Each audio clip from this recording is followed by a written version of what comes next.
We are somewhere south of Akron. 73 WDPR, KJLY sign, and listening for AM Rally, KJLY.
CQ AM Rally. This is KJLY, Kilowatt 8 Juliet Lima Yankee.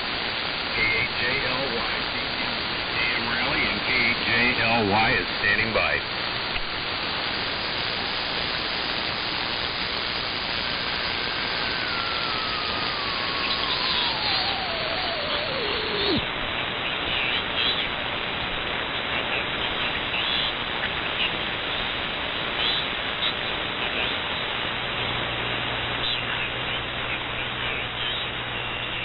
KHJLY. This is Kilo 1 K1I.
of Boston, running a Viking Ranger 2 in the low power mode, driving a Henry 3KA at about 200 watts carrier.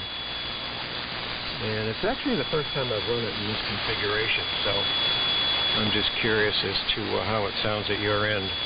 Receiver is a Sherwood modified Drake R4C, and the antenna is a dipole at about maybe 40 feet or so. It's a dual band dipole. It's got traps in it for 40 and 80, but seems to do okay. I've got a P&H DI1 scope in here, and it seems to tell me that the trapezoid is just about right, so I'll let you be the judge. W2HPR, W1LSB. Hey, George. No. Trapezoid sounds real good. No, very good modulation, nice and full, good audio response. Let's work at it there to make it work for you. And the call sign is Whiskey Baker. Shell Pop. Hope the beat is right. So, anyway, good there. Very strong signal, well over 90 carrier. Great job. So, back to you, George. Everyone else, WB2 HPR.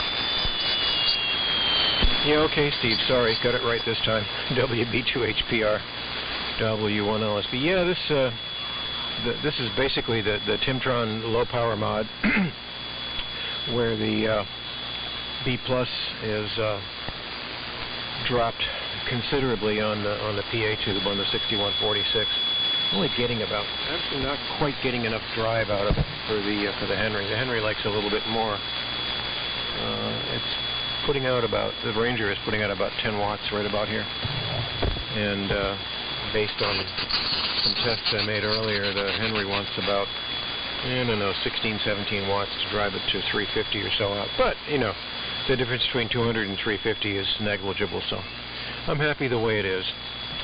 And in fact, I was on 6 meters a little while ago and worked somebody in western Connecticut on AM, and who had a Zeus, a Clegg Zeus, and he was just boiling in here. You're about 10 over 9 on peaks here. A little bit of QSB. And give me your town again, by the way. I didn't have a chance to write it down. A lot of stuff to log here. WB2HPR, W1LSB. Okay, George. I think you got it right.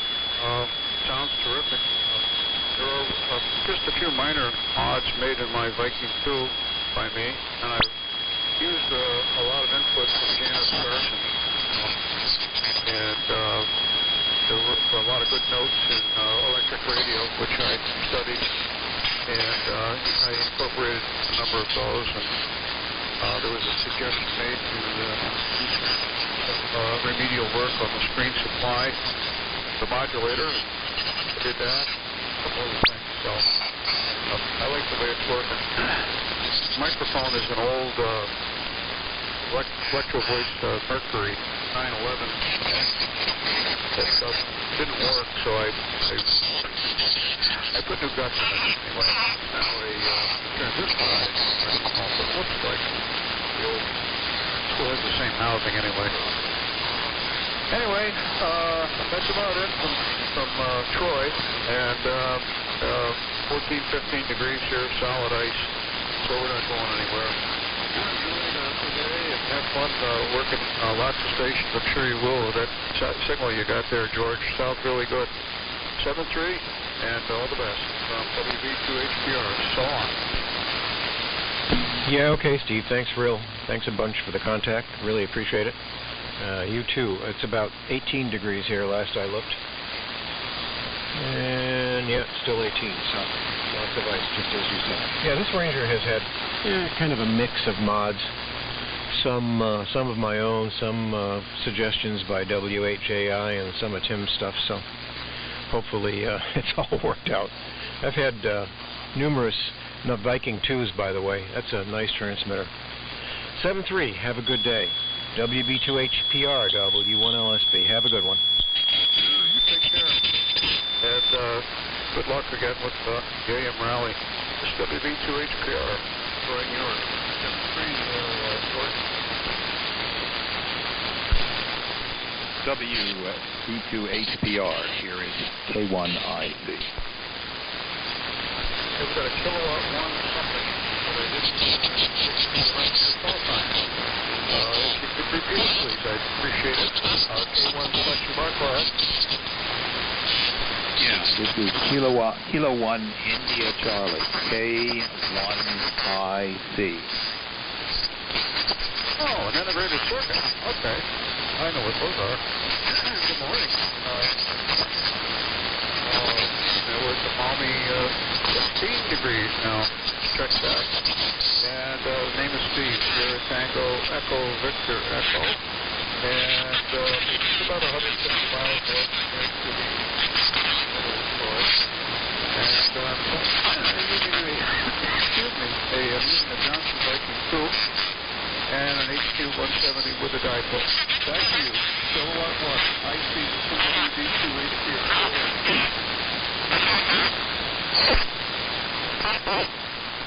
Yeah, okay, very well. I'm trying to make this work this morning. I have an SDR as my receiver because I can't hear a thing on my receiving antenna. It's too much local noise. I'm running an FT1000 Delta into a Alpha 76 amplifier. Probably running about 100 watt carrier. About 100 watt carrier at the moment.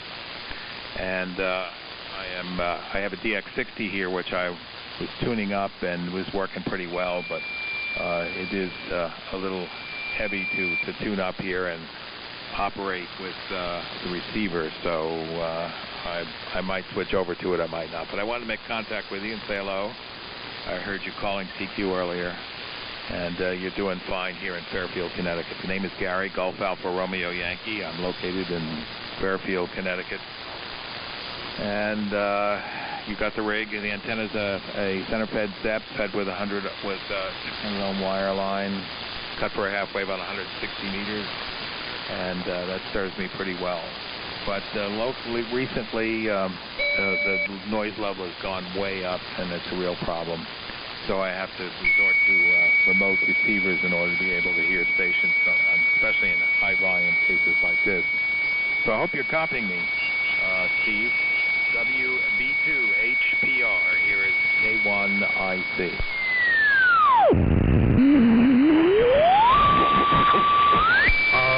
QSB and some QRM, a little QRN there, and a little this and a little that, but I got you. And you're doing a very good job. Not running a lot of power either. I'm only running 100 watts. But glad to hook up with you here this morning there. And Fairfield, Connecticut, I'm not certain who it will be, but I don't think we're all that far apart. I should think you'll have a great deal of success making contacts here on the AM Rally today. I didn't get on last night, just due to lack of time, unfortunately, but I'll try to make a couple QSOs today and see where we can reach out to.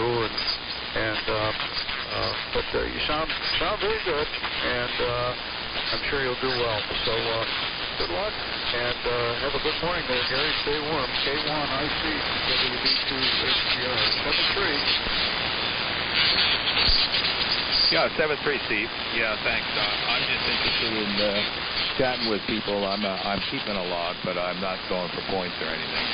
I look at this as more an operating event than a contest. So, great, good signal here, and carry on, and I'll chat to you later. WB2HPR Steve in Troy, New York. K1IC Gary in Fairfield, Connecticut. 73. Okay, Gary, 73, and I hope you were able to receive okay with all that noise down there.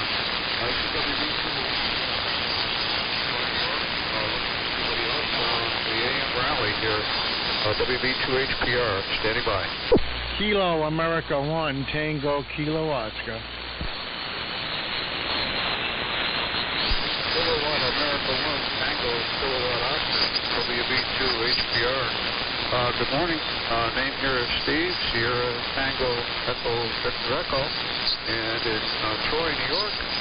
And you have a very strong signal here. I'll give you a next go around. Back to you, K1T. LSB, this is KHJLY. WB2HPR. Good morning, Steve.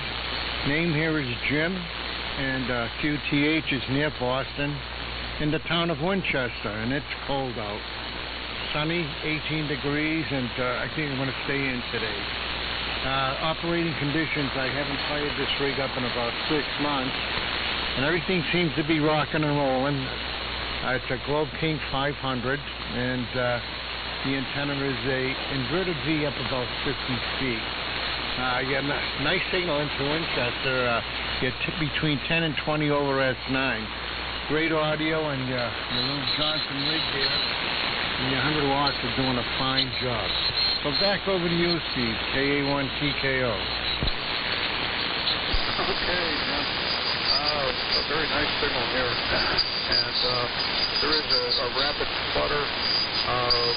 Almost sounds like something you would get with sporadic E, but of course it's not. And just a rapid QSB. But there's a high is pretty darn good on the old HQ170, I must say. And sounds very good. And as you can well imagine, we have similar freezing conditions here. Everything is coated in ice, and I'm not moving because I can't get out of my own driveway. So that's the way it is. But,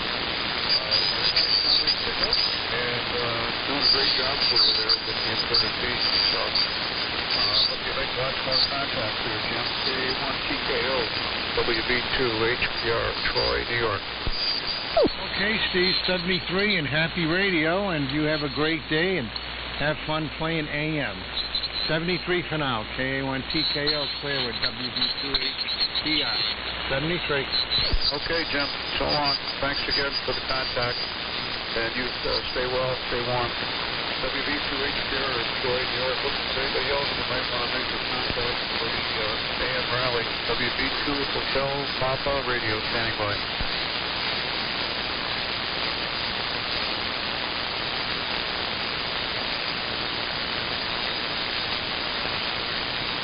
Hello, CQ, calling CQ, calling CQ, hello, CQ, calling CQ. This is WB2 HPR, Whiskey Bravo 2, Hotel Papa Radio, calling CQ, calling CQ, CQ, CQ, the AM Rally. From WB2 HPR in Troy, New York, standing by.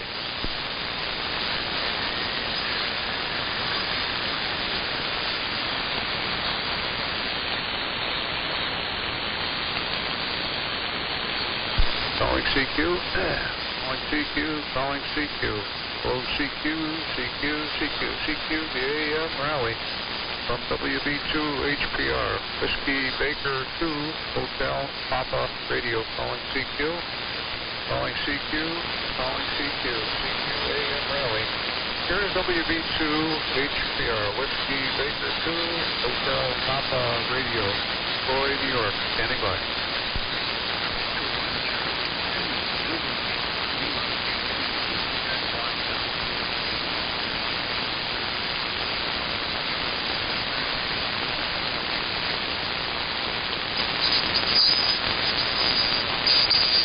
Calling CQ, calling CQ.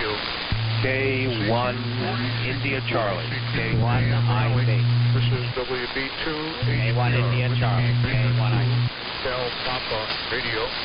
Calling CQ, calling CQ, CQ. CQ AM Rally from WB2 HPR, Whiskey Baker 2, Hotel Papa Radio.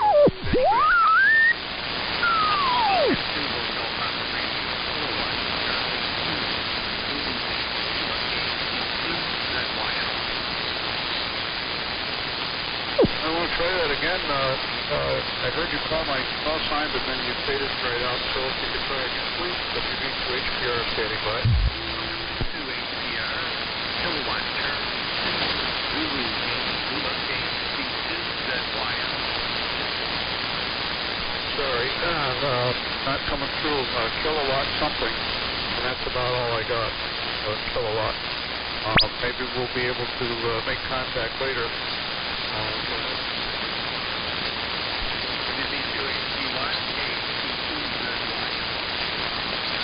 Calling CQ, calling CQ, CQ, CQ. CQ AM Raleigh, calling CQ, calling CQ, calling CQ. From WB2 HPR, Whiskey Baker 2, Hotel Papa Radio, calling CQ, calling CQ, calling CQ, CQ40 AM Raleigh, WB2 HPR, Whiskey Baker 2, Hotel Papa Radio, standing by. Whiskey 1 Zulu Bravo, W1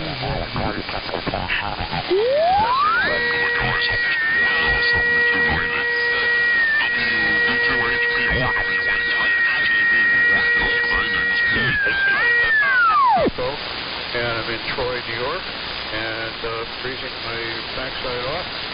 And I'm on a Johnson Viking 2, and receiving HP-170 with a fan rifle of about 20 feet. Back to you, W1 Zulu Bravo, WB2 HPR. Yeah, very good. WB2 HPR from W1ZB. Well, good morning. I did miss the name because of a close-by QSO, but got all the other info. My name is Jerry, Juliet Echo Romeo Romeo Yankee. QTH is Andover, Massachusetts, just north of Boston. And I'm running a DX100, and listening on a SX24, Califraxis SX24. So if you could please repeat your name. My name is Jerry, Juliet Echo Romeo Romeo Yankee. Over. You bet. W1 Zulu Bravo, WB2 HPR. Real nice signal, Jerry. Coming in they sound very good. And name here is Steve, Sierra Tango Echo Echo. Steve is the name. And again, we're in Troy, New York. I'm going to make your acquaintance and doing a really nice job there. Command over. Over.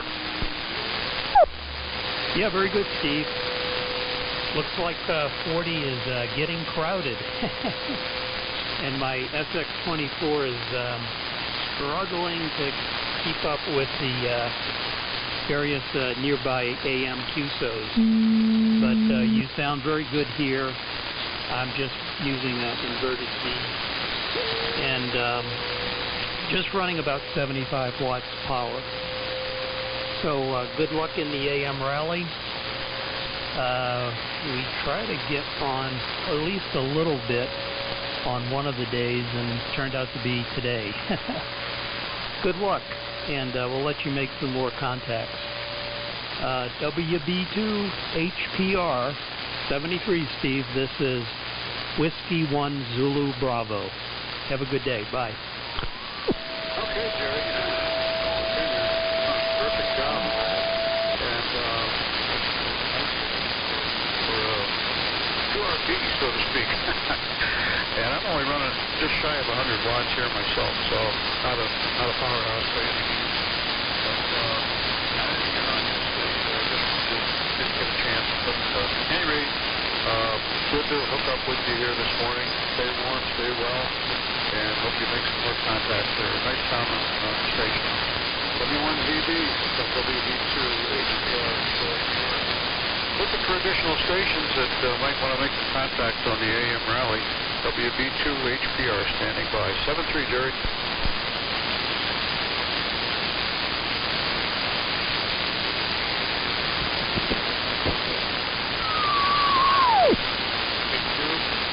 CQ. Hello, CQ. Hello, CQ. Hello, CQ. CQ40 AF Raleigh. Calling CQ. Calling CQ. Calling CQ. Here is WB2 HPR. Whiskey Baker 2. Hotel Papa Radio calling CQ. Calling CQ. Calling CQ. from Whiskey Baker 2, Hotel Papa Radio, standing by AM Rally.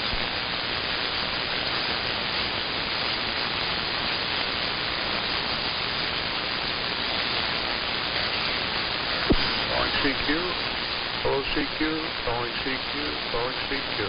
CQ 40. Calling AM Rally. This is WB2 HPR, Whiskey Baker 2, Hotel Papa Radio, calling CQ, calling CQ. AM Rally. Here is WB2 HPR, Whiskey Baker 2, Hotel Papa Radio, calling CQ and standing by.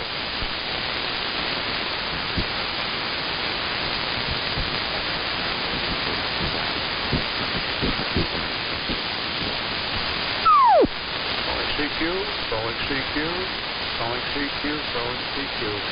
Calling CQ, calling CQ, calling CQ, AM Rally. Calling CQ, calling CQ. From WB2 HPR, Whiskey Baker 2, Hotel Papa Radio. Calling CQ, CQ, AM Rally, CQ, CQ.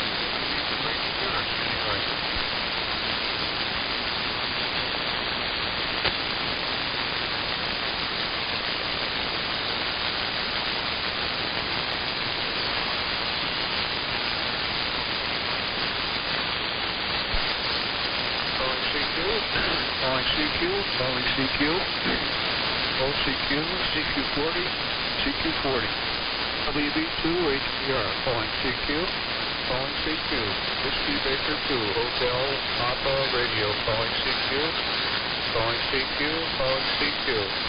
This is WB2 HPR, Whiskey Baker 2, Hotel Papa Radio, CQ, calling CQ, calling CQ.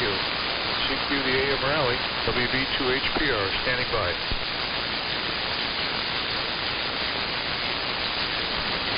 WB2 HPR, this is WA1 Quebec Zulu X-ray. WA1 Zulu X-ray, 2ZX from WB2 HPR. Thanks for the call. Morning. Name here is Steve, Sierra Tango, Echo, Victor Echo. They're about 5 by 7 here in Troy, New York. And using a Johnson Viking 2 and an HQ 170. Back to you, WA1QZX from WB2 HPR.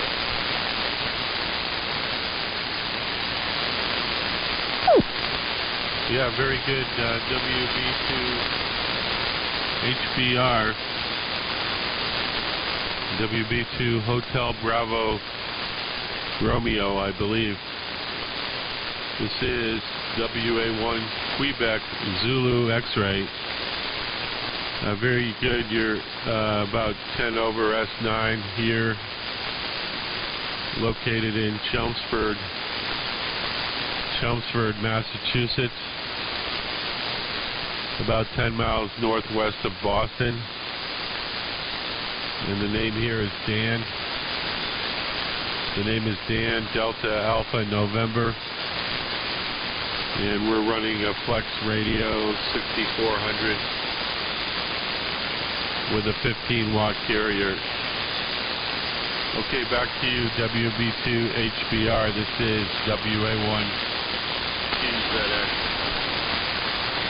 Okay, Dan. Well, good to make your acquaintance here this morning. WA1 Quebec Zulu X-ray from WB2 Hotel Papa Radio, WB2 HPR. Flex sounds very good, and nice signal for 15-watt carrier, and it's certainly cooperating. And running about 100-watt carrier here with the Viking 2, and using an HQ 170 receiver. Outside to a dipole, multi-band and dipole. Here in Troy, New York. Back to you, Dan. WA1 QZX, WB2 HPR. Okay, very good. WB2 HBR. This is WA1 QZX. Okay, thank you very much. I put your call sign in the logbook, but it doesn't seem to be pulling up your address. And I'll fix that later. So, okay, thank you very much. You have a nice signal in here into Massachusetts, and the audio sounds great. So I'll let you go and catch some more stations here on 40 meters. It looks like there's some other stations on here as well for the AM rally. So 73s, thank you very much. Have a great day. And take care. WB2 HBR, this is WA1 QZX. And before you go, I want to correct the call sign there if you're still there. It's Whiskey Bravo 2 Hotel Papa Radio, WB2 Hotel Paraguay, Rhode Island, WB2 HPR, P as in Peter, over. Okay, very good. That explains why it didn't come up on the logbook, John, in Troy, New York. Now it's coming up, John. Very good. WB2 Hotel Pacific Romeo. Okay, we got it now. Very good. We got you logged in. Thank you very much. And 73s. WB2 HPR, WA1 QZX. Bye-bye. Have a great day. Stay warm over there in Sumter.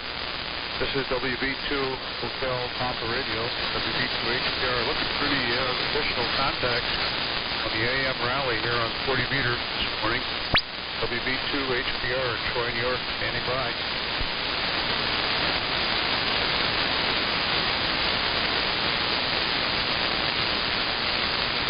Calling CQ, calling CQ, CQ, calling CQ. This is WB2 HPR, CQ, calling CQ, calling CQ. CQ AM rally. This is WB2 Hotel Papa Radio, WB2 HPR, calling CQ, calling CQ, calling CQ, calling CQ AM rally on 40 meters, WB2 HPR.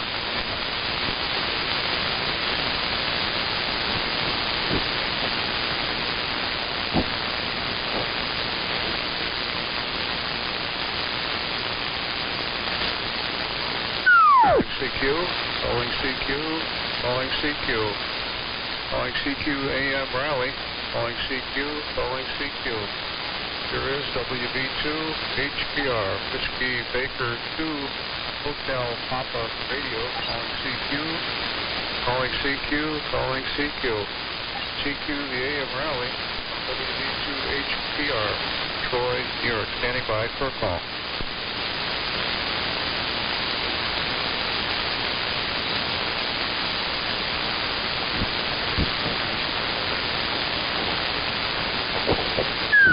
CQ, OCQ, CQ, calling CQ. WB2, HPR, Whiskey Baker 2, Alpha Radio, calling CQ, calling CQ, calling CQ. From Whiskey Bravo 2, Hotel Alpha Radio, calling CQ AM rally, CQ AM rally. WB2, HPR, standing by for the call.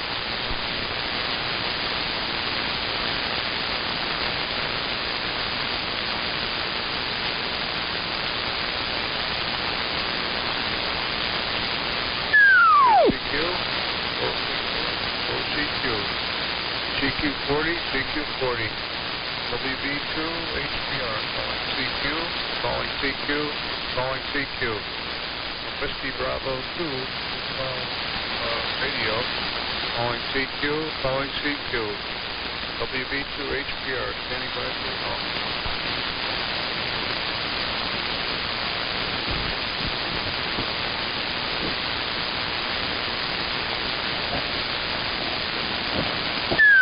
CQ, calling CQ, OCQ, calling CQ. CQ40, CQ40, CQ the AM rally. Here is WB2, Hotel, Papa, radio, CQ, calling CQ. HPR, English.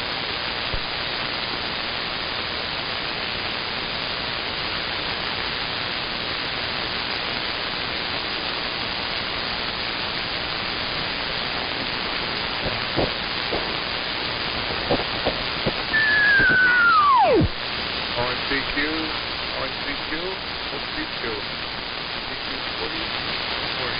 This is WB2, HPR, Whiskey Bravo 2, Hotel, CQ, calling CQ, calling CQ, WB2, HPR, calling CQ, AM Rally, WB2, HPR, standing by for call. WB2 HPR from Whiskey Alpha 2, Juliet India Delta, WA2 JID. Name here is Bernie, and we're located near Binghamton, New York. Over. Good morning, Bernie, and near Binghamton. WA2, I don't know if it's Juliet Ida Delta or Juliet Radio Delta. You'll have to get me straight on that, Bernie. But about 5'7" to 5'8" here in Troy. And the name is Steve. Sierra Tango, Echo, Victor, Echo. Back to you, Bernie.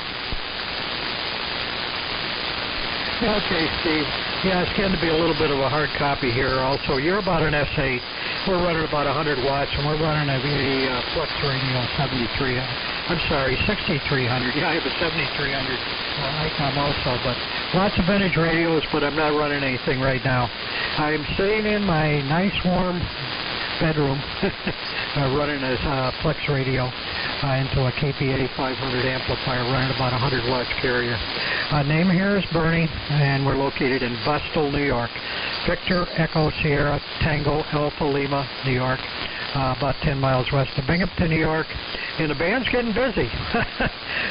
So it's the AM rally. I'm just giving out some calls to people. I'm not really jotting anything down. Well, I am jotting it down, but I'm probably not going to send it along. So anyway, we'll let you pick up some more stations there, Steve. And you're about an S8 here, maybe S9, but there's some other stations quite close, and it's really getting kind of busy on 40 meters. So we'll say 7-3 and let you pick up some more stations. Whiskey Baker 2, HPR from Whiskey Alpha 2, Japan, India, Denmark, in Vestal, New York. Back to you. Okay, Bernie. Well, thanks for the contact. And before you go, please help me with the call sign. Is it Japan, November, Delta? Can you give me the second letter, please? Over. Okay, it's Japan, India, Denmark, or Juliet, India, Delta. JID. Oh, okay, very good. And yes, I've been through Vestal many times on the way down to Vortex, so I know where you are. So, and maybe we'll even run into you there at the Hamfest this year. So, hopefully you'll have a good morning. Stay warm. We're all iced in up here. It's a real miserable day. So, best of luck to you, and great job to you, Bernie. We'll catch you later. WA2JID from WB2HPR. Thanks for the direction of the call sign. Okay, 7-3, Steve. Yeah, the band is getting really busy. It's hard copy, so maybe we'll catch you again. WA2JID is clear. 7-3, this is WB2HPR in Troy, New York, looking for additional contacts with the AM rally here on 40 meters.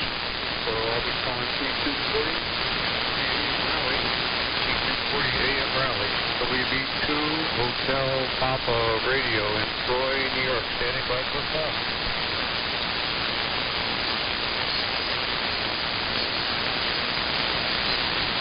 OCQ, CQ, CQ. CQ 40 meters. OCQ. CQ, CQ, CQ. From WB2, Hotel Papa Radio.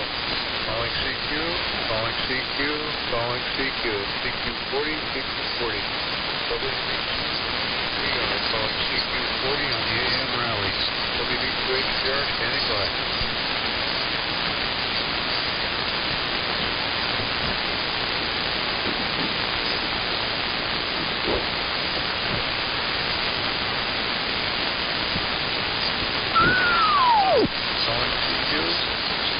CQ, calling CQ. This is WB2 HPR. CQ, hello CQ, hello CQ. Baker 2 Hotel Pop Radio calling CQ40, CQ40. WB2 HPR. CQ40 AM rally. Standing by for a call.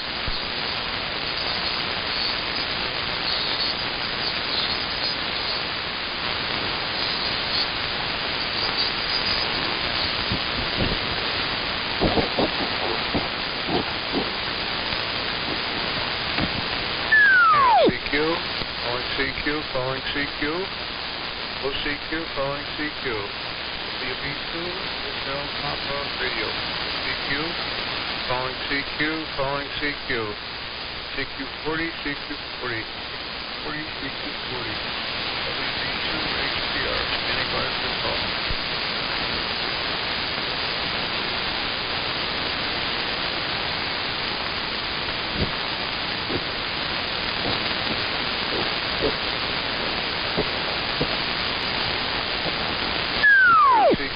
Calling CQ, hello CQ, calling CQ.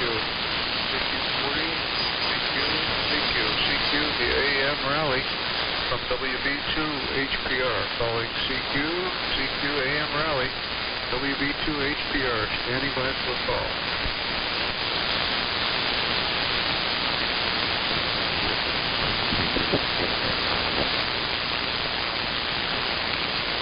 Calling CQ, hello CQ. CQ, calling CQ. This is WB2, HPR, Whiskey Baker 2, Hotel Papa Radio. Calling CQ, calling CQ, calling CQ, CQ, the AM rally. Here is WB2, HPR, Whiskey Baker 2, Hotel Papa Radio. Calling CQ, calling CQ, calling CQ. WB2, HPR, standing by for the call.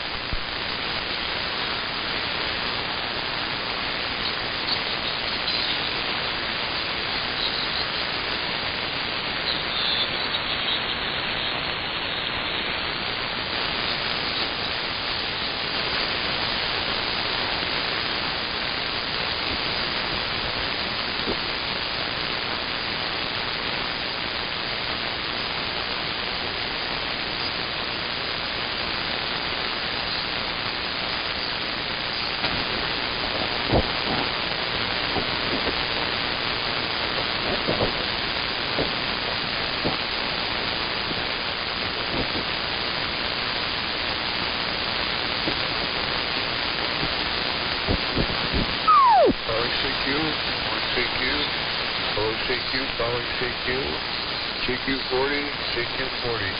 WB2, HPR, calling CQ, calling CQ, calling CQ. WB2, HPR, WB2, Hotel Papa Radio. WB2, HPR, Troy, New York, standing by for call.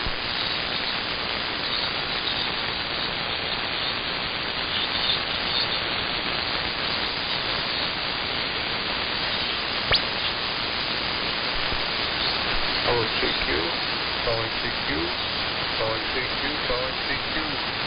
From WB2, HPR, calling CQ40, calling CQ, calling CQ, calling CQ. WB2, HPR, calling CQ, CQ, CQ40. CQ40 meter 5, AM. WB2, HPR, calling CQ 40 meters. CQ the AM rally. WB2 HPR, standing by.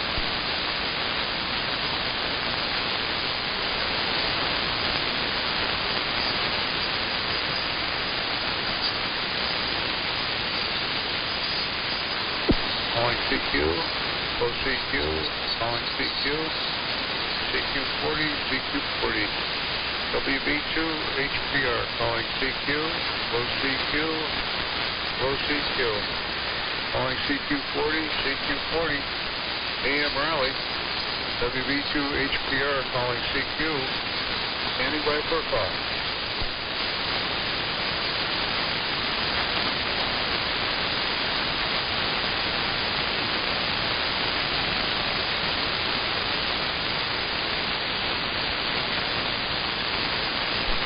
Calling CQ, low CQ, CQ, low CQ, CQ 40 meters, CQ 40 meters, CQ 40 meter AM Raleigh, WB2 HPR, 50 Baker 2, Hotel Radio, calling CQ 40 and standing by.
Low CQ, calling CQ, low CQ, CQ40, CQ40, WB2, CQ, calling CQ, calling CQ. This is Whiskey Baker 2, Hotel Papa Radio, calling CQ, calling CQ, calling CQ. WB2 HPR, calling CQ40 and standing by.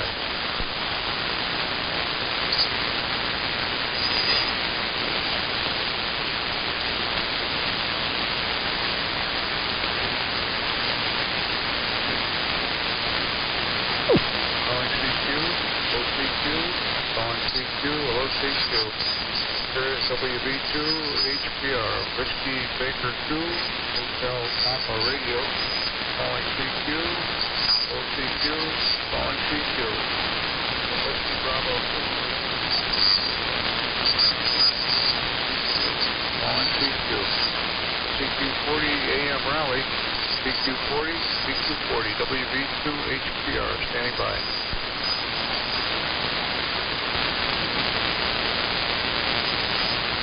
Must be, yeah, you're 15 over 9 just that time.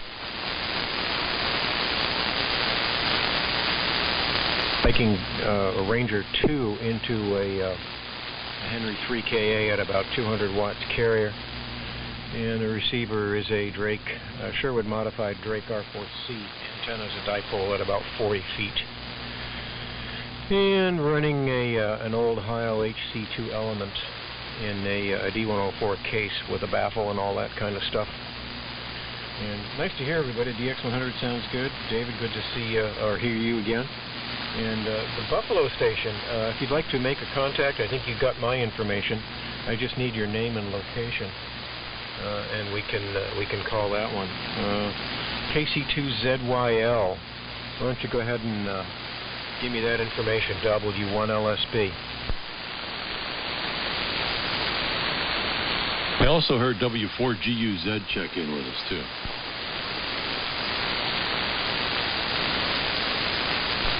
I think you moved up to W4SVA. Oh, hey, Chris, W4SVA. Let me swap some contact information with both David and Jerry if they're accumulating contacts. David, nice to hear you, N9PVF. This is WA3 Victor Juliet Bravo. I think I know you from down low on 80 meters.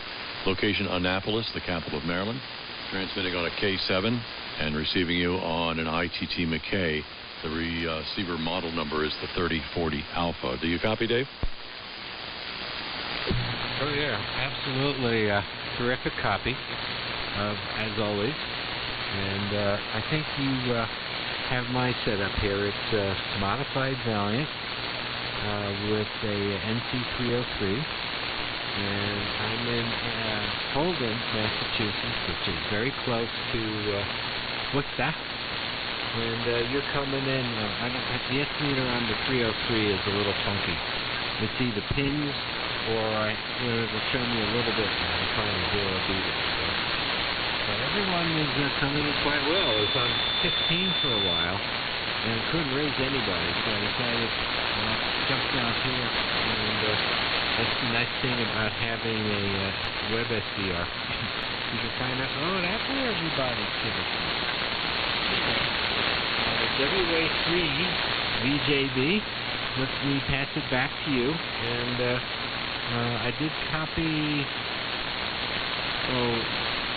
I think it's Ron in Lockport yesterday, so you're not supposed to copy it twice, I don't think, but QIX will correct me if it is massively parallel processing. So back to you. WA3 VJB and 9PDF. Okay, David, very good. And I want to bring Chris in here, too, in case he needs some contacts. Are you accumulating numbers there, Chris? W4SVA in Virginia, WA3 VJB. How copy? WA3 VJB, W4SVA.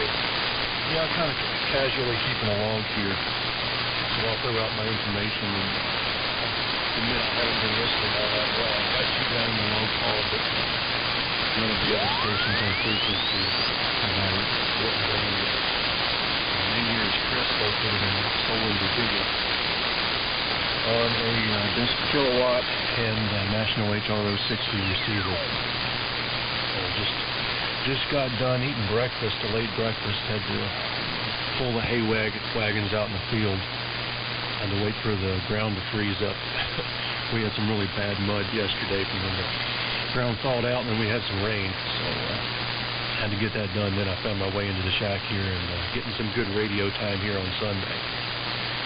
So I'll back over to you, Paul, and I'll listen around and see who else I can hear on frequency here. There's some stations that are a little light. I think the band is changing a little bit, but maybe things will come back around and I'll be able to get them down in the log as well.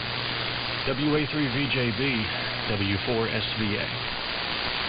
Very good, Chris. Nice signal into Maryland, but you're not so strong into Cape Cod, where I've got one of the SDR receiver nodes powered up. So the band's got a little shorter component to it right now. I'm going to throw it up in the air. I think you may have copied what I'm running already, so I'll leave that to the side. But the desk is doing a great job into Annapolis. It was 18 degrees here this morning, so all the mud froze up again. I expect it to thaw here at midday and make a big mud pie once we get out with the dogs. But for the time being, everything's still crunchy out there. So who needs Virginia with SVA? Chris down at Mount Solon, Virginia. I'll hang out here. Close to the top of the hour, WA3 VJB Annapolis. I copy you quite well in Holden, Massachusetts. Make sure I have it. Good morning to you. Yeah. Oh, did I love lunch? First started at AM when I was in Minnesota.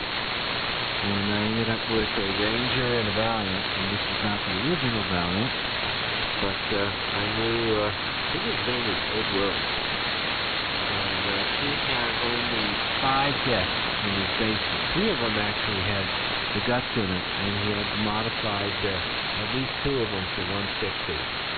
So he's a great buddy. I ended up getting him an original Viking Worm, which is owned by the head of WCCO, and he passed it. I said, sure, I'll take it. And then I saw how big it was. So it ended up being part of the Traveler show of what was left of E.F. Johnson in the mid-90s. So I'm in Holden, Massachusetts, and you got a good S7 signal here? And the NC303 is the receiver. And the HR60 is always big, so. But I am awed by your depth, Chris. So back to you. This is David. November 9, Papa Victor Foxtrot over for W4SVA. Yeah, I think it was N9 PVF. There was some bad fading on your signal, but I got all your information. The Valiant and the NC303. Holden, Massachusetts. Yeah, I've got it down in the log. I keep on, I'm writing the times down in UTC, so the clock here is on UTC, but it's not on 24-hour time. So I keep on writing the wrong thing down in the log. But got it in here now. Okay. Yeah, good signal. You came up towards the end to almost full quieting. You're a little iffy there at the start. Like Paul said, the band is changing around a little bit, like it always seems to do here on 40. I guess it's a little short, like you said, Paul, because I'm hearing you full quieting down here, and usually here on 40 you're a little bit light. So who knows which way it's going to go.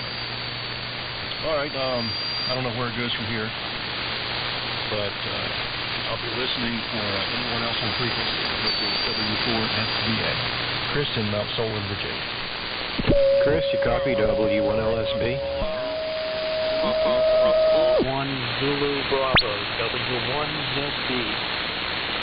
Up in Andover, Massachusetts. I'll copy Chris. Yeah, W1ZB, hearing you quite well.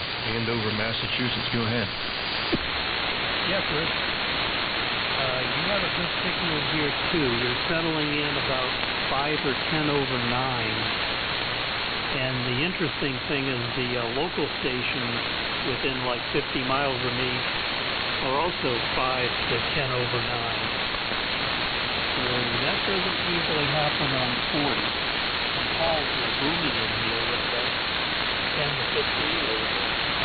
Anyway, I'm running a DX100 modified with Kimtron mods and listening on a Helicrafters SX24 that seemed to have a very slow recovery time from transmit to receive, and antennas in inverted V. So temperature here is about 20 degrees, and we have about 1 inch or 2 of frozen snow that was rained on Friday, so it's a mess. But we have all the pathways cleared out as necessary. So back it comes, W4SVA from Whiskey 1 Zulu Bravo. W1EQX. Okay, I heard another one station there. I'll turn it over to you after this one. Yeah, W1ZB, W4SVA. Well, the DX100's coming in here great. And the SX24, that's a receiver I don't hear people using very often on the air. It's always an SX28 or something like that. So it's good to hear something a little different. And yeah, I think the rain we had a couple of days ago, the rain was frozen when it reached you, ice or snow. And we just got rid of all our snow here. We had, I don't know, about 8 to 12 inches about a week ago, and then 3 inches on top of that. Then the rain and warm weather got rid of it real quick. And turned into mud. Now we're back to frozen ground again. So the weather conditions here are pretty much just like the band conditions here are on 40. It's changing around all the time.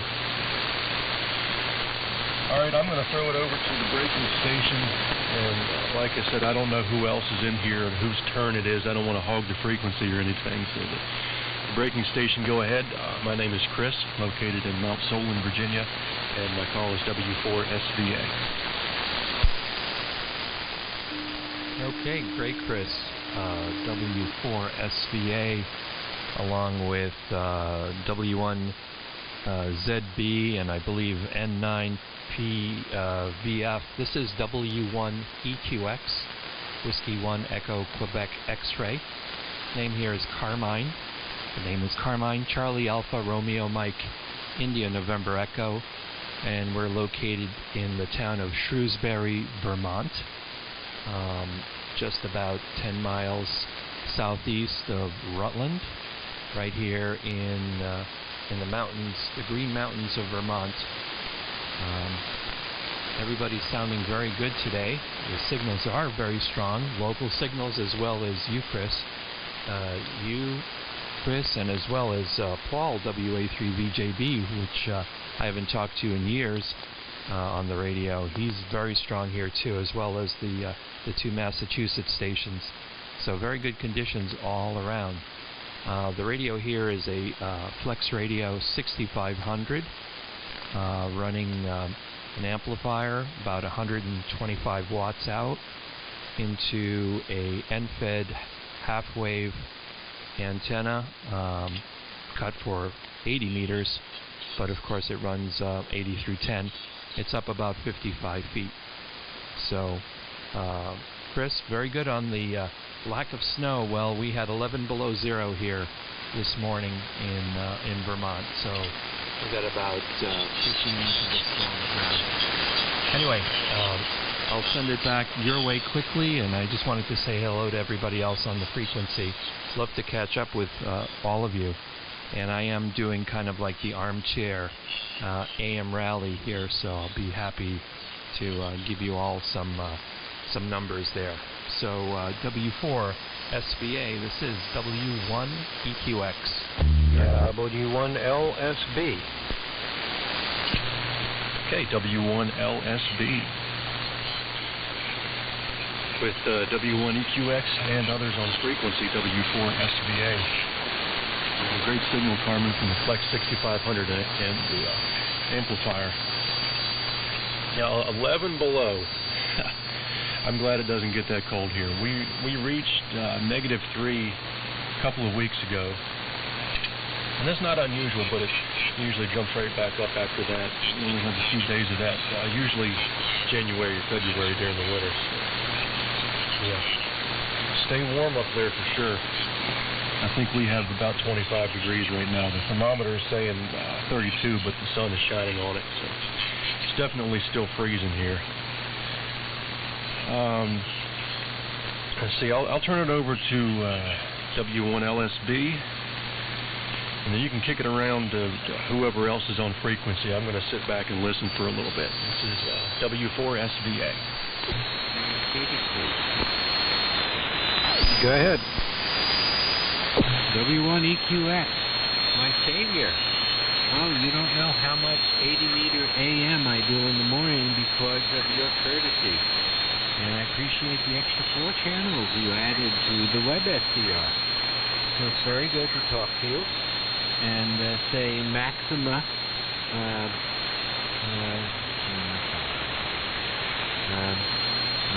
Thank you so much. I'm saying one of my other languages, which I don't do too well anymore. But this is David, N9PVF in Holden. And, without you, I could never hear the guy in Canada, right over the border, VE3LYX. So, thank you so much for putting up that wonderful WebSDR. So I'm going to come to that. This is David, N9PVF, in the rally group. Yeah, Roger, David. N9PVF in the group, W1 LSB.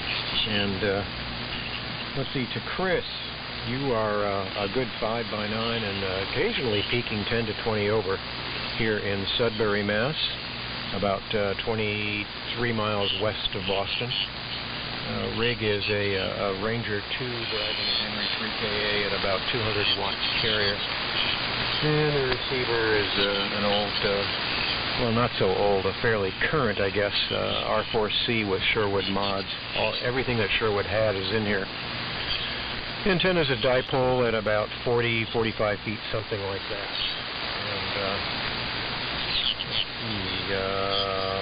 And W1EQX, I'm sorry I missed the name there, but you're likewise a good 15 over from Shrewsbury, Vermont, close to Rutland. My grandmother was born in Rutland, so I have some connections there. Not sure who gets it next, but I'll throw it open. I just wanted to get the reports out here and make sure everybody has what they need for the log.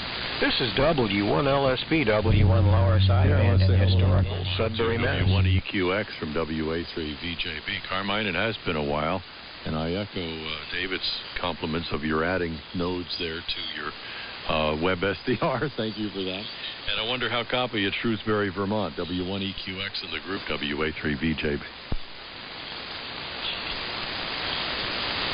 Very good, Paul. Nice to hear from you. WA3VJB, this is W1EQX here in Vermont.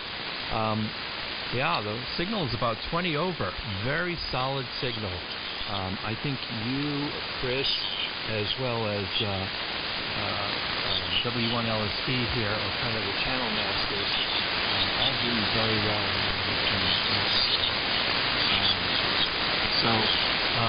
I've been keeping tabs on the Facebook AM group, and it's just so nice to be back on the air, Paul. Let me tell you, I've been away for too long, and it's been quite a wild ride of getting everything up and running. And thank you so much, everyone, about the compliments about the SDR. It's kind of a labor of love for me. I love to share the quiet location that I've moved to. I just recently, last year, moved from the Boston area, from the town of Wayland to Shrewsbury, Vermont. So there's a lot of room here for antennas, and it's a very quiet RF location. So I really appreciate the kudos on that. So it makes me very happy that people can find it useful. But anyway, back on over to Paul, and then we'll send this around. I know there's a bunch of people here. Just for the logs, the name here is Carmine, Charlie, Alpha, Romeo, Mike, India, November, Echo. And back to you, Paul. WA3VJB. This is W1EQX. Okay, Carmine, and I heard W1LSB, George wanting to work somebody in there too in the mix. Yeah, well, that's nice that you're able to share your quiet RF environment with the rest of us here. I tell you, we, back in 2009, bought a plasma television for its highest quality picture compared with LEDs of the time. And, of course, it generates all kinds of RF hash in the receiver here, up and down the band. So if Pam's watching TV in the house and I'm out here in the radio lodge, I got to use the SDRs in some cases just to be able to hear. And yours is among those that's head and shoulders for a signal-to-noise ratio, and very, very much appreciated. Today, though, here on 40, there's so much signal margin that I got no problems at all copying even the station that was out near Buffalo, who was only running about, I showed 25 watts. Yeah. The guy who originally had the frequency, KC2ZYL, near Buffalo, the town of Lockport, was only running 25 watts. So there was that. The band's got some life in it. So let me kick it over to George. And Carmine, Happy New Year to you. Best of health and happiness to you in the year to come. And yes, I hope to spend more time on the radio with you here in the very near future, either here or perhaps down low on 80 meters there where we're hanging out these days. W1LSB. George, go ahead. WA3VJB. Yeah, okay, Paul. WA3VJB to W1LSB in the crowd. Everybody's sounding real good. I mean, signals are just phenomenal all around. You guys are all peaking 20 over here. Chris down in Mount Solon, I don't know how well you're hearing me, but maybe we'll get that on the next round here. I don't know if you copied, but I'm running a Ranger 2 driving a Henry 3KA at about 200 watts to a dipole. The receiver is a Sherwood modified R4C. And that's about it for the rundown. Seems to be more and more people joining in, so I don't want to do an old buzzard thing here. Chris, I'm going to turn it over to you and see if you're still in here and hearing people okay. W4SVA in the crowd, W1LSB.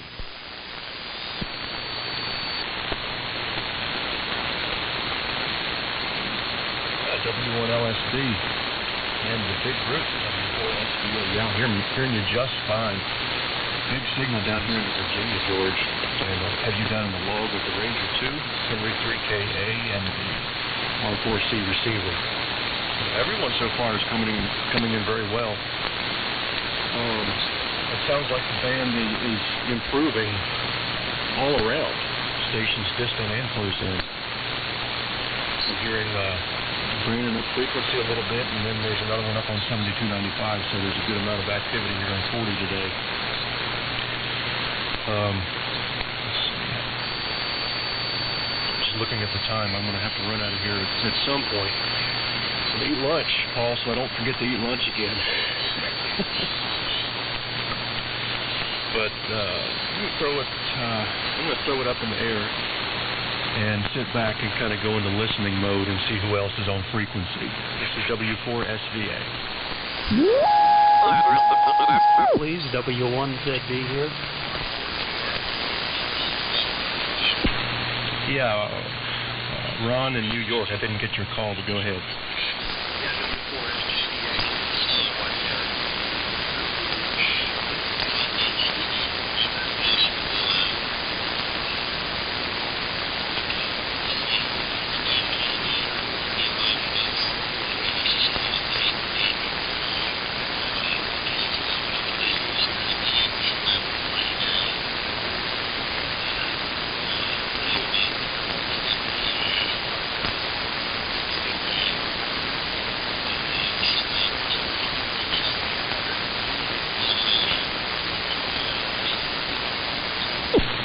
Okay, Ron. Yeah, KC2ZYL, W4SVA. Well, the TS480 has a good signal here in Virginia for 25 watts.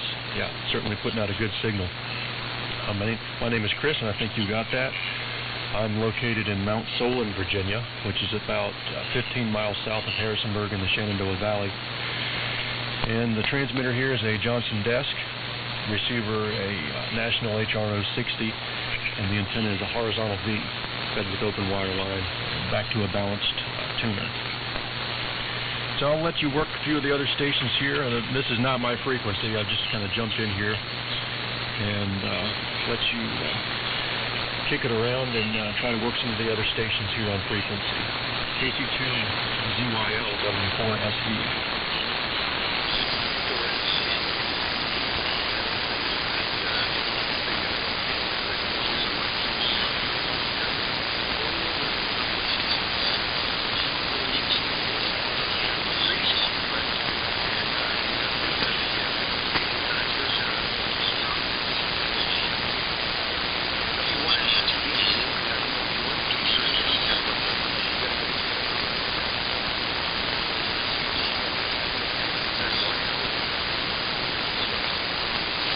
Yeah, KC2ZYL, W1LSP. Real good, Ron.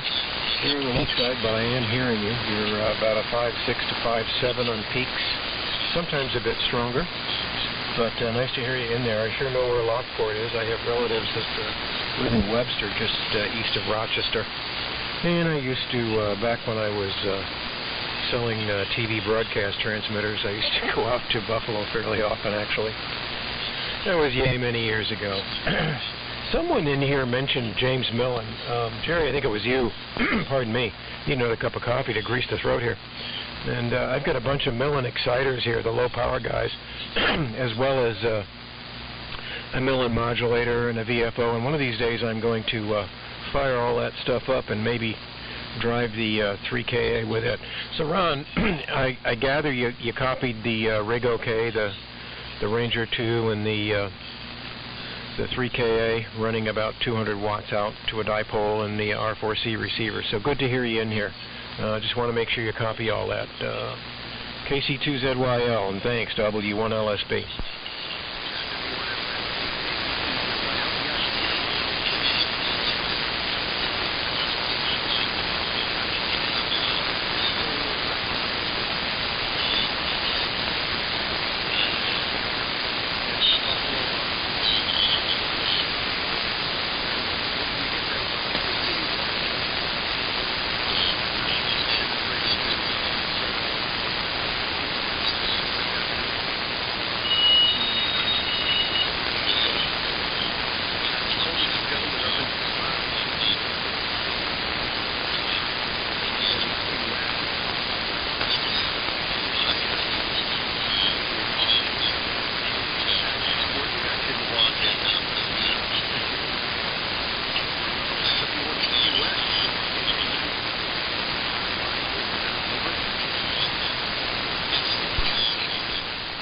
Yeah, okay, Ron. Very good. I believe the call there is KC2DYL. Correct me if I'm wrong. Yes, the name here is Carmine, Charlie Alpha, Romeo Mike, India, November Echo. Yeah, we're running a Flex 6500 with about 100 watts out with a linear amplifier. Your signal here is a little marginal. I can hear you in there and I can understand you, but you're kind of on the weak side, unfortunately. So conditions aren't that good to Lockport, New York. I do spend a lot of time in central New York. My daughter goes to school in Ithaca, so I'm out there quite a bit to visit and such. So she's graduating this May, so those travels first from Massachusetts and from Vermont are quickly ending. I know W1ZB wanted to make a transmission, and he's been patiently waiting.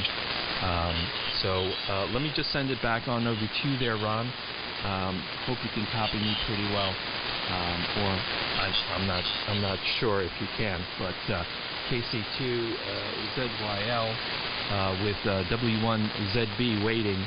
This is W1EQX here in Shrewsbury, Vermont.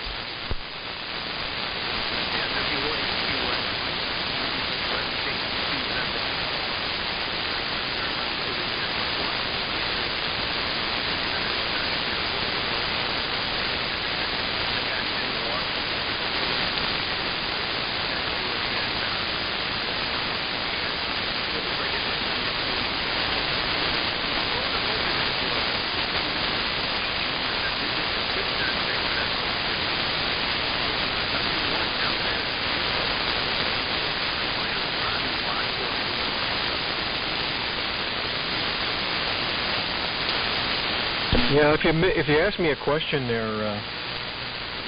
Ron, I kind of missed it because you faded right at that time. Would you please repeat?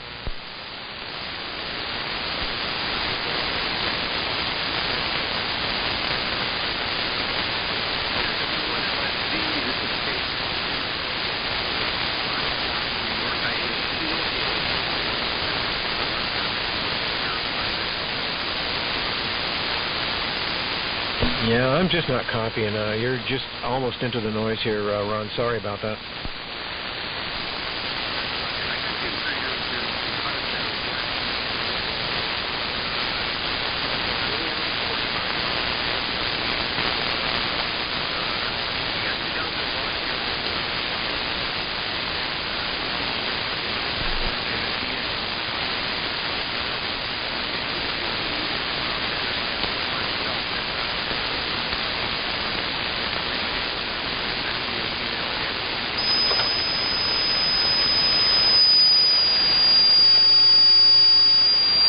Jerry, if you're still there, I think he turned it over to you.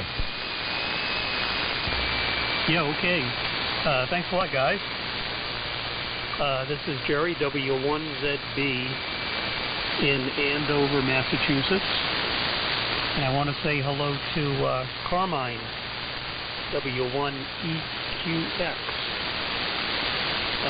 I'm running a DX100 here with the Timtron mod, and listening on a Helicrafter's SX24 receiver. So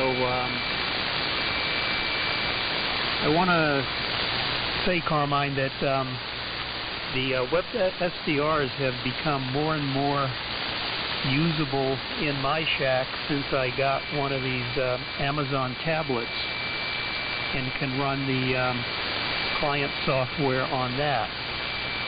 And I primarily use it for recording audio samples when I do EQ setting changes. So very, very effective like that, as well as for fish finding. But my primary focus when I do operate is I want to try to make sure I can copy the person using my own receiver. But I know that in some cases line noise conditions or other things prevent that in other people's QTH. But fortunately, we've been pretty good here. We've only had, in the last 20 years, maybe 2 power line problems that took a couple of weeks to resolve. But other than that, we do try to make sure we operate with the old stuff here. We have a homebrew transmitter set up on 75, and we also have a Globe King 400 that's parked on 160. So that's what we got here, Carmine. Anyway, let me throw it to you, Carmine, and just make sure you got all the info. I'm not really going to put turn in the log, but I am giving out points as best I can. So, W1EQX, to pick it up, here is W1ZB. KB1DX, and hello, Jerry. W1NJC. All right, we've got 2 breakers in there. Didn't write down the call. A little slow. Very good. Jerry, got that all? The DX100 and the SX24 receiver. Very good. You're doing very well, very nicely here into south central Vermont, as I say. We're not quite in southern Vermont, and we're not quite in central Vermont. We're kind of on the cusp here, just where it snows most of the time instead of raining, like in the storm 2 days ago. So you're doing quite well. You were varying on your last transmission between S9 and 10 over. So very nice and very respectable signals from Andover. Yes, having just moved from Eastern Massachusetts, I'm very familiar with the area and having lived there for 22 years. Anyway, there's 2 more breakers, and I just wanted to pass this around and be equitable to everybody. The name here is Carmine, and we're running a Flex 6500, 100 watts out with a PGXL amplifier. The antenna is an NFED half-wave up about 55 feet. So there were 2 breakers. I didn't write down the call. I'm just going to toss this one up.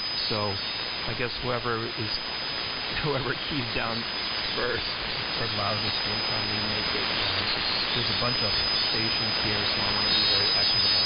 This is W1EQX, Carmine in Vermont. This is W1NJC. Make sure I'm not doubling. Good morning, gentlemen. This is Nick in Sutton, Mass. W1NJC. Pretty good signals all around. And Carmine, second or third or fifth, thanks for the SDR. I have one that I run here, but your location is quite ideal for it. So I'm not sure who the other breaking station is, but I'll send it over to you. This is W1NJC. Yeah, W1NJC. This is KB1DX. Hello, Nick and Jerry. Usually I'm talking to Jerry on 6 meters. Name here is Bill, and I'm operating from my vacation QTH. I'm in Leominster, New Hampshire. It was about -6 degrees when I woke up this morning, and it's now up to a balmy 16. It's at 16 degrees. And I'm probably going to go outside in a little while and do a few things.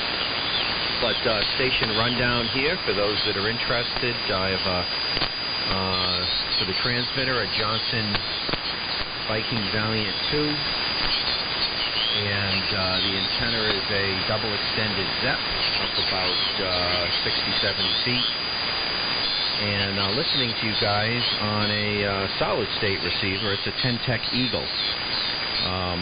It's got a very nice wide filtering in it. I use the FM filter so I can adjust my bandwidth from, well, practically 0 all the way out to 15 kilohertz. So it's nice. It's a nice modern receiver for this kind of stuff, and it sounds good. But anyway, there's a lot of stations in here. I'm not sure who it should go to. Carmen, you were about an S8 here. I didn't write down anybody else's signal strengths. And Nick, I apologize, I didn't write yours down. You're somewhere in Mass, I believe. My home QTH is Burlington, Mass, but I'm not there. I'm in Leominster, New Hampshire.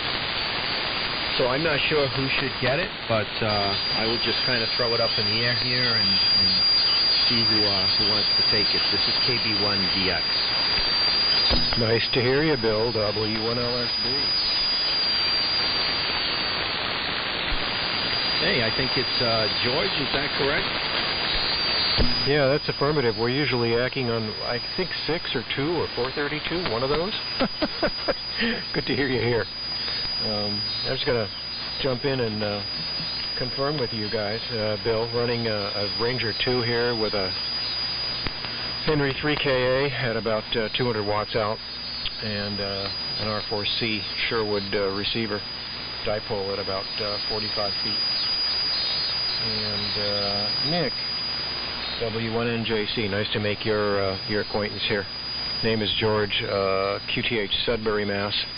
And you're both peaking, both you and Bill are peaking 20 over, 10 over on average, but 20 over. The band is just in interesting shape last couple of days. 75 was wild last night. I couldn't operate. I had family things going on, but hopefully tonight will be a little bit different. So Nick, I'm going to turn it over to you and ask for your equipment line up there so I can stick it in the log. I probably will throw a log in because this is really the first time I've actually had a chance to get in here on the AM rally and have some fun. W1NJC to take it in the crowd, W1LSB in Sudbury. All right, W1LSB in Sudbury, lower sideband, although you're working AM. Very good. Yeah, you're pretty good signal here. We're not that far apart. I'm a little south of Worcester in Sutton, so you're like a 20 over. Pretty decent signal here. Noise floor is probably around an 8 or a 9 or something like that. Plus there's QRM all around and all that business. But yeah, so the setup here, I'm running an SDR, sort of a homebrew put together thing, Red Pataya based SDR system. There's some details on my QRZ if anyone wants to check it out. A few other guys I know doing similar setup. It's pretty neat. It kind of ends up being like an Anon functionally. You can do pure signal and diversity receive and all that fun stuff. So I'm using that and an old PA from a Yaesu 757 that I had, one of my first HF rigs. And that's all packaged into an old TiVo enclosure. So that's the rig setup. I got a 922 that I modified. Got two, if you're not familiar, two 3500Zs. What's my carrier? I don't know if I trust this meter. Somewhere between 100 and 200 watts. And the antenna's a real big loop, about 700 feet total length. Delta loop antenna, guy wire, whatever you want to call it. Open wire fed. And using a homebrew link coupled tuner that I was just did some work to, put a nice turns counter on it, and been going through and trying to create my cheat sheet a little bit for my settings based on different bands. So I can achieve pretty good balance on this band. I have to sort of asymmetrically connect my feed line, but when I do, I can really minimize the common mode current coming back down the feed line and thus minimize any sort of RFI in the shack. So I was just poking around with that and tuned up here. Figured I would say hello to everybody. Some of you, I hear some familiar voices and call signs and some new. So good to catch everyone. The band's working pretty well, yeah. A lot of signals, which is good and bad, I guess, right? So I don't know who to send it over to, honestly. I was writing some stuff down, but I'm also doing some other things as well. I've had some issues with my Kiwi SDR here. I think I might have a power issue out in my shed because once in a while it just stops working. And sometimes I can power cycle from in here, switch the breaker, and it'll come back. But it wasn't coming back, so I brought it in. and just hooking it up to 5-volt power supply, the thing came right up. So I don't know. I'm using wireless on it, which I sort of had to hack in a little bit and do some messing around in the kernel and all that crap in Linux to get this wireless card to work. But I like the wireless. The Cat 5 the wired Cat 5 can create a bit of interference. So plus the wireless is nice. Anyway, kind of rambling here, but that's sort of what I was doing in between listening to you guys. So I don't know who to send it over. I'll send it over to EQX, I guess. I know there's other people in here, but over to you, Cameron. W1EQX, the AM group, W1NJC.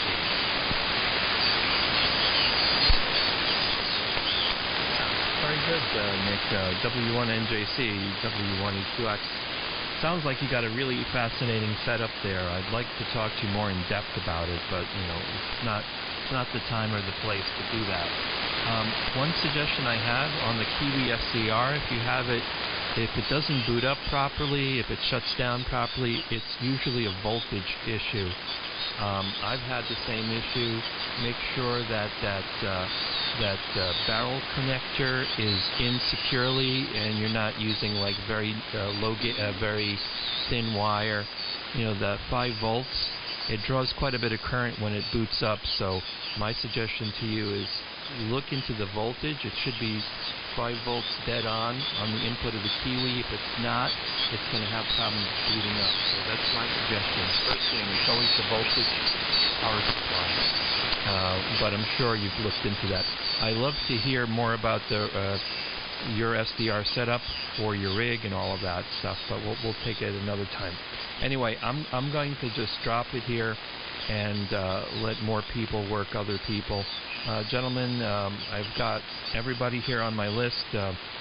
W4SBA, N9 PVF, W1ZV, WA3VJB, W1LSV, KC2ZYL, of course you, Nick, and KB1DX as well. So everybody's doing very well this afternoon here into South Central Vermont. Thanks. This is W1EQX. May I grab it?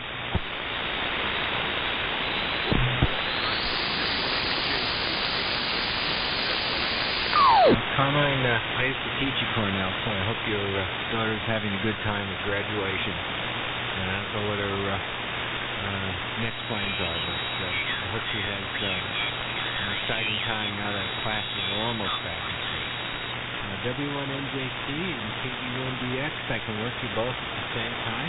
This is David. November 9, Papa Victor Foxtrot in Holden, Massachusetts. Running a modified Valiant, NC303, and both of you are probably quite well into Holden. It's probably both known as quite next year with that. Anyway,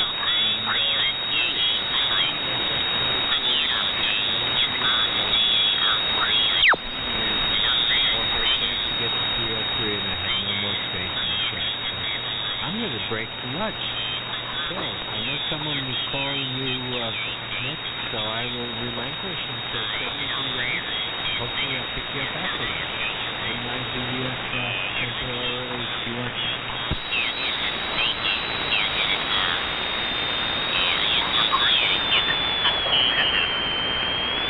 YL, go ahead.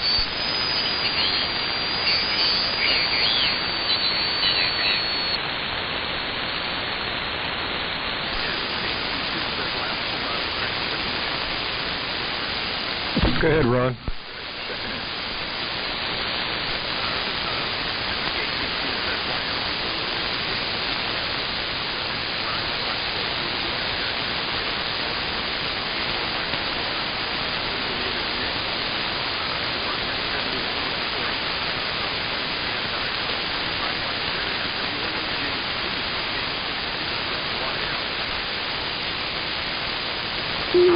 Okay, KC2ZYL, I hear you. Little up and down, sort of hovering around my noise floor, so you're probably like a 9-ish. But I got you R5, so I'm hearing you pretty well. So back to you, KC2ZYL, W1NJC.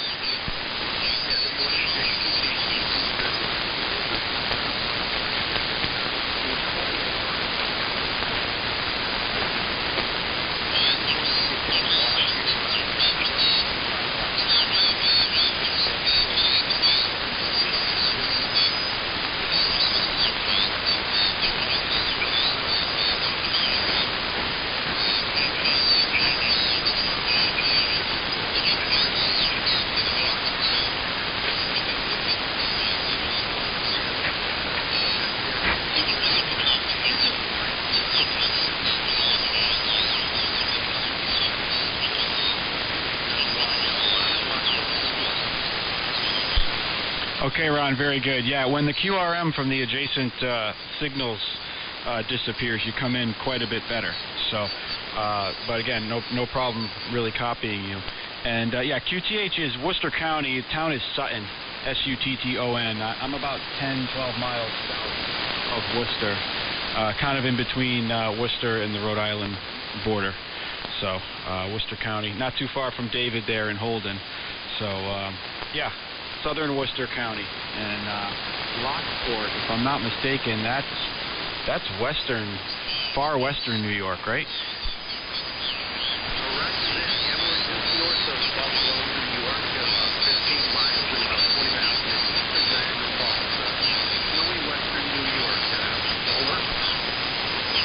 Yeah, very good. Yeah, you guys out there, you can just wake up to an unforecasted, like 8, 9 inches of snow, right?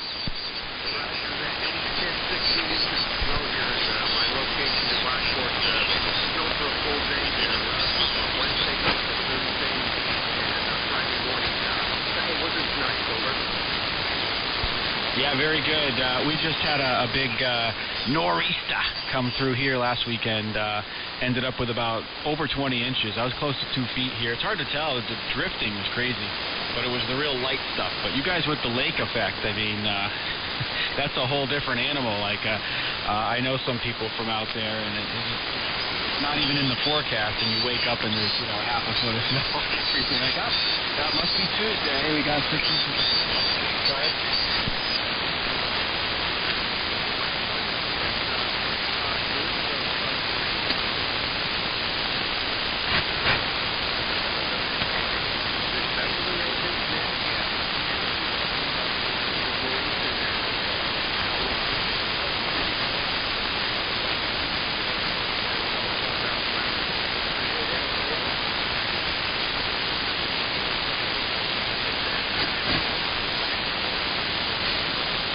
Yeah, well, sometimes they go together. So, yeah, we just sort of take it as it comes, you know, and that's how it works. I'm kind of done with the cold, though. I mean, I can deal with like 20s and 30s, but it's been so damn cold here. Like everywhere in the Northeast, I've heard some of you guys, negative temperatures up there in Vermont, New Hampshire, and whatever. And we were around, actually wasn't as cold as I thought. I was down to like the high single digits this morning, so kind of a heat wave. I think we might break 20. So anyway, I won't hold it. I'm gonna pass it around. There's a bunch of stations in here, so somebody pick it up, and I'm gonna try and do a little more troubleshooting on this Kiwi. I'm sure it is a voltage issue, Carmine. And it might be cold related. It's outside. That power supply, I don't know. It's like a 5 amp, 5 volt, but I'm trying to. I gotta look at it because it does have the sense lines, but I don't know if I hooked them up. So it might be time for a little re-engineering of this thing. It's funny. It's stable for months, and then it starts going wacko every once in a while. So I'm gonna look into that. So I'll be on the side. I'll be monitoring. So somebody pick it up. This is W1 NJC. W1 NJC. W2 ZZA for a quick contact. Okay, what is it? W2ZZA. Go ahead. Yeah, get that headlight. Dave, and I am just outside of Buffalo. I'm in the town called Buffalo. And I'm doing my round up there in Lockport. Groundwood. Volunteer in the Buffalo area, and it's very informative and very well done. And I take it from the exactness of your schematic diagrams and such that you work in the engineering field, although I didn't read your whole page. We may be cut from the same cloth, and we have the same garden trailer. So, we have something in common. Over to you, W2, that's right. Okay, Dave, very good. Yeah, you're coming in pretty strong here, too. You're about 10, 15 over, and peaking, peaks probably up to 20 or so. And, yeah, I'm an electrical engineer here by trade, so, yeah. Kind of love this stuff. And I missed what you said. We have the same something, and I just, for some reason, wasn't able to hear what you were referring to. The same garden trailers. Next year, check is 2 green garden trailers with a bunch of dumpers. I have one just like it. Oh, yeah. Oh, I love those things. Those are great. I haul everything in those. absolutely. It's funny how the little common sense can help people. It's the first thing I noticed in the picture of the shot. And by the way, the photographs are very well done. Looks like it's on camera as well. Well, most of those are actually just like cell phone shots, I think. So, but yeah, I try to, I don't know. Thank you. But yeah, those little carts are great. I even hauled a chicken coop on that. When we moved here, I had to move where we had originally put down my coop, and it, way overweight for that thing. But I was able to put it on there and kind of just carefully, move it about 30 feet. But oh yeah, mulch and rocks and wood and dirt and every other damn thing. Those things come in handy. I highly recommend it. They're only like $100. Yeah, I picked mine up from the side of the road.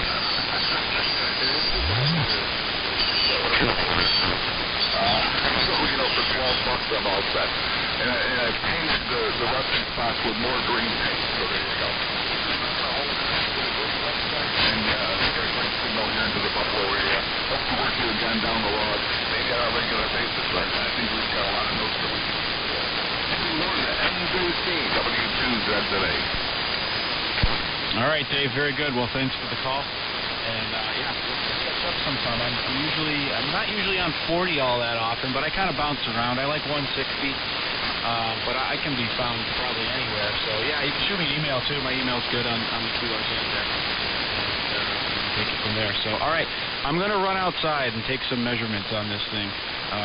But I won't be too long because it's freaking cold out there. W2ZZA, W1NJC. Okay, Nick, and I'm betting on temperature problem, a thermal issue. Good luck with it. W2ZZA. Pick it up. I gotta run.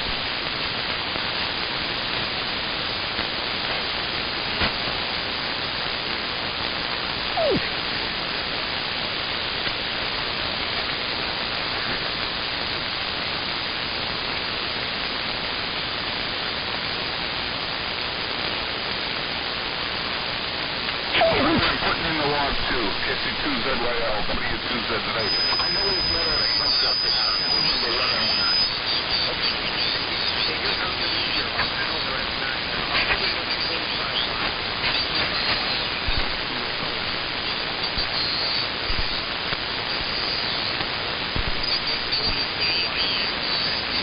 Yeah, okay. Yeah, well, let's stop you doing it. That's entirely different.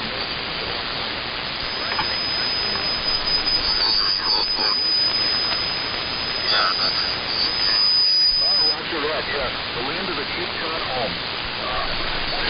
In that area than other houses anywhere in the world. Roger, yes.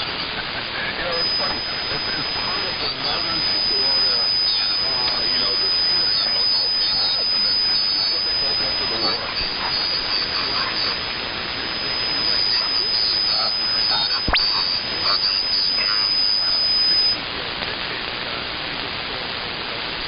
Yeah, we're on one of those, 1,150 square foot ranches here, right on French Road, you know where that is. And you can't get the house, it's the one with all the instruments.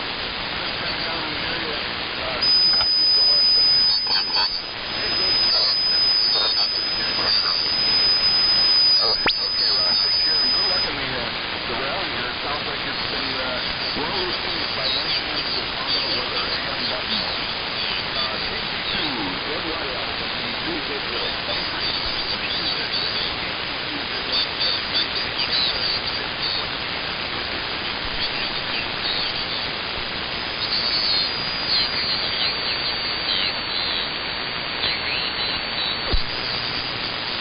KC2, ZYL.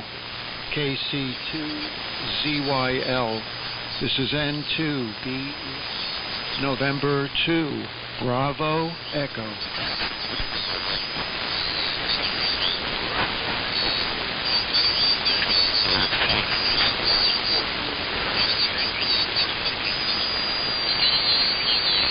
Okay, very fine.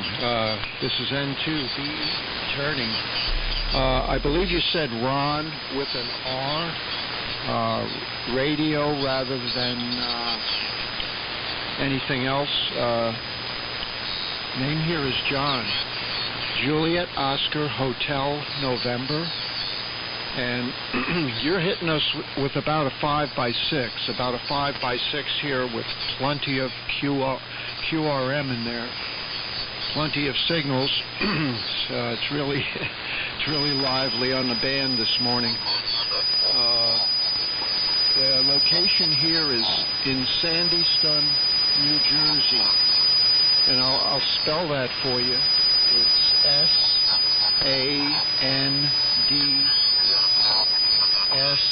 SANDYSTON, New Jersey.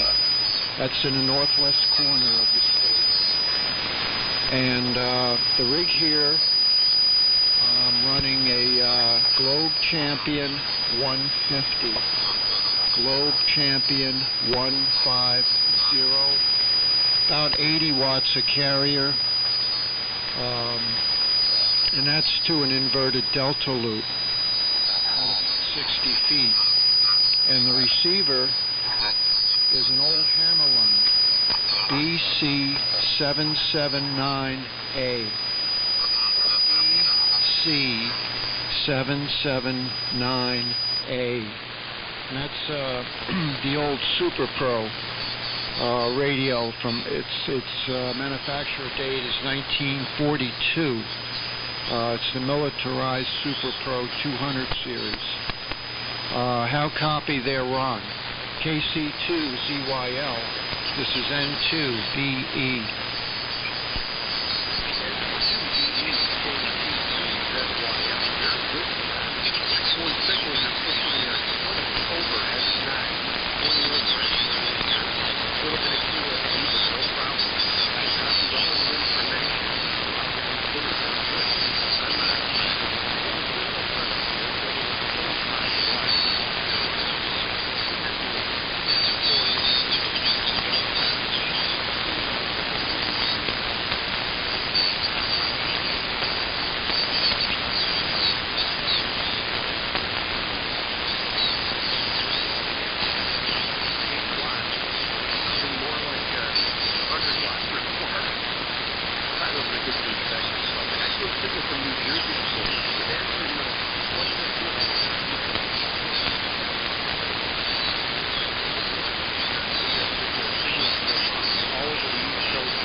Yeah, KC2ZYL. This is N2BE. Yeah, very fine. Good copy. And your TS440 is doing a good job. Very steady, stable signal. Good copy. Even though the audio is not what you call broadcast audio, it's better than that. It's good communications grade audio, and that's really helping to improve your intelligibility. Yeah, this old Globe Champion 150 dates back to about 1947, 1948. It was the first of the Globe Champion and Globe King line. And it kind of looks like two-thirds of the Globe King. If you can visualize a Globe King, it has a rack mount cabinet with 3 decks in it. This one has 2 decks, but it looks quite a bit like the old Globe King. And it's a very crude print. You know, it reflects like early 40s technology, but I like it. You know, it's cool, and it's built like a tank. It weighs about 140 pounds. So it's quite a transmitter. Okay, Ron, I guess you're in it to make contacts today, so I won't hold it unless you have something else you want to say. I'll say 73.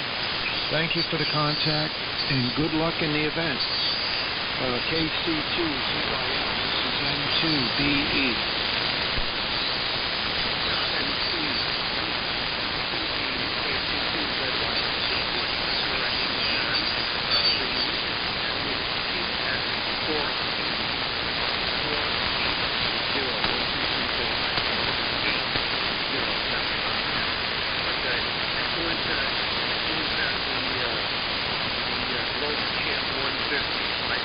1940 vintage boat anchors. They have a distinct look from the later ones, I'll say that. And I think that the Hammerland Super Pro there is a beautiful example of a military-grade receiver for the 40s. I really think it's an outstanding-looking receiver.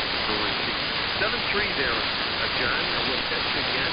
And thank you for picking me up here on the AM Rep SUV from KC2ZYL. 7-3, John. Yeah, 7-3, Ron, and QSL on the TS480. Yeah, you had there was a splatter right over you when you said TS4, and so I figured it was a 440. A 480, I'm not too familiar with that transceiver, but okay, I got it. And yeah, if you're looking for a good AM receiver, one that can really pull out the full fidelity that you can find in some AM stations, I highly recommend the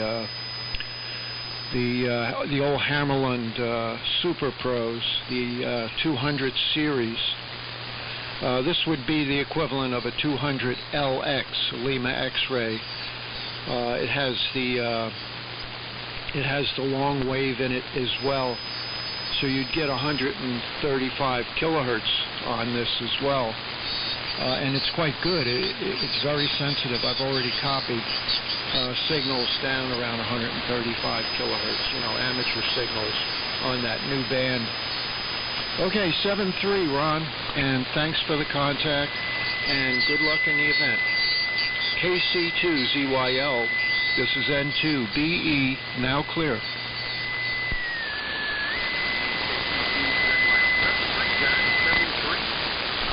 K2ORC.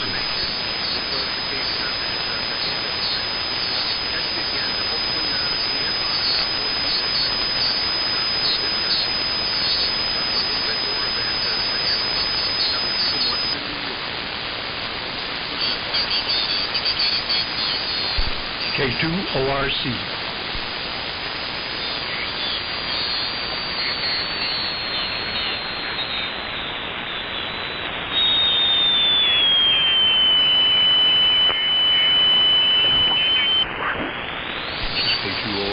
KC2ZYL, you copy Kilo 2, Oscar Romeo Charlie.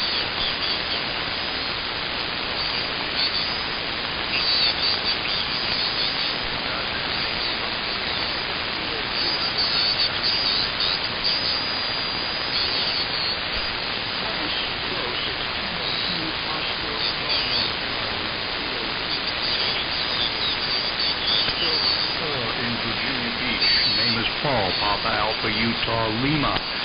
Hopefully you copy. K2ORC.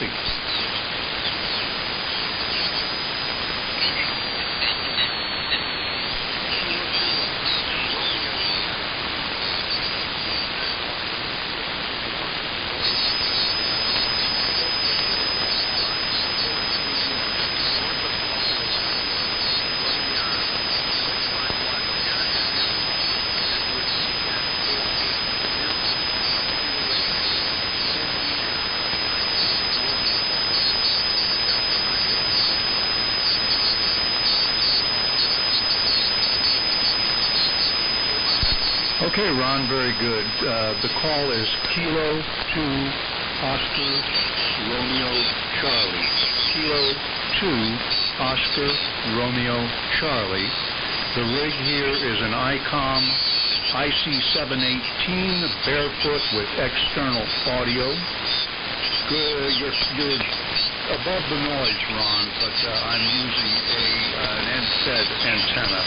So again, this is K2ORC, Kilo 2, Oscar Romeo Charlie, with about 40 watts of carrier, and the name is Paul, and the QTH is Virginia Beach. QSL?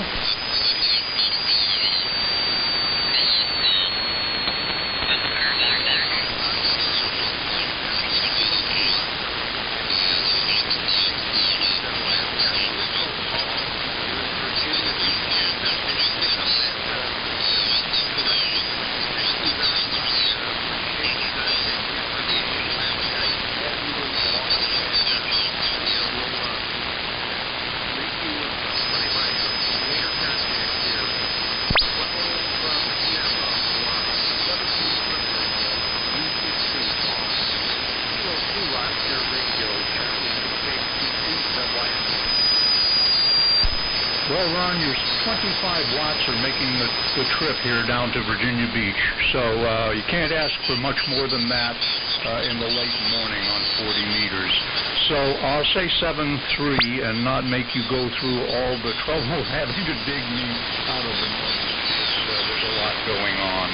Good to make your acquaintance, Ron. Maybe we can talk some other time when conditions are a little less noisy. KC2ZYL 73 from K2ORC 4, Virginia Beach.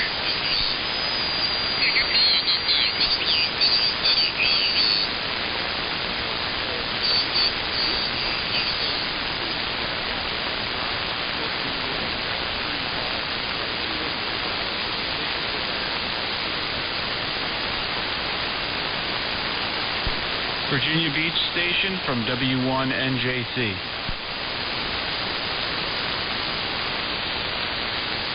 Yeah, W1NJC.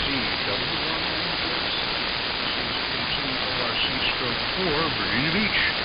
Name is Paul, Papa Alpha, Utah, Lima. Nice big signal in here.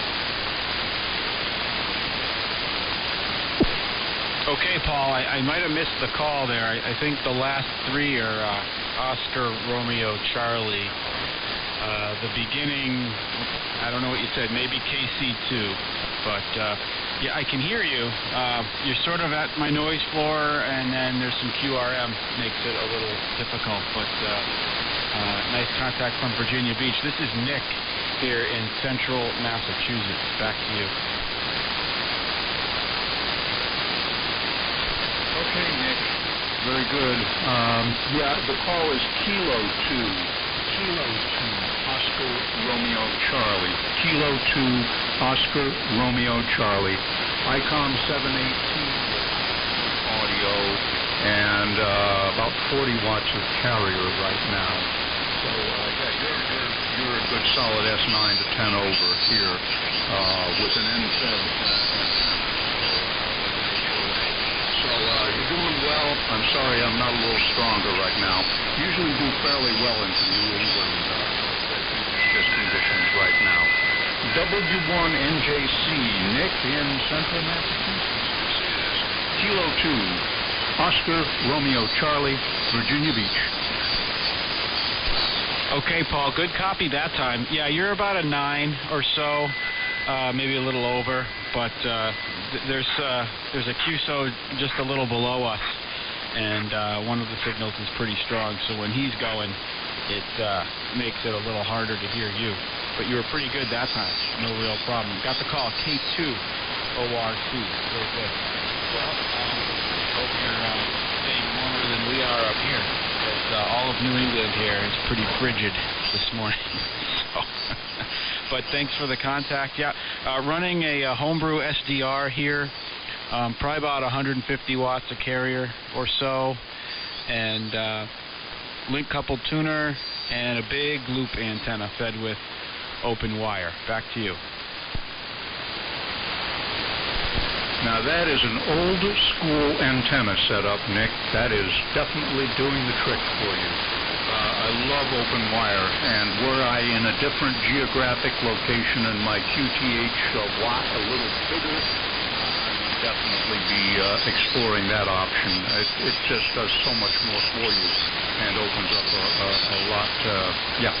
Anyway, but it's not what's happening. It's an NFED random wire with a 9-to-1 balance at the end, and it's just the way it is right now. But yeah, I'm very good on the SDR, the homebrew SDR, 150 watts. Well, I'm glad you got a good rig there.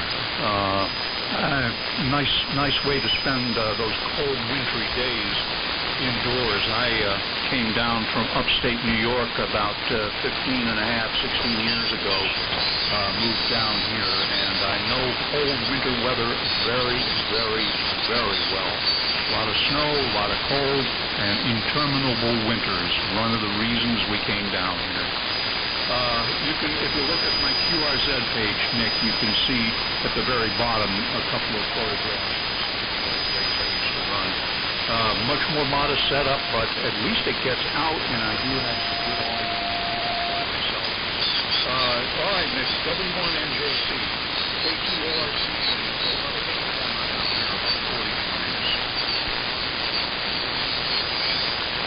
Looking at your QRZ there, Paul, quite a bit of wildlife that you're able to capture in your area.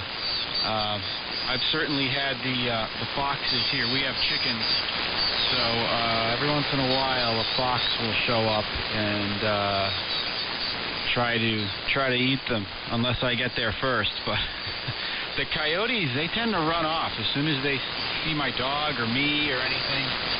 They will poof, but the foxes tend to be a little more brazen. But you got some great pictures of the wildlife there. That's great. That's really cool. And I see you have some indoor, not so wildlife. The cats there, so very good. Yeah, the NFED's a pretty good antenna. You know, I hear a lot of guys using them, and they work. You know, it sort of a little bit. It's like, well, you know, where's the other half of the antenna? And, you know, I guess it finds, you know, your feed line or your ground. If you got a good ground system, I'm sure that helps. But a lot of guys are using them even in portable ops, you know. Take them out in the field and just hook them up, you know. Sloper, whatever. And they're pretty effective. So, you know, don't downplay it. I mean, you're doing great. You know, fairly low power. I'm hearing you fine. Like I said, if it wasn't for the signals just south of us, I mean, it would be no problem at all. So your signal's getting out. And, yeah, you know, we got to do what we can. I mean, for decades, I lived in places where I had to put up attic antennas or, you know, stringing wires wherever I could. And, you know, all sorts of compromises. And every antenna is a compromise in one way or another. But I will say I do love this booth. I mean, ever since I put one up, even just as a test, I had it kind of at like a low elevation, just kind of haphazardly threw something into the trees, you know, 10, 20 feet off the ground. I was amazed at just with that, with open wire line, you know. It just works on every band. And on this band especially, I find that it's just incredible. It's essentially a DX beam antenna in every direction on this band. It really, it just offers incredible performance on 40 and 20. But I use it 160. I mean, I've even used it on 6 meters. You know, so it's pretty neat for sure.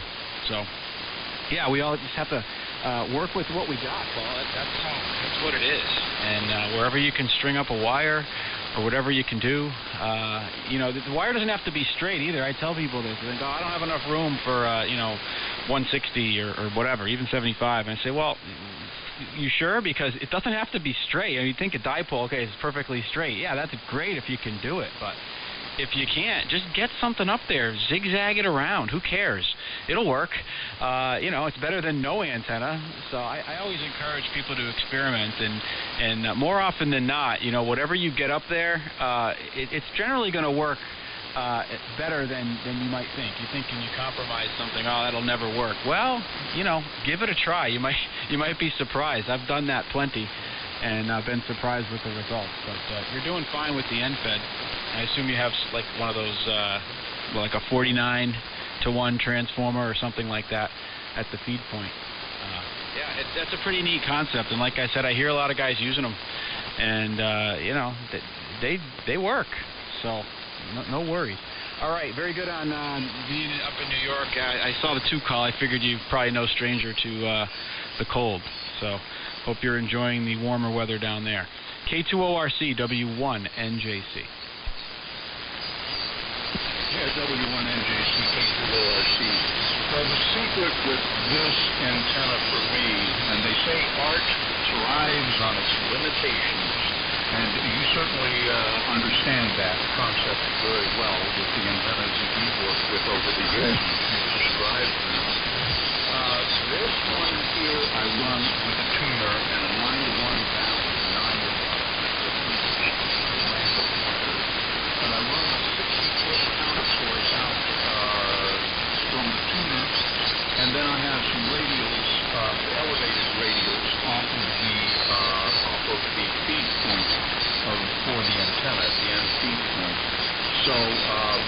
that, you're right. The ground and the radials, they make all the difference in this world. And I would encourage anybody who is going to try and use these kind of antennas, and this is my second season with this, with an end-fed random wire, is to be very, very mindful of your ground plane, your radials, and if you're using a tuner, as most of us do when we're running a random wire, get a counterpoise off the ground, the ground love on your tuner, because that's absolutely essential, and it will pay off. Certainly 40 watts, in the middle of the day will give you a lot of satisfaction. Nick, I'm wondering, you said it's a loop. I assume it's a four-sided loop. It's not the delta loop, but boy, those loop antennas are great. And that's really wonderful. And you're able to use it that broad of spectrum from 160 all the way up to 6. That's boy, you really won the grand prize when you put that one up. That's for sure. W1NJC, KTORC with the boxes and the tabs and everything else. Okay, Paul, your signal went down a little bit that time. I had to switch over to sideband there to copy you to avoid that QRM, but I still heard you. Yeah, it's a three-sided loop. I just didn't have the trees in the right places to do 4. I had it at 4 at one point, but it would be at a lower elevation. So it's 3, 2 big trees, and then the feed point on the roof. One of the trees is really tall, and I got it up probably close to 90 feet. The feed point on the roof is probably 40 or 45 or so. And then the third point, it used to be better, and it's kind of fallen a bit and tangled a bit in the trees. And it's not great smooth work, but it's a lot of work to do that work. And I just haven't done it. But I'm going to have to at some point. But it's, it's really long. It's over 700 feet in total length. So it really, it's up pretty high. So it does okay. I mean, it works pretty good on 160. It's not a DX antenna there, but then once you start going up in frequency, the angle of radiation gets quite a bit lower, and it starts to, have different effects. And as you go up really high, you start getting some odd patterns in the atmosphere, really strong peaks and nulls and lobes and all sorts of wacky shapes, at least according to the model. But I haven't really found that to be much of a problem, I've done some comparisons with other antennas and with SDRs and things and just try to see, is there somebody I'm not hearing or whatever? And in general, it just doesn't really present as much of a problem. And more often than not on this band, if there's like a DX pileup or something, I can usually just jump right in over everybody, and every guy will hear me. And after like 20 years or more of, trying to fight with some half-assed antenna in an attic and 100 watts, it's kind of nice now to be able to just jump in. I know a lot of those stations are running beams and more power than me, but like I said, more often than not, I can get through. So it's a testament to the antenna and the design and everything. Like you said, it's an old, there's nothing new here. This is old school stuff, but it works really well. So I encourage anyone, like you were saying, with the ground on what you've experienced with your end-fed and how important that is, I encourage anybody, if you have room for a loop, because you can use it on every frequency above the one you cut it for. It doesn't have to be resonant. It doesn't matter. If you feed it with open wire line, you're good to go. And don't worry, you can just put a balun. There's a lot of ways you can make it more often. I'm telling you, if you can even use the built-in balun in your tuner, but I like winding my own. It's easy enough to do. Just wind a balun, put it on the output. Yes, it's better on the input, but I'm just saying, anyone listening who wants to try it and thinks that you can't, I'm telling you, you can. Put up a loop and just try it. Make some open wire line. You get those 4-inch spreaders from Tractor Supply. It doesn't take long. It doesn't cost a lot of money.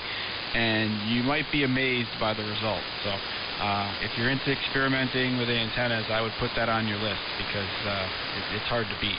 I'm going to run, Paul. I got a couple things to do here, but I'll be back around this frequency or some others or whatever. Good to hear a lot of AM with the rally and everything this weekend. So it's nice talking to you, and I'm sure there's others on frequency maybe want to work you. But this is W1NJC. I'm going to be on the side for a bit. 7-3 for now. All right, 7-3, Nick. I just pulled up your QRZ.com page, and boy, yeah, I was looking at the diagram and the photograph, the aerial photograph of your antenna setup, and lovely shack and a couple of really handsome dogs there. So yeah, you're in the catbird seat, my friend. Pleasure working you today. It was a very enjoyable QSO. W1NJC, K2ORC, and we're in listening mode.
AC2, ZYL, Kilowatt Charlie 2, Zulu Yankee Lima from Whiskey Charlie 2 Kilo, WC2K.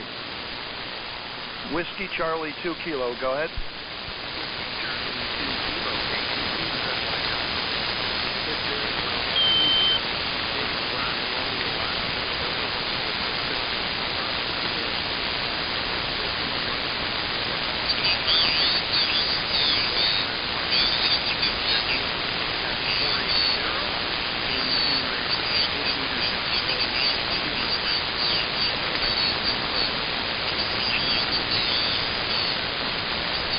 Okay, Ron.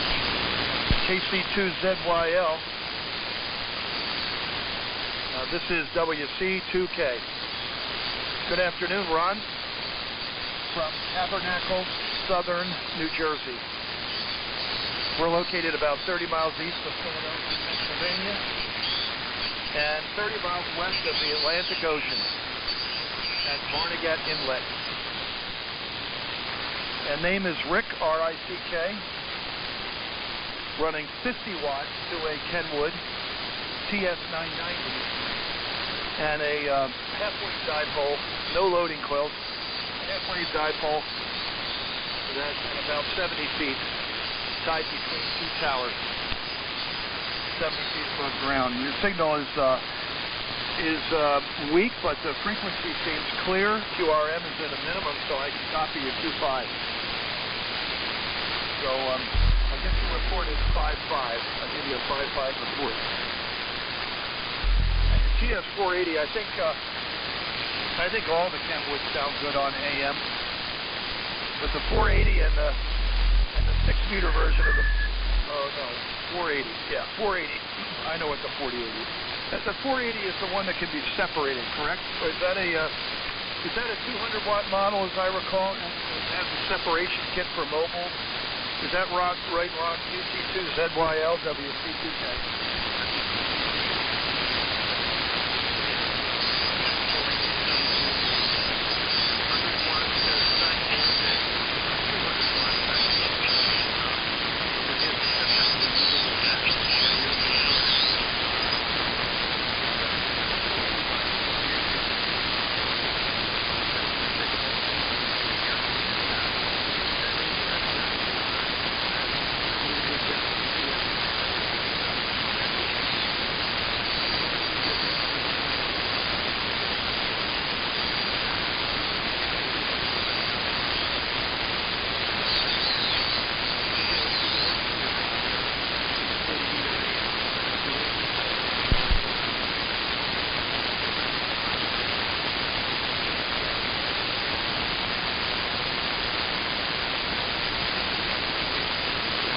Okay, Ron, KC2ZYL, WC2K, solid copy. How long is your dipole? What's the overall length with the loading coils? I guess, what is, I suppose you're restricted in space. Is that why you have loading coils in the legs of your dipoles? Go ahead.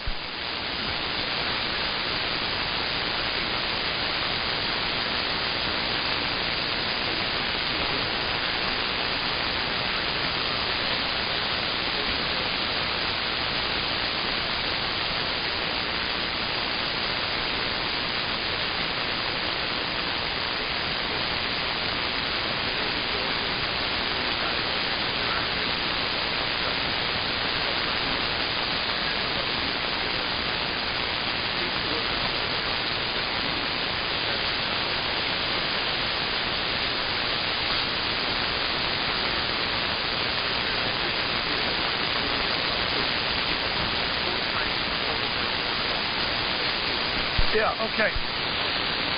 KC2ZYL, WC2K, well, you're holding your own. And my experience, they make that same design, loading coils in 40-meter element. You can buy a rotatable dipole, and they work very, very well. They work very well. A number of antenna manufacturers, Cushcraft, the new JK antennas, M squared, all of those aluminum element antenna manufacturers make a rotatable dipole using loading coils in the element.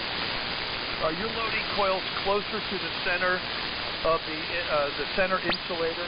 Are they closer toward the center of the dipole than they are from the ends? Over.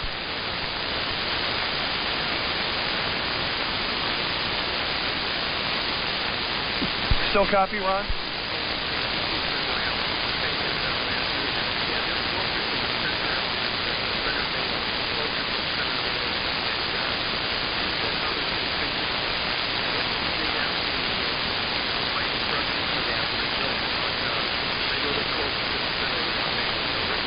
Yeah, I think that's the latest design.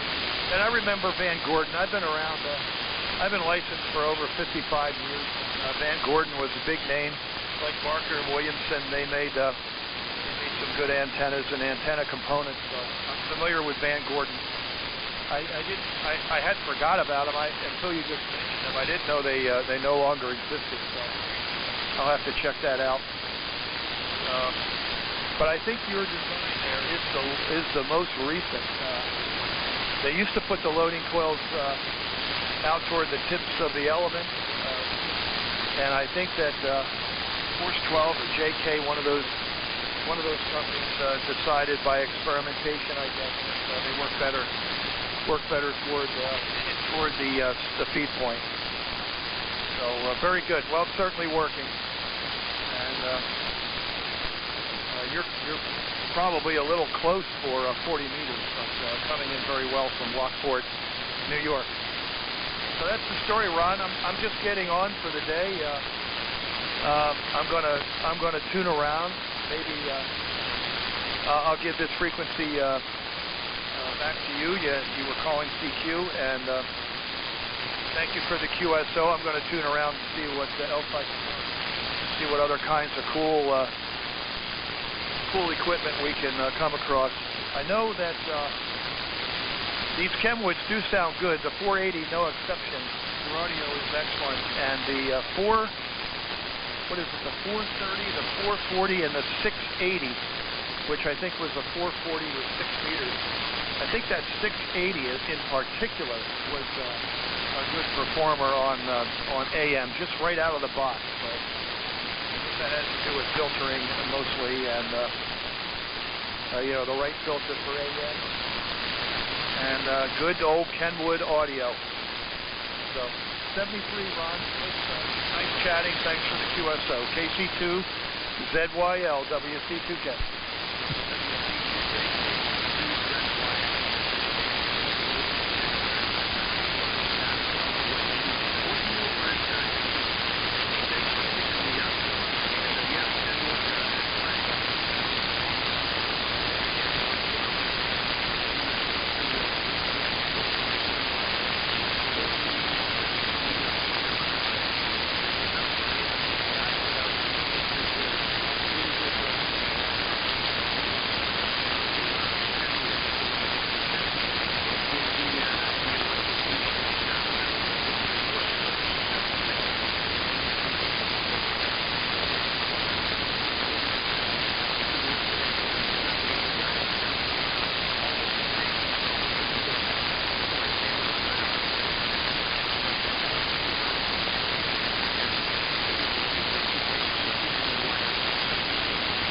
Okay.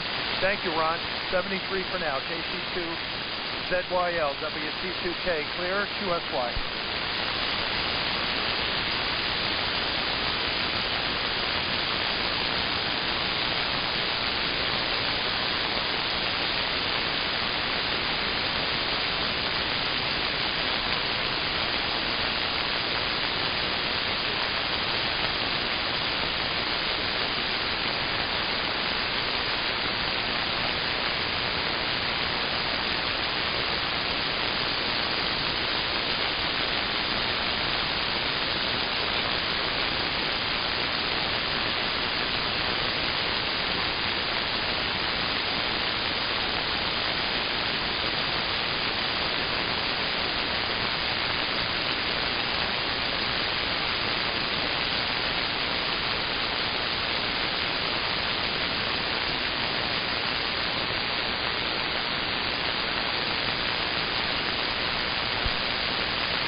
Testing 1, 2.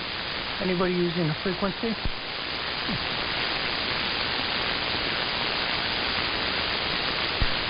Yeah, KC2. My pen just stopped. KC2ZYL. KC2ZYL. Good afternoon. My call is WA1H Henry F Fox F Fox. WA1 Honolulu, Florida, Florida. Over.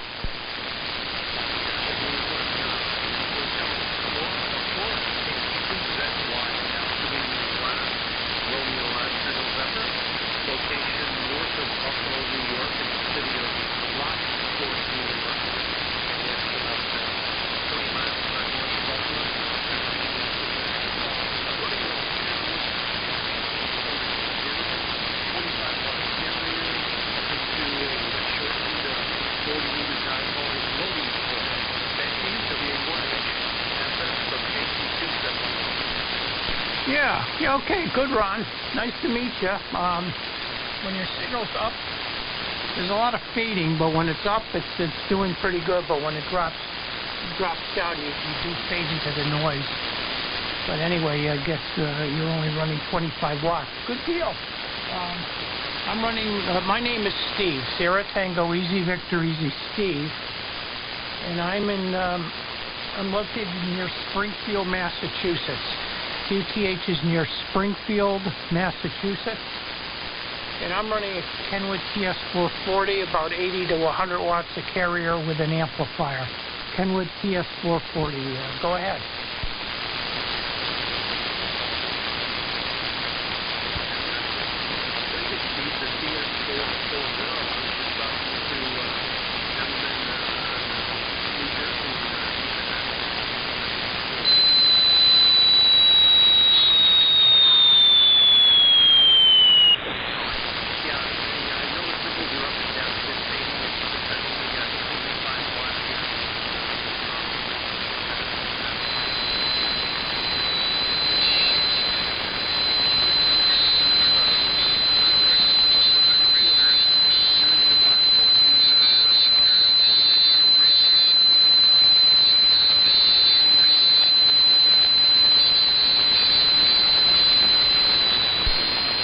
Very good, Ron. Just opening up the Excel spreadsheet that I'm using for logging the AM rally. Yeah, 40 meters has been pretty good. I was on a little bit yesterday afternoon. I seem to have done better here on 40 than on 80. I don't know whether it's just the timing. When I've gotten on 80, there hasn't been a whole lot of activity or what. But yeah, we've been doing pretty good. And my TS440 has been modified a bit. I think the audio is a little bit wider than the stock audio, and the receive audio is definitely better. So everything's been widened up a bit. So cold here. Maybe it's about 20 degrees now, but nice and sunny. So we're headed out in a little bit. Finally going to get out of the house and go out and hear some music. ZYL from WA1HFF.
Good, Ron. No, nice to meet up with you. Maybe we'll get a chance to run into you again sometime. I operate I operate a lot of modes. I'm not specific to just AM. I do CCW and sideband and digital modes. So catch you later. Thanks for the call, and we'll be listening here as well on frequency. ACT ZYL from WA1HFF.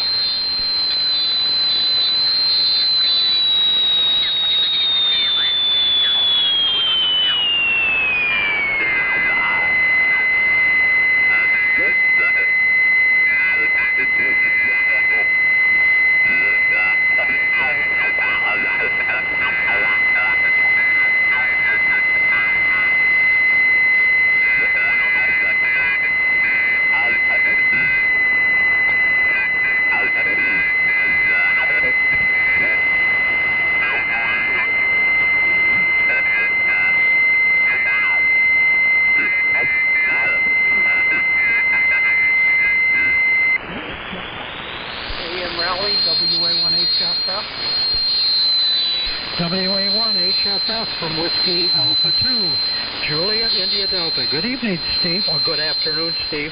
Bernie here. We haven't talked in years. How are you doing? I've listened down on 7157 a couple times and I haven't heard you. I haven't been on the air too much. Anyway, back to you, Steve. Whiskey Alpha 2, Juliet, India Delta. Bernie here in Vestal, New York. Yeah, hi, Bernie. Wow.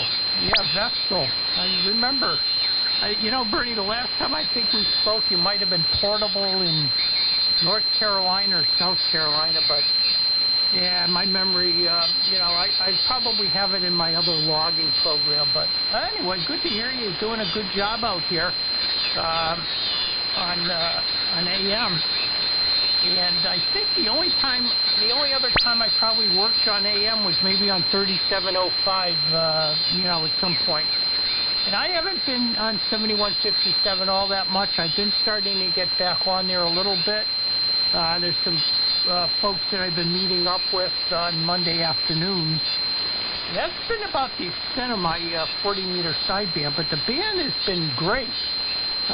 You know, I just worked the guy here on 40, not too far away, so, you know, from short distance to long distance, the band has been much, much better. If you're logging, I'll give you my information. I am in the AM rally. The name's Steve. PTH is near Springfield, Massachusetts, and I'm running a CS440 drive-in amplifier. I'm running about 80 to 100 watts of stereo. WA2JID, WA1HFF. Yeah, okay, Steve. No, I'm not really in the rally. I'm listening here. I was shredding some papers, and I heard you come in there, and I've listened for you a couple times.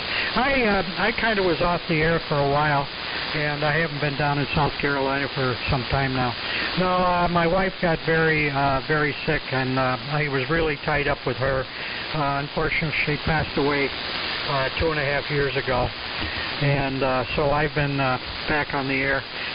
It's kind of funny. She said, I don't want any antennas on the house, and I don't want any more radios in the house. You can do whatever you want to out in your garage. So I did set up a station out there, and pretty good size antenna, and an AL82 amplifier, ran a lot of vintage stuff, and after she was gone for a couple of years, I just said, you know what, I can set up a station here in my bedroom.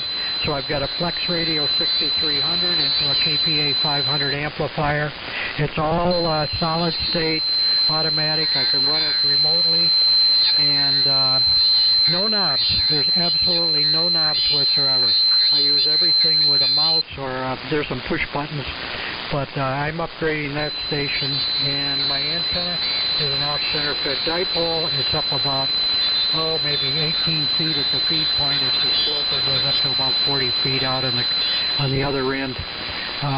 It's only 216 feet long, but I can get on all bands, 80. I don't use the tuner. I run in bypass, 20 in bypass, and on 6 meters in bypass also.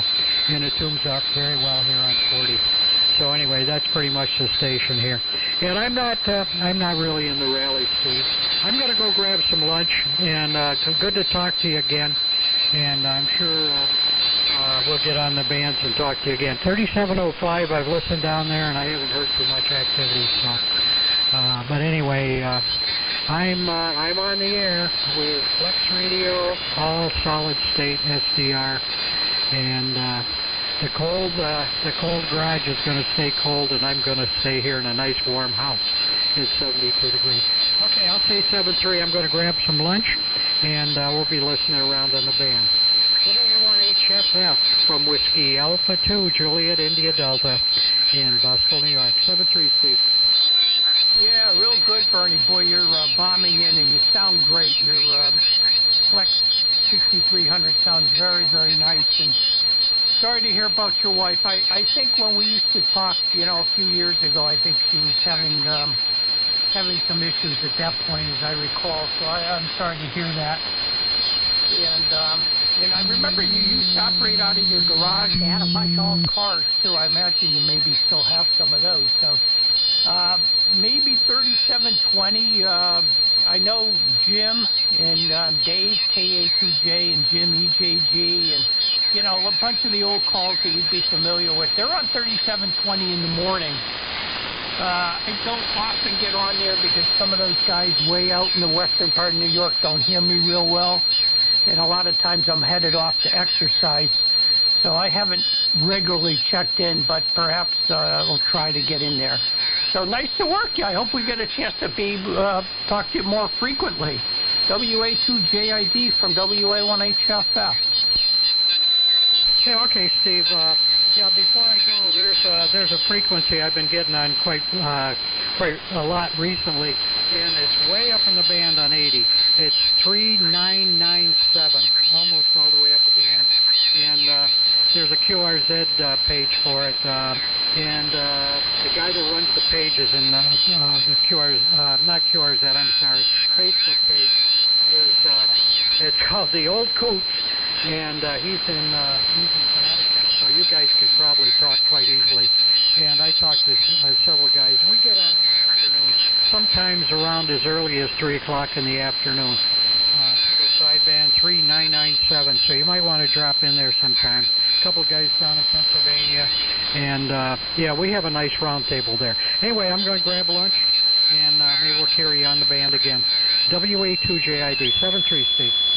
Yeah, okay, good, Bernie. What time does that group assemble? You said 3 o'clock, or is it a little later? Well, people get on there all day, but usually it's 3 o'clock, 4:30 sometimes. We get on at night, too. And usually about 7:30. But anywhere from about 3 o'clock to, I don't know, 8 or 8:30.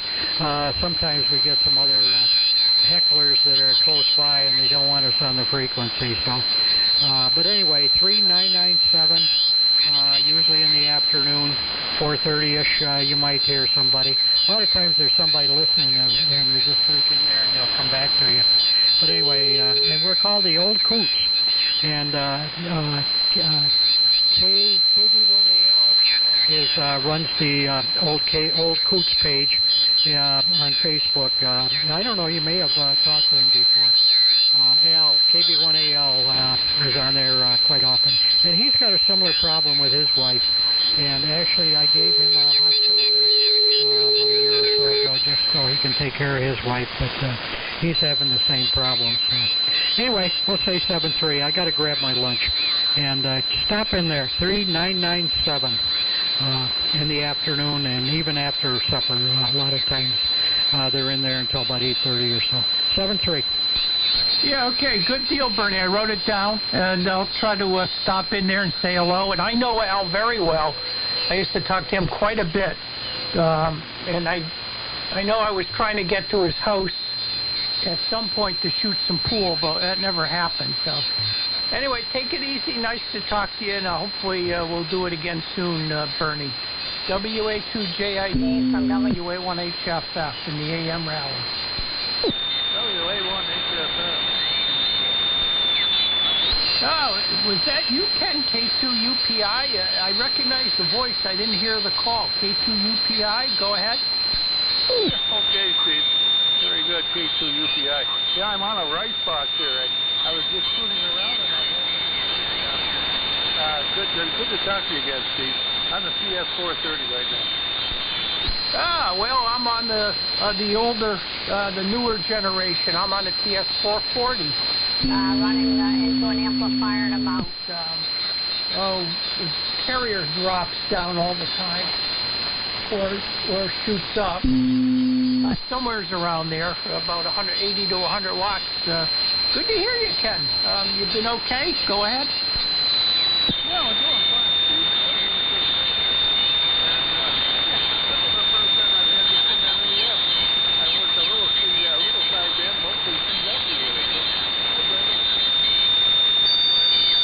Yeah, I've had mine on, well, mostly over this weekend, but prior to that, I put it on CW a couple of weeks ago. It does well.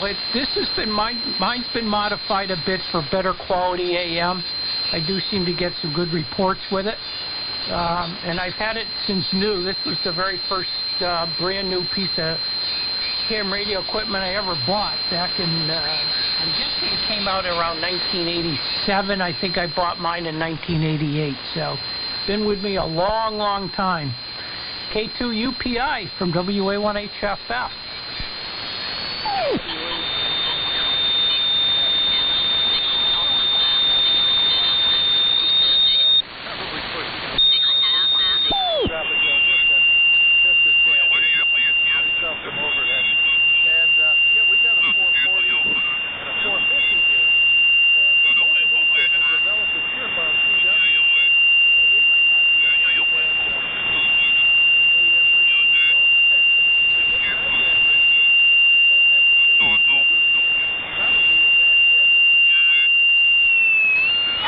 Okay. Well, I've been pretty lucky with mine. I, you know, other than the dot problem because of the conformal coating issues that would pick up humidity, moisture. Other than that, this thing's been working really, really good.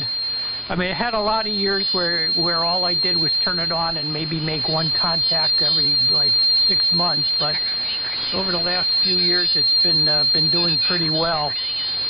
And you know, at some point I got a more modern rig. I had a TS570, and that's been moved along. And now I have a TS590, which I use quite a bit because I can interface it with a computer and get on digital modes very easily. So real good. So were you able to hear Bernie? Because I'm sure you guys know each other. Were you able to hear WA2JID when he was on with me?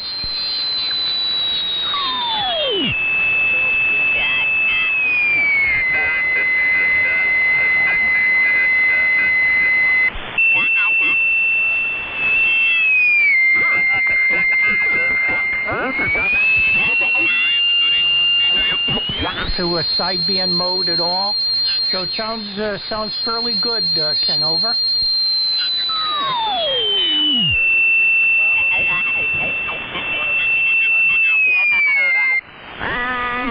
On and off.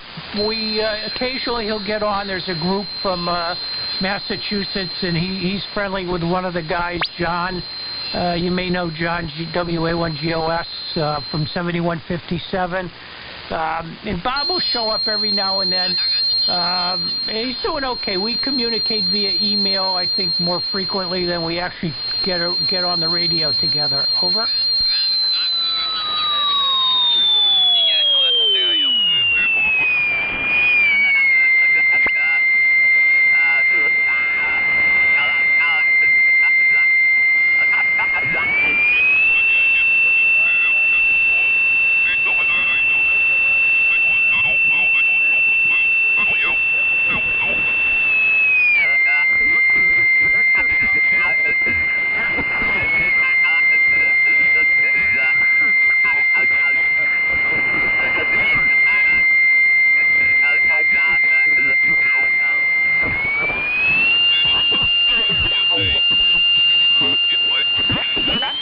It's been a while. I know the last time we spoke was probably on CW a while back. So, hey, catch you later. Stay well, and we'll look forward to another contact, maybe on voice, maybe down on 80.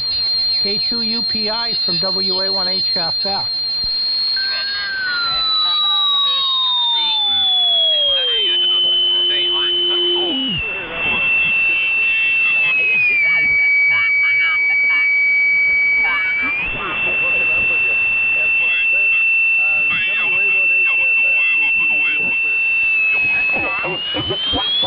WA1HFF.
Over.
Cool.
119 PVF.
heat exclusively with wood, and the furnace has been gobbling logs like crazy this past week. Today being not too much of an exception.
privileged I am to hear your melodious voice over the airwaves. Bill, KD1SH, WB1GCM, thank you for the contact.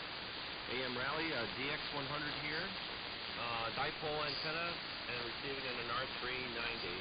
Over.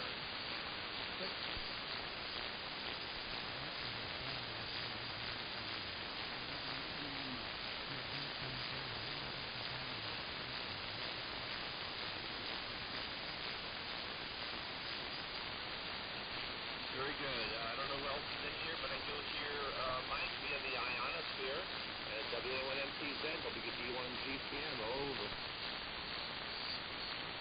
Roger, Bob. GCM and this WA1MTZ. Yeah, you're 5 and 9 here. Actually, well, you're too pricey with it. We're at the top of the scale. We're almost at the top of the scale last time we did. Oh, good.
Was that you sending CW with the hum modulation? I guess that was you, because then you came back and said you had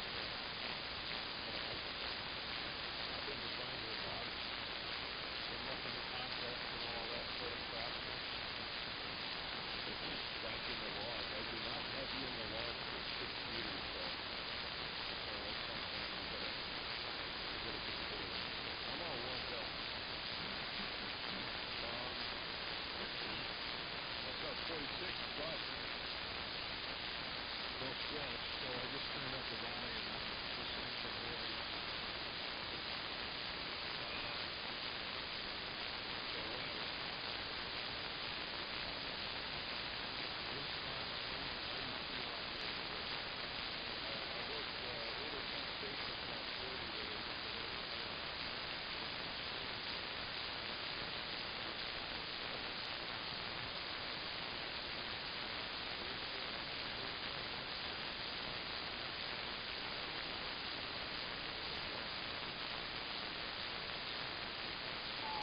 WA1LG2, WB1GCM in Coventry, Connecticut.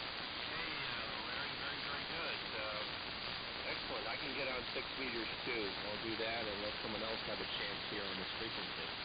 Be happy to work anybody though. And by the way, Larry, on a break, I just want to tell you I found a crystal, closest I got so far, but it's 37035.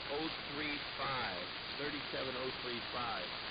I don't know if there's a way to pad up in frequency, or you want me to take a whack at grinding the thing.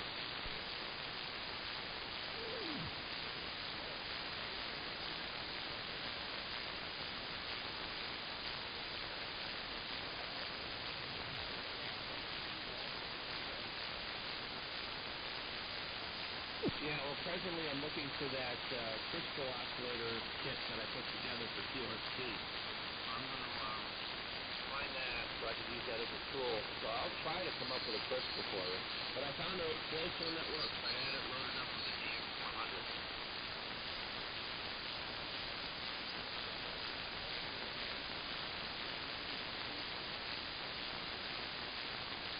I will look, but those are scarce. Those are more scarce.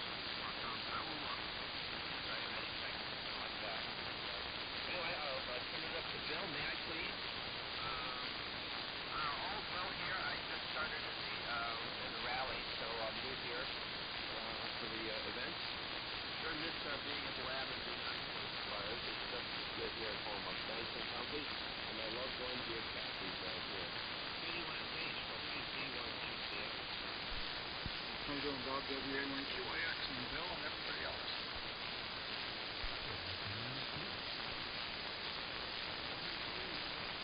Good afternoon. Yeah, go ahead there. It's supposed to be you.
Some more people on the old rally here, find out what's going on. Yeah, Bob, we certainly miss having W1AW on the air during the rally. Hopefully next year, all this COVID stuff has been going much, shall we say. I think there's no enough for anybody coming in from the outside. Anyhow, we're doing fine up here, Bob. I'm not sure who this goes over to. I don't know if it goes over to Mike or goes over to Larry, because I haven't heard those guys yet. We throw it over to Mike real quick. WNC said, wonder what your number today. W13, I think. You're on something else? WA1QIX.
fine. You said you're running 3 watts. What exactly is it that's running 3 watts?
Doing fine. Did you say it has a 6T9, a 6 Tango 9 in the output?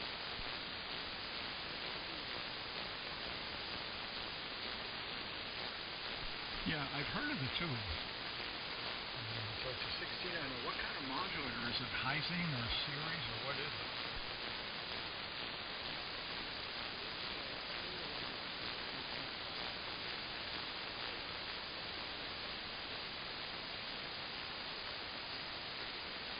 Oh, okay, sure, that'll work. That's amazing. That's doing great. I've been hearing you're weak and all that, but no problem understanding.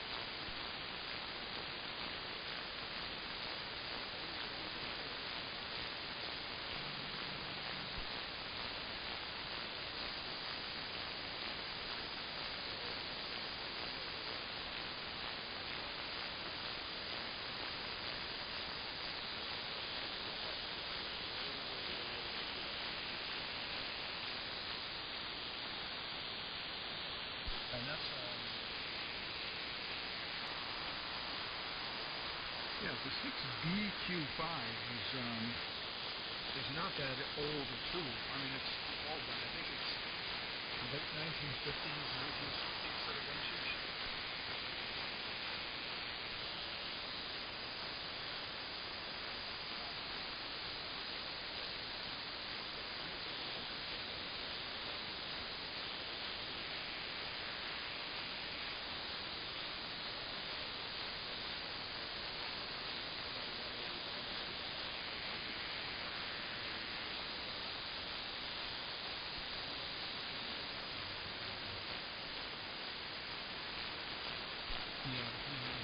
Yeah, I remember the 6BQ5 quite well.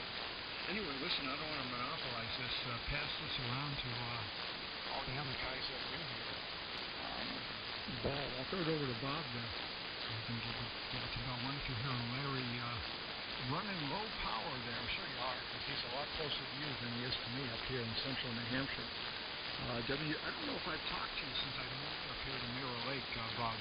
WB1GCM, WA139 direction.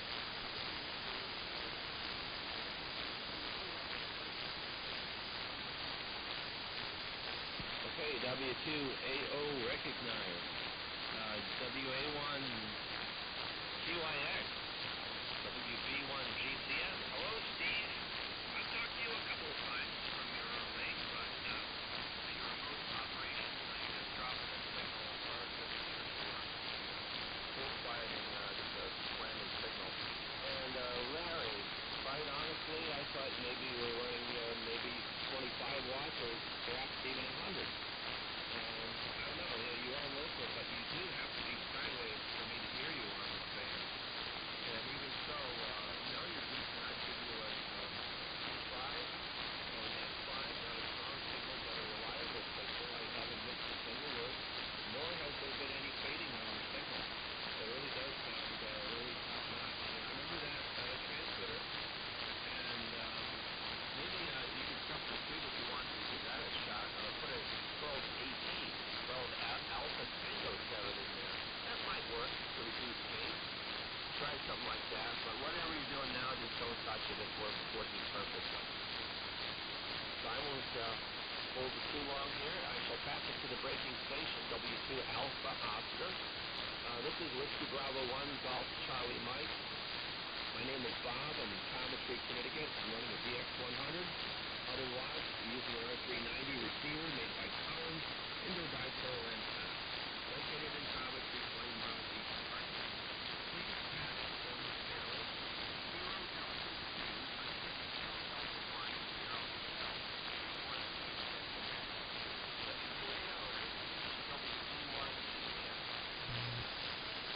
2, W1 WOR.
W2AO, I copy you solid here. This is WB1GCM. Next station to take it would be Kilo Delta 1 Sierra Hotel. But first there was a breaking station, W1WR. If you'd like to join us, Rob here in Coventry, Connecticut, 100 watts with a DX100 R390 receiver. Over. Yes, W1WR. Do I have it? Yes. Good afternoon, Bob. W1WOR. It's Al.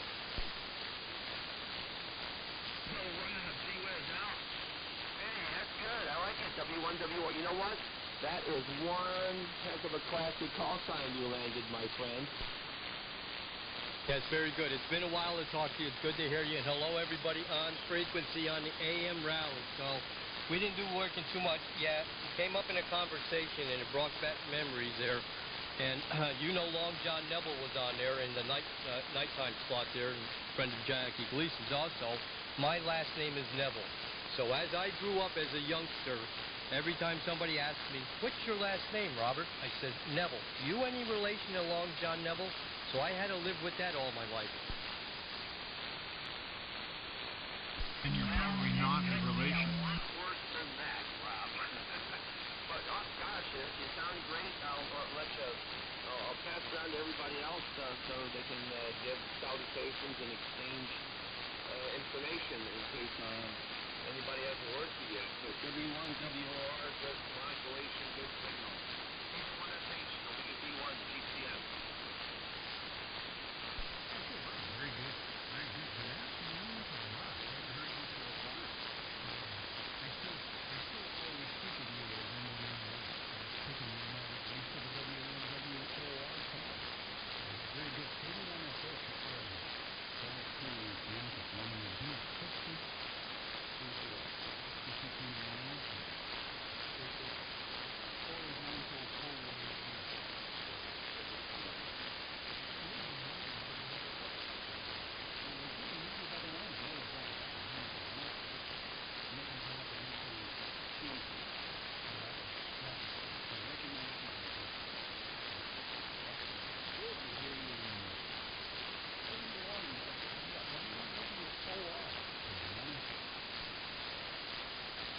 W1WR. Hello, Bill.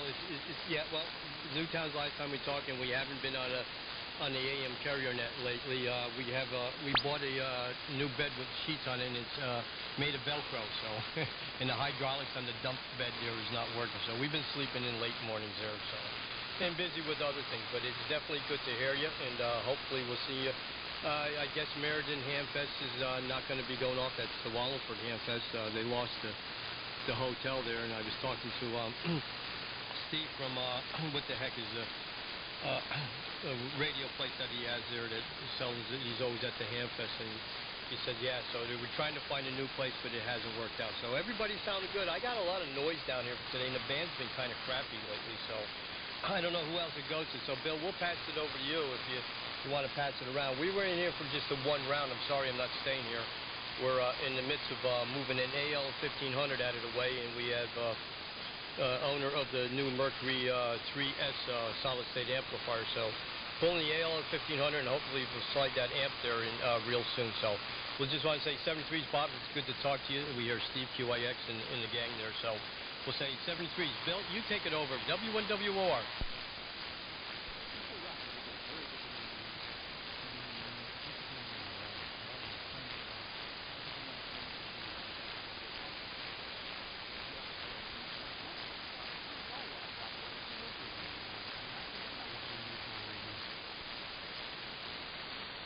We're running Bruce's K7DYY solid-state transmitter in flavor of 160 and 80.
Very good. It's been a while. Yeah, we're in here for one round. We got to get things moving around there. We got a mess here. So before the other half comes home, we got to get the basement straightened out. Yeah, well, geez, that's got to be 2019. I think was the last time we all went there.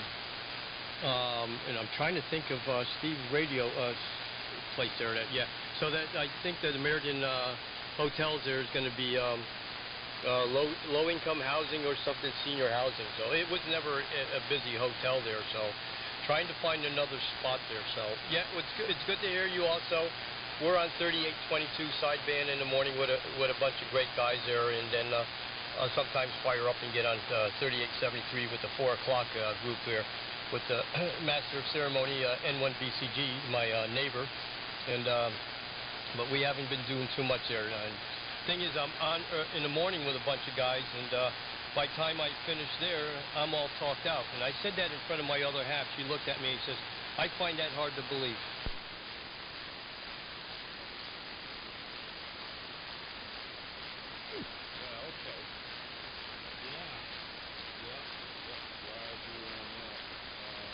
Somebody else pick it up.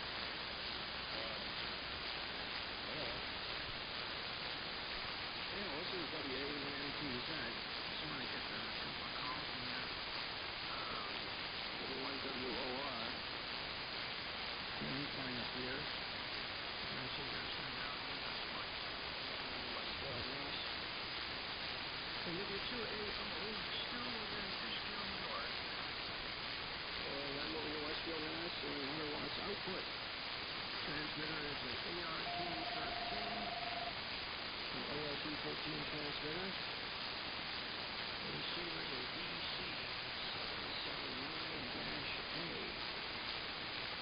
C779.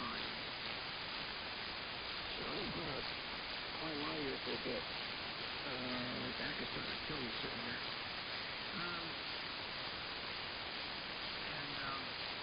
I just kind of listen out, I guess. But W2AO, I hope you hear me okay over there, Stu. WAMT's at. W2AO.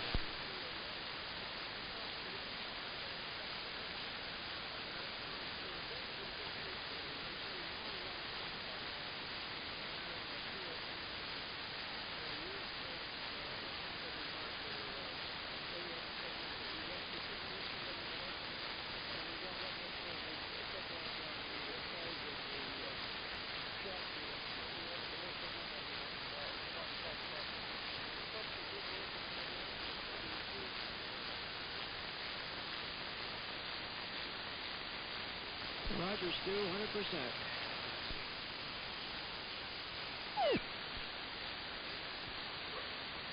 W2AO, WB1GM. Very, very nice to meet you. I hope we can talk to you another time, Stu. You got a good signal, good enough signal here into Coventry, Connecticut. Bob here. Nice to meet you. This is WB1 Golf Charlie Mike. Thank you.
I'll take it.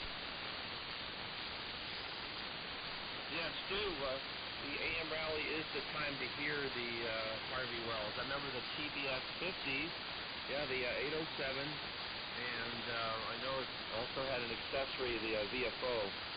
So I remember back in the day, I've been a ham for going on 48 years, and used to talk to old-timers that had the TBS 50, one in Rhode Island, can't recall his call sign, but he had a carbon mic and a TBS 50, and he was heard all around New England and talked to his buddies every day on it. Yeah, I had one of those too. There were one or two at the museum. Those things have really good modulators, and they sound great. Pretty loyal and all cheap too.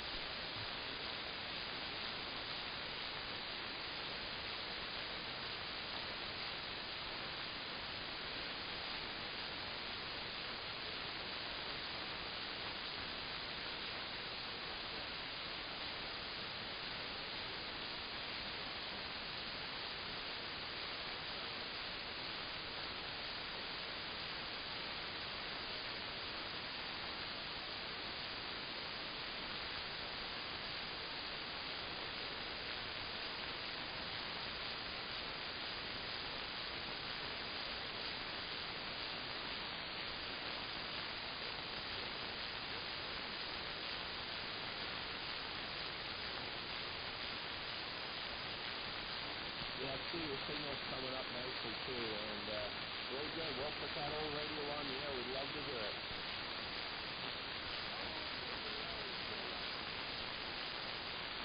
I believe it stays on until 2 o'clock this morning.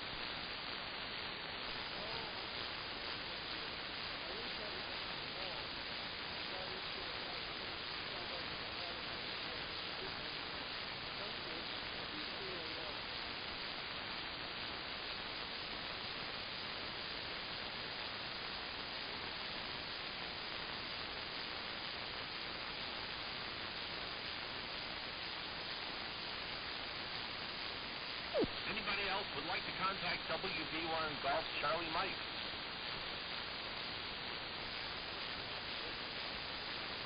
Let's go. I'm going to QSY. WB1 GCM 50.4. Let's see, 50.4. Steve, do you have any capabilities for 6 meters?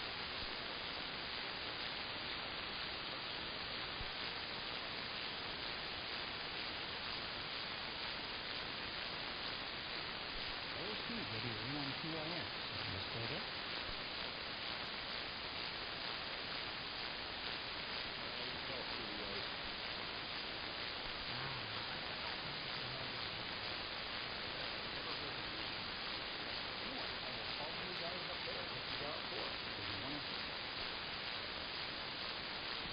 WB1 GCM.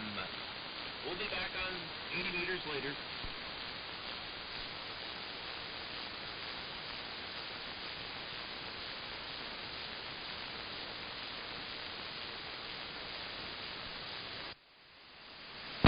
Rig here is a Kenwood. Except at lower angles, the very high angles are there, you know, one way or the other. And you get the same pattern out of that 160 dipole that you're using on your Kiwi system.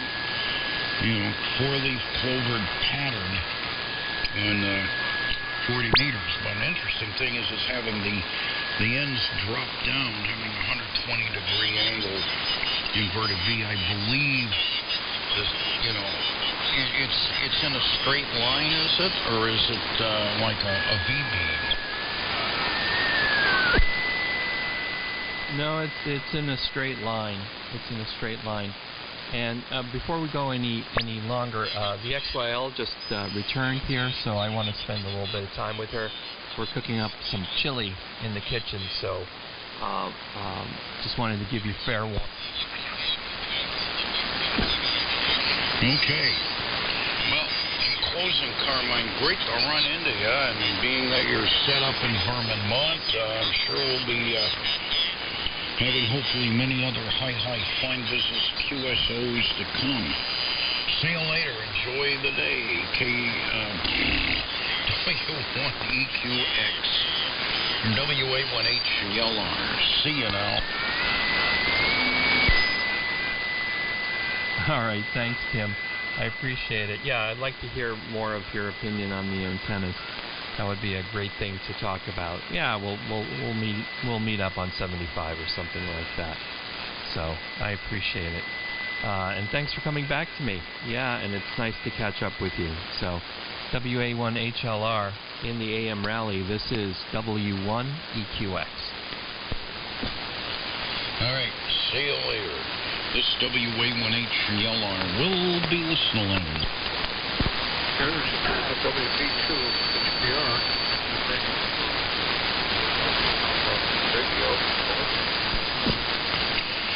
Yeah, I hear you in there. WB2 HPR from WA1HLR. Go ahead.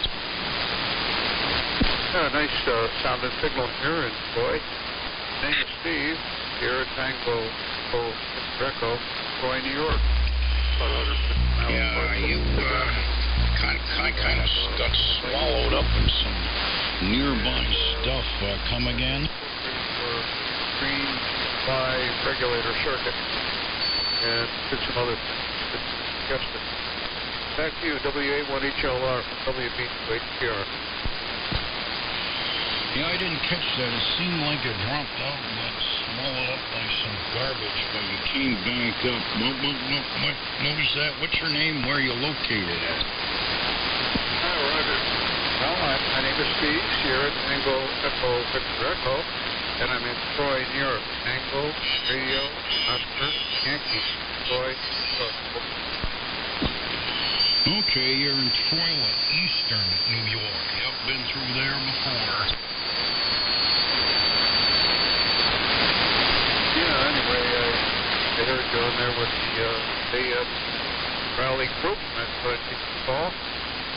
And maybe you could tell me about the transmitter using over. I had to tighten up the receiver a bit. There's a very strong station nearby And I was breaking into the past band, but I got you now, Steve. Go ahead.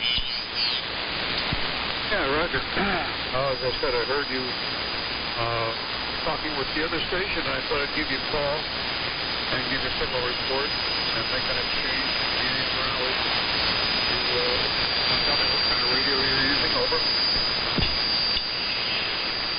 Yeah, well, with this particular setup, and I've been just kind of exercising things, this is a highly modified Ranger 2, an Exciter class Ranger, driving a Tempo 2000 Linear about... See, this is K1ETP, you copy?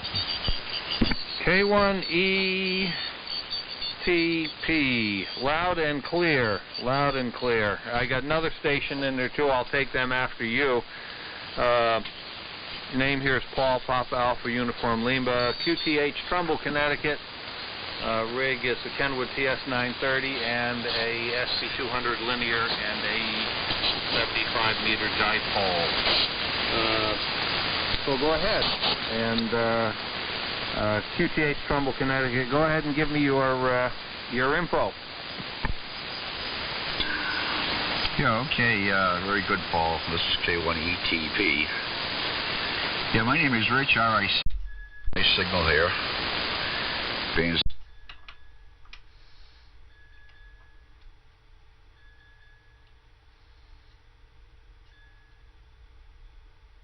Providence.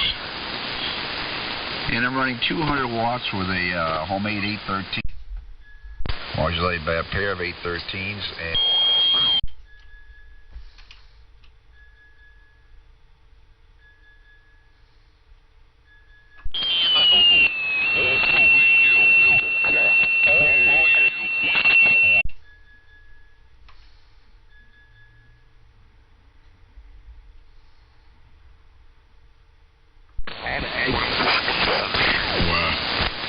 maybe sometime.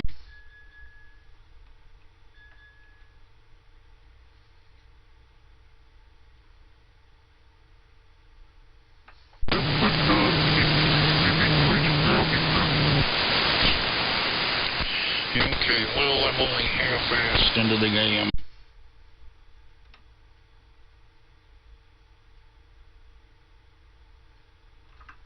There are logs. And I'll probably flow 5 here. Anyway, this is WA1H and YLR. We'll see you later there, Steve, and I'm listening in.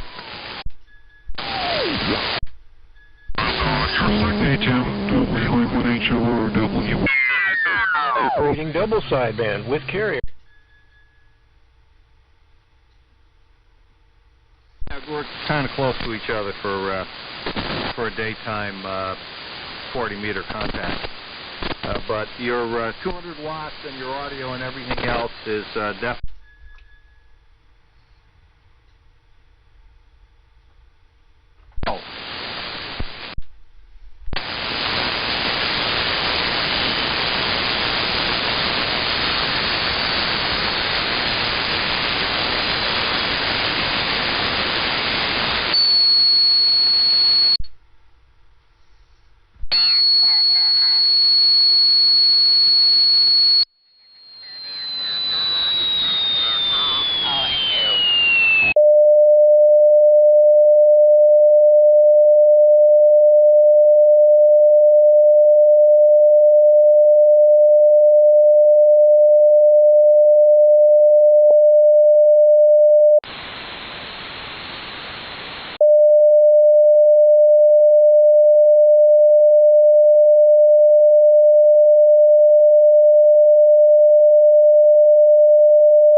last night, so I really couldn't.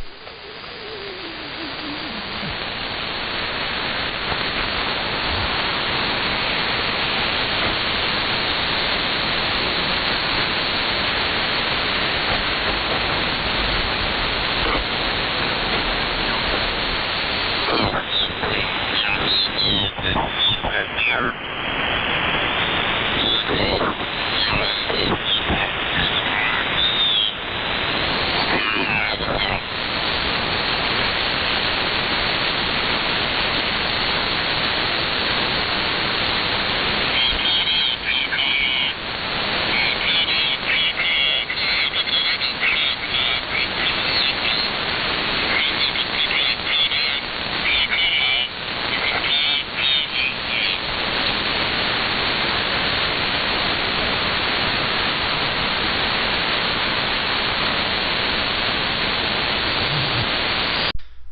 W3MMR.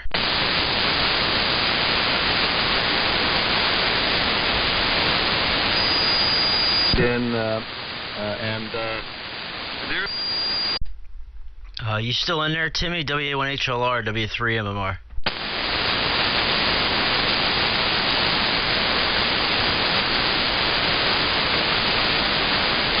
Copy this. N9 UQD, this is K8JLY. I'm sort of confused. Kilowatt Charter with 2 Zulu Yankee Lima KC2 set Y now. Well, either the band's changed or he's not making it through or gave up. But anyway, Tim, go ahead. WA1 HLR N1MUC. Yeah, I didn't hear anything. I thought I heard a voice, but it was just totally buried in the noise. I just wanted to grab Ricciaroni for a minute, too. You still there, Ricciaroni? Yeah, he's gone. Yeah, he got a very strong signal. I was hanging out a little bit lower than 7285. I was going to have this transmitter up and running, but it's Crapstal controlled. So I was maybe 2 or 3 kilohertz high. So I checked you guys out. It's like, geez, you know, they're on 7275, so that's what I have here. My collection of 40-meter Crapstals is one for 7275, so I figured I would plug it. So, how you doing there, Paul? Happy birthday and all that kind of thing. Had a real strong signal up here when I had the receiver rather wide bandwidth, and you're strong enough to the point to where you were beginning to bleed in because of the wide bandwidth of the receiver. So, what you got going here on 40? W3MMR. W3MNR acknowledged. Yeah, Tim, I'm running. I just got the rice box, TS 930S Kenwood, and I've got my Heathkit SB200 linear running about 120 watts of carrier. I assume your QTH is still Skowhegan. I certainly know everything else, so just confirm that, and then I'll after you confirm that, I'll pick up the other station. So go right ahead. You okay? Yeah, I'm in Skowhegan. Transmitter I'm using is Homebrew single 4-250, modulated by a pair of 811s. About quarter kilowatt out receiver, a much modified SX62, and the antenna is basically an 80-meter dipole fed with open wire line that's stub matched, going into 7/8-inch foam dielectric line. Single band antenna, and that's the story. Say hello to Perry W3MMR as well. Go ahead. Yeah, go ahead. I'll pick up W3MMR. Go ahead, N1MUC, and then you can pick up Tim after me. So go ahead. Come on back to N1MUC. Yeah, N1MUC. Let me get you in the log. W3MMR. Good morning, what the hell am I talking about? Good afternoon. There we go. Good afternoon to you. Good afternoon to you, Timmy. Hope all is well. Yeah, I've been tuned here to 40 pretty much all morning, all late morning, all afternoon, and just been listening into the great band conditions. Been conditions all over this morning, Midwest, pretty far down south, and now up in the Northeast. So I don't usually get on 40 meter AM except during the rally, so I figured I'd come up here and try my hand at things. But for real quick, I'll give you my details for the rally, then I'll send it back over to you, Paul. The name is Perry, Papa Echo Romeo Romeo Yankee. We're located in Chester, Pennsylvania, 7 miles southwest of Philadelphia, 7 miles southwest of the International Airport here in Delaware County, Pennsylvania, running an Apache Labs Anon 200D, as in Delta, SDR transceiver, AL80B, 3-500Z linear amplifier at about 175 watts a carrier, and basically using the same antenna as Timmy, an 80 meter 600 ohm open wire fed inverted V up about 75 feet here. So, and balanced L network antenna tuna.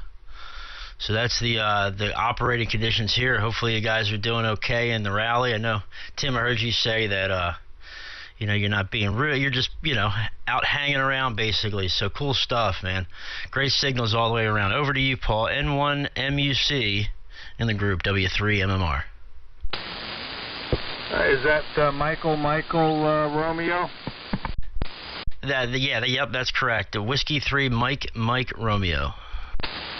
Good. Okay. Yeah, go ahead and pick up Tim. Let him. I don't know if he's logging or not, but like I says, I'm in here having fun. I'm not trying to win anything, or you know, break any records by any means. I've been all over the place. I've been on 75. I've been on 160, and now I've been up on 40. So anyway, we're just having fun.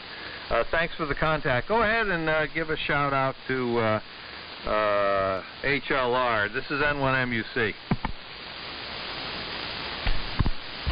Yeah, I'll grab it here. Okay, and Perry, you're doing very well. Very good signal up here. Paul is very strapping. I find it a little hard to believe that, well, this be 200, probably 100 watts. So what you using for an antenna there, Paul? I'm running my usual 75 meter dipole, fed with 450 ladder, and I've got my homemade tuner that I usually use on 160. I get a perfect SWR on 160. Anywhere on the band I want to go, I got a 3-position switch on the coil tap and a variocoupler type rotary inductor. And the middle position on my tap just works out really good on 40 meters as opposed to switching to my Johnson Matchbox. I got 100. I'm running 120 watts carrier, Tim, and a little SWR. I got about 6-7 watts coming back, but it doesn't seem to bother anything. Over. No, it shouldn't. Did you say a 160 meter dipole or 75? 75. It's the one I use on 160. I don't have room for a full 160, so I use it for pretty much 160 through 10. Although I do have a trap vertical that will do 40 through 10, which I occasionally use. But no, we're using the dipole right now. Over. Okay, out of curiosity, if you could make it longer, how long a length of piece of wire could you get up? Well, it would have to be an offset one. Because I am almost, I could probably only go about 15 feet more in front of my house before I reach the end of my property. I've got an insulator right now in it for 75 where I head to that tree. And then if I were to go out back, I could get a full quarter wave at 160 if I go back. So it would be an unequal dipole. 15 more feet forward, and in the backyard I could get a full 120 feet or whatever I want. Yep, so I take it your feed point is at the house. Yeah, I've got a 75-foot Roan 25 that I've got TV antenna, a 6-meter antenna, a 2-meter and 440 antenna, and the dipole attached to. And so the center of the dipole is about 75 feet up, and it's not quite a flat top. The trees are a little taller now. If I had the ambition to climb up there, I could probably make it into a flat top, both front and back. But it's got a little bit of slope. The ends are probably down about 5 feet lower than the center. But yeah, that's what we're feeding it with right now. The 450 ladder line right up the standoff, plastic standoffs off the tower, and a nice rotational twist in it as it goes up. But yeah, no, it tunes up nicely just about wherever I want it to go. WA1HLR in the group N1MUC. W1LSB. Yeah, who's the other station? It is I, W1LSB, one lower sideband, running both sidebands and carrier. How you doing, Tim? Not bad, W1LSB, okay. Well, all I'm going to say, Paul, is, well, you're using the crappy brown stuff ladder line. What gauge is the wire? Is it the 18 solid or the 16 or the 14 gauge stranded? 12 stranded. They make it in 12? Yeah, I don't know if I can. I'd have to figure out what brand it is. But I got this stuff when I was putting up the temporary dipole for 1260 AM at our station when we lost the lease and moved over to a big AT&T tower, and I made a half-wave dipole 1260. And I forgot where I found it. I still got a few chunks of it, but I bought enough to run it up here. Yeah, it is copper-plated steel stranded, which is fine because of the skin effect. It's not solid copper.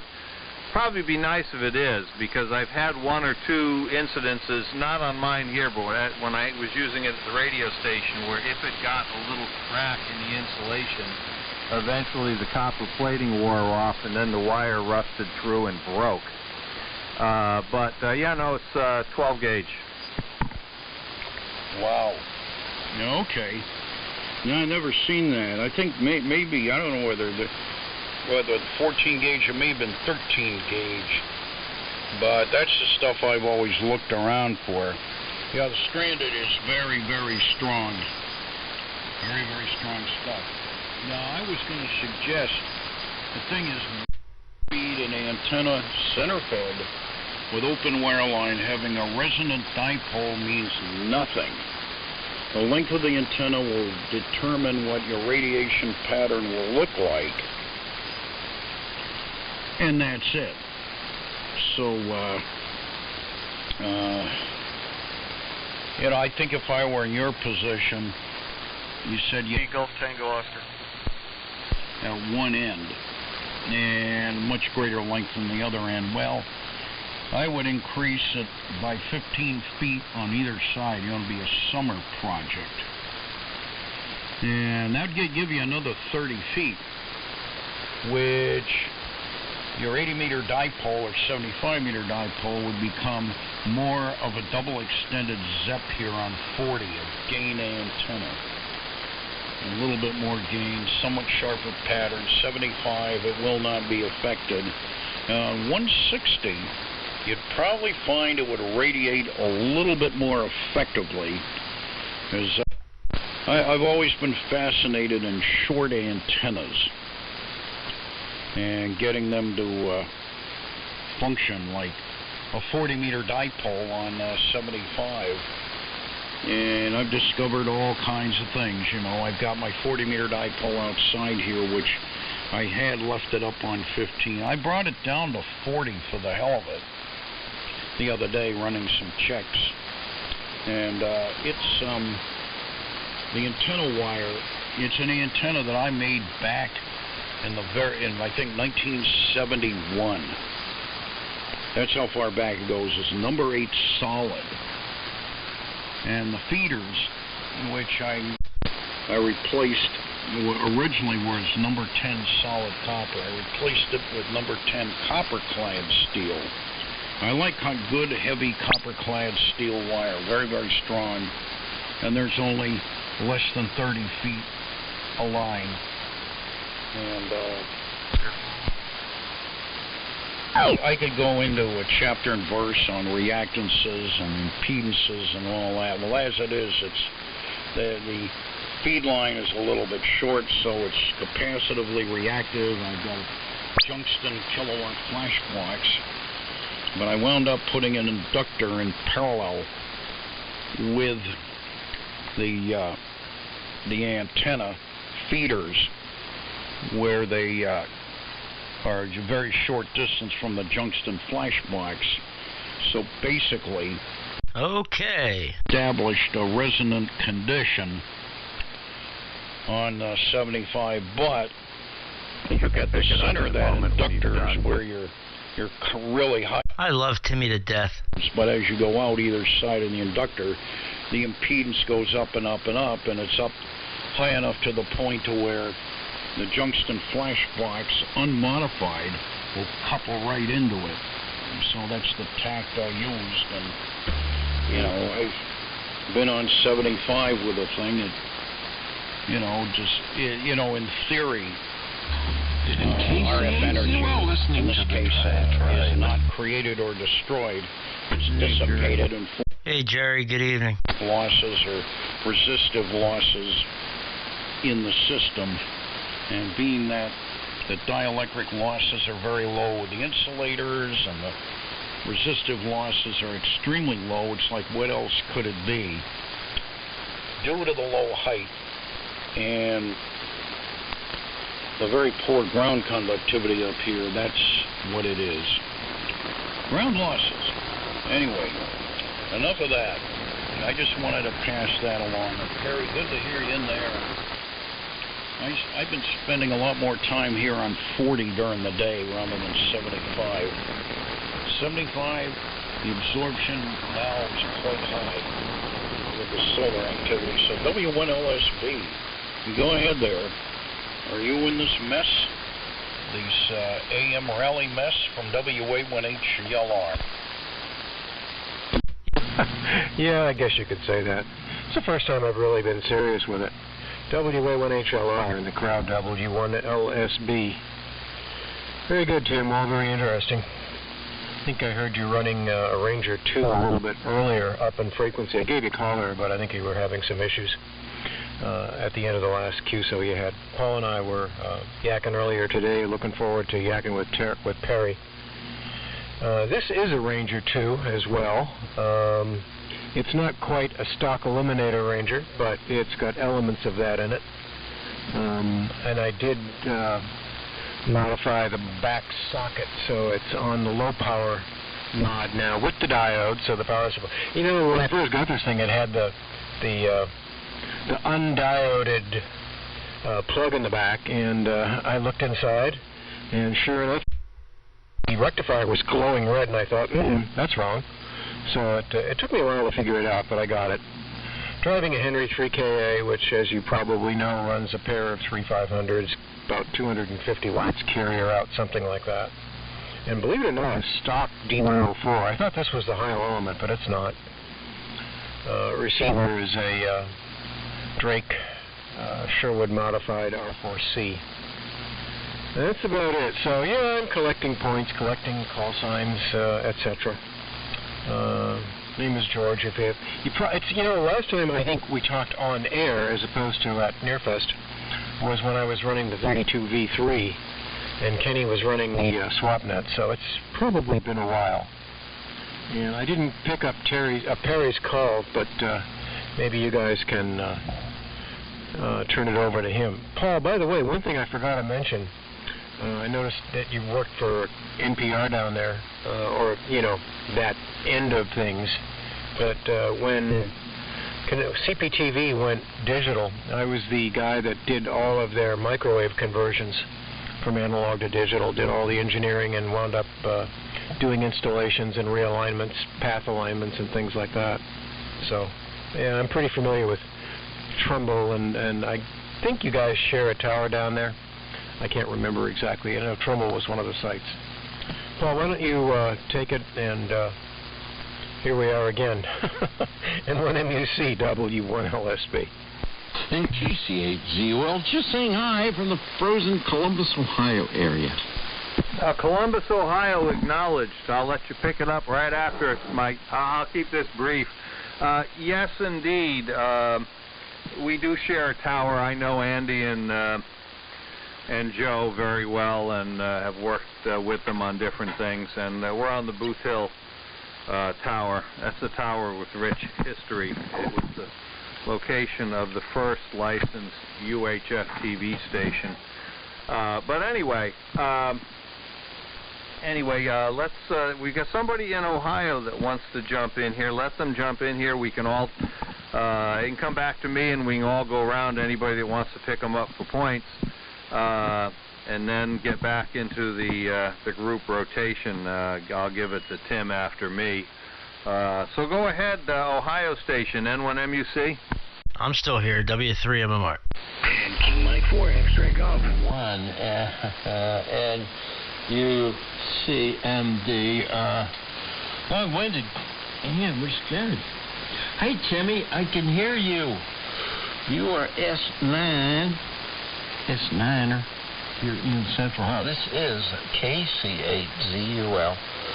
Today we are sporting the Collins 20V3, sitting on SDR, and we have a horizontal delta loop, 160-meter delta loop. And that's all I'm going to say. That's all I'm going to admit to. I can read you the plate current or the voltage, but not both. All right, and I'm going to put every call sign I heard in here on the log, because I've been out all weekend. I haven't got nothing on here, but I got HLR. Boy, how did it get me an extra brownie point or something like that? This is Jerry, KC8ZUL, Delaware, Ohio, N1NUC. Good luck keeping these cats in a line. N3TBW. N3TBW acknowledged. I didn't get your name there. I got your location, Delaware, Ohio, etc., and I'll throw it over to Tim, and then maybe Tim can throw it over to the braking station. And 7-3 guys, W3MMR. Yeah. And George and everyone else on frequency pick these points up. So just come back and give me your name, and then go ahead over to, I guess Tim gets it next, and then we'll try to get a rotation going here to acknowledge everybody. N1MUC. Jerry with a G, not a J. Hello, CQ 40-meter AM phone. This is W3MMR. W3MMR in Chester, Pennsylvania, calling CQ. Hello, CQ 40-meter AM phone. This is W3MMR, Whiskey 3, Mike Romeo, calling CQ and standing by. And I hope you catch it later. The band's getting really busy, bunch of people coming in.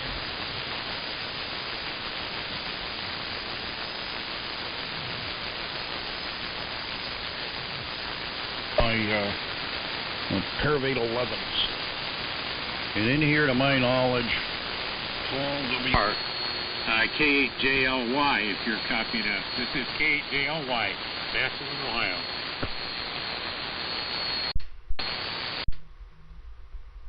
Is that K8JLY? I'm sorry, were you coming back to me, W3MMR?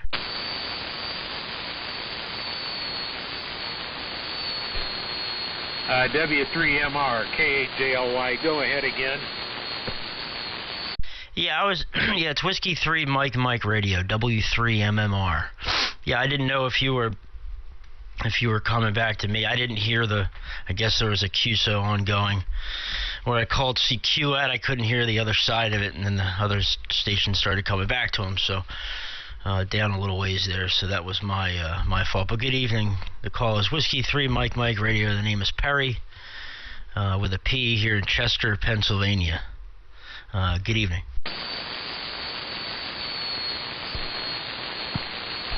Be wonderful if I knew what I was doing. W3MMR, this is K8 KJLY in Massillon, Ohio. Okay, Perry, we got you in now. It was 100%. And I got your call correct and your QTH and all. Ours is Massillon, Ohio. Analyst is Charlie Ida David. And we're running a homebrew rig that was made about 1938 by an engineer that worked for Westinghouse Air Brake. It's a pair of IMAX 250 THs modulated by a pair of 805s. We're listening to you on a pre-war Helicrafters FX-28, and the antenna, as always, is our 135-foot center-fed ZEP. So hope you're copying us okay. You had a pretty strong signal. We'll see how it goes. W3MMR K8JLY.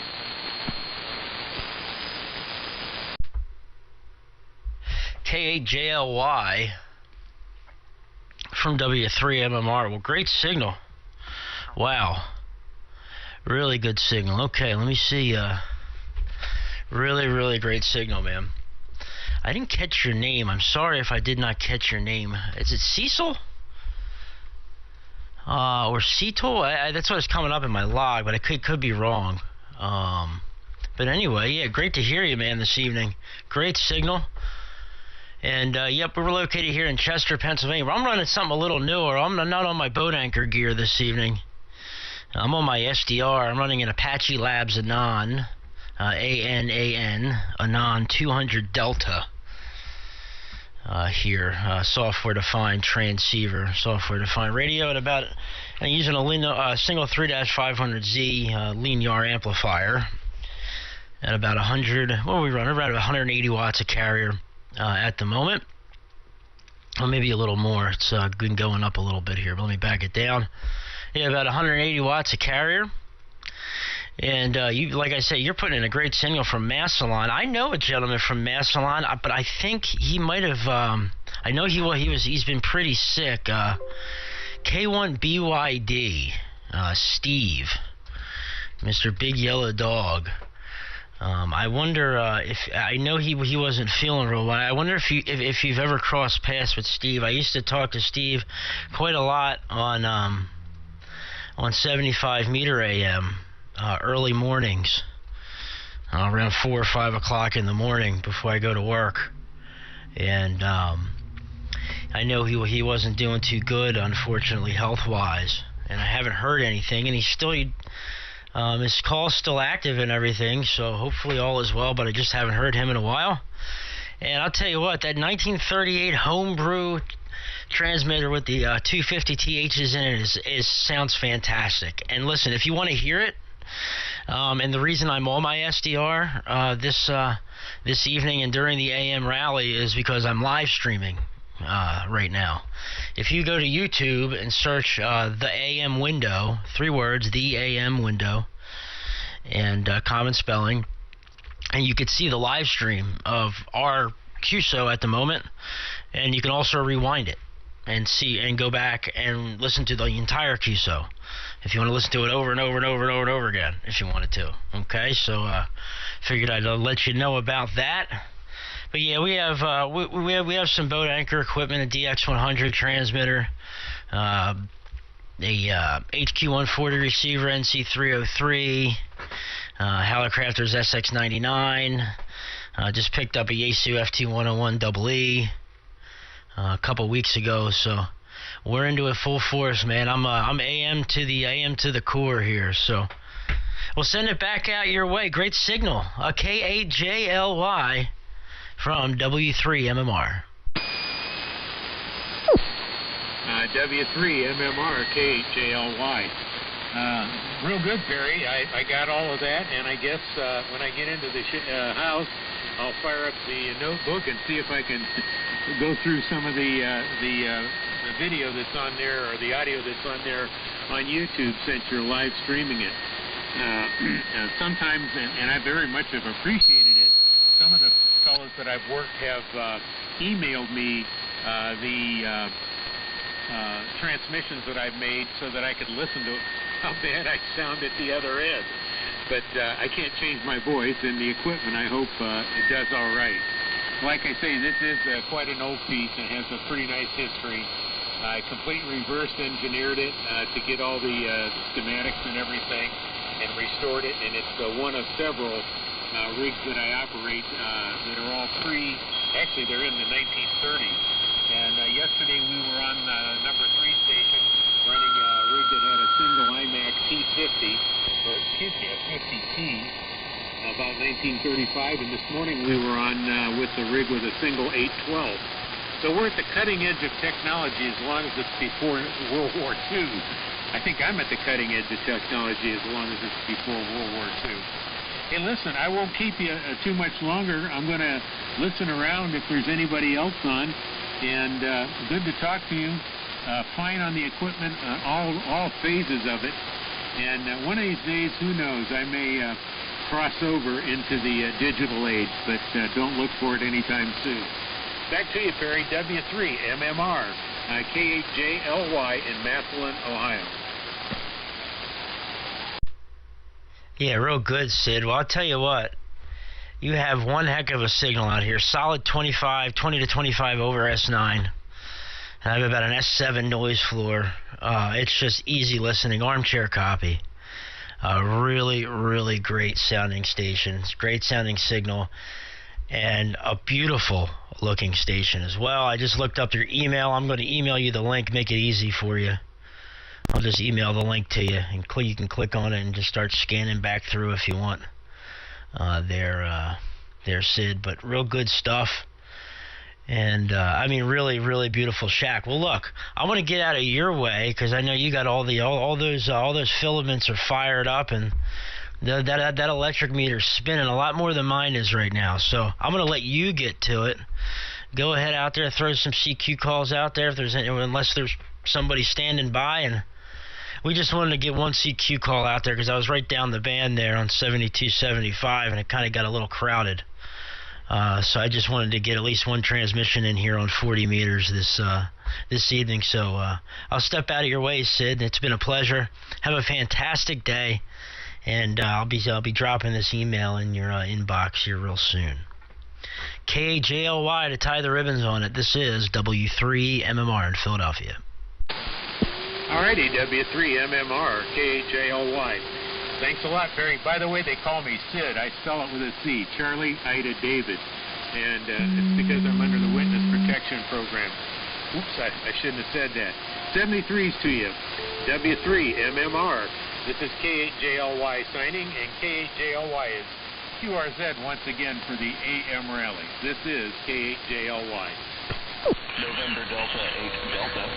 Whiskey. I can hear. I generally don't spend the time. Well, it sounds cool, fella. I get it. I just wanted to keep these guys together, and if one doesn't show up, for like a week and a half, we think he's dead. Yeah, sometimes you gotta wonder. I mean, get on, Sammy. You're much closer to Jerry than I am, so you'll probably hear everybody in that net. Station calling contact. Maybe somebody needs some contact cleaner.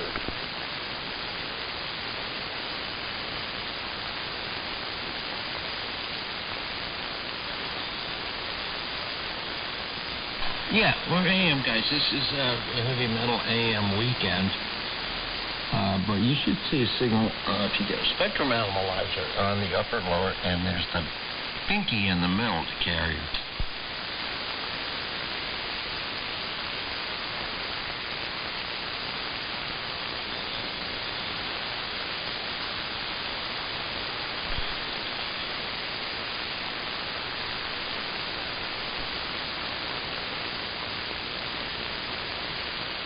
Okay, you've been indoctrinated. AM is the approved method. And you don't have to say hi when you tell a joke, because you can tell a guy from his voice. Carry on, guys. I'm gonna sit back here and have a nap. All right, Jerry, I could just barely tell that other station was in there. I had to try and employ vacuum extraction, and even that wasn't enough to pull them out of the soup. The soup. W3MOR. Hey, Perry. Hello. Go ahead. I'm sure, you've been listening. There's been a number of others coming and going. Yeah, I know. I went up on 7290 and talked to Sid, K8JLY, on a homebrew pair of 250 THs that was built in the early 30s, or late 30s. He's put in a pretty strapping signal. He's in Massillon, where I guess Steve, K1BYD, which I haven't heard about or heard from in a while. I hope he's doing okay. The last I heard wasn't the best of news, I guess. So, but anyway, yeah, good signals on 40 this evening. My God. Super low noise floor, super large signals. Everybody feel like everybody's in the shack with me. But I'll give out my operating conditions real quick. If anybody wants to give me the log for the rally, and I'm going to get out of the middle of the road and just listen. But call is Whiskey 3 Mike Radio. The name is Perry with a P. We are in Chester, Pennsylvania, running an Apache Labs Anon 200D SDR. This evening, linear amplifier, 175 watts of carrier, 80 meter doublet, or inverted V, I guess, on fed with 600 ohm open wire line. So that's what we got going on here. Great signals by all. And Jim, I heard Jim KM4XG, my 75 meter partner in crime, in there as well. W3MMR, listening out. Yeah, man, great to hear you on 40. You sound great down here. Yeah, man. I should get on 40 more. It's been great. 40's been awesome during the day. Yeah, man. Who said I should get on more? I did. Well, you're a working stiff, so you're not on in the day. Nah, man. Just on my days off. And usually, like, in the center of the day on my days off is usually when I'm napping. But I'm usually awake at this time, so if the band's in here around this time, what the hell? Yeah, manufacturing Z's. But one thing to look forward to was in the summer months, usually nighttime 40 meters can be very, very good. Now, with the MUF going up and all that, who knows? It might be a lot like 75, but the band will go long. Yes, it will. And but right now it seems to be fantastic condition. That's for sure. I'm waiting for my stuffed shells to get done. Ooh, perfect food for the end of the evening.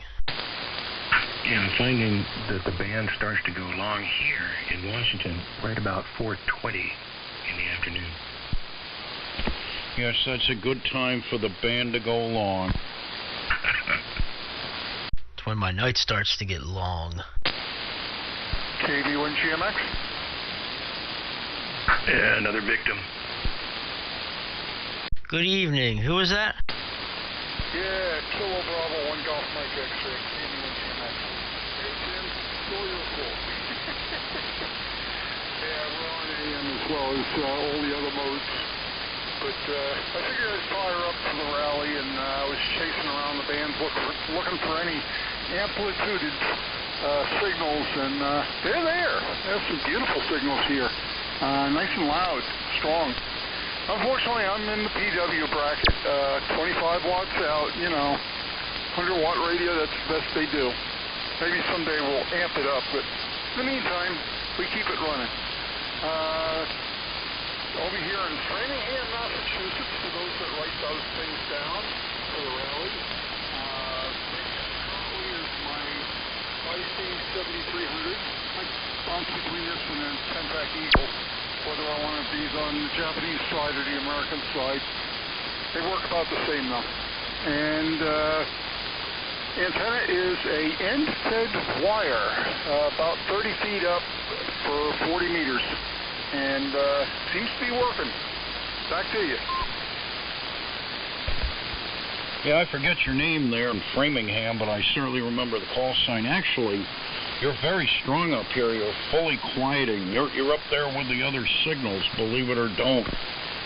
very good copy here in Trumbull, Connecticut, too. How copy N1MUC? Oh, very good copy. I've been listening to all of you for the last 20, 30 minutes. Name here is Allison. Alpha Lima Lima, India Sierra Oscar November. Oh, okay. Yep.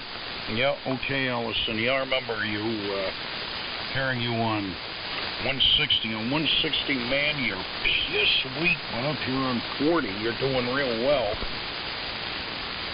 Well, the 160 antenna is about the same Yeah, I guess that's what it is, that's pretty close to the dirt. Yep. Well, you're doing well for a change. Well, Jim, try my best all the time. That guy's got a sock in his mouth. And you think my audio is bad? Well, you should listen to yourself there, Timtron, especially when you belch. Yeah, man, you can tell he doesn't know how to run it on AM. He's got that carrier cranked all the way up. Well, it's good fun to play AM on as many bands as I can. Well, there you go. Hey, good evening, Allison. You're coming in great down around Philadelphia. Everybody's coming in great. Here, you're a little down from the other signals. But I mean, not by much, maybe by 8 dB, 10 dB. But you sound great down here. Name's Perry, W3MMR. We worked a couple years ago. I'm trying to see what band we worked on. Where did we work? I think it was on 75 Metros there. Go ahead. Yeah, well, 75 is probably where my best antenna is. Going down in frequency, that is. 160, it's an inverted D, full size, but it's just not very tall. It's a whopping 35 feet in the middle, so that explains the difference. But, it's good fun playing here. I bounce around the bands when I can, and in this mode. And 160 is about once or twice a month I try and get in there on the gray hair net. So, gotta have AM for that, you know, that's how it works. Yeah, louder today than you were yesterday, Perry, W1LSP, and I'm running about 10 times the power I was yesterday. Yeah, you're strapping. I mean, strapping down here. Oh, man. This is great. I mean, this is really fantastic operating conditions, and good evening to you, George. Great signal. Man, this is a pleasure, because I have some pretty brutal local RFI at times on 75 meters, and I mean, this is a welcome relief.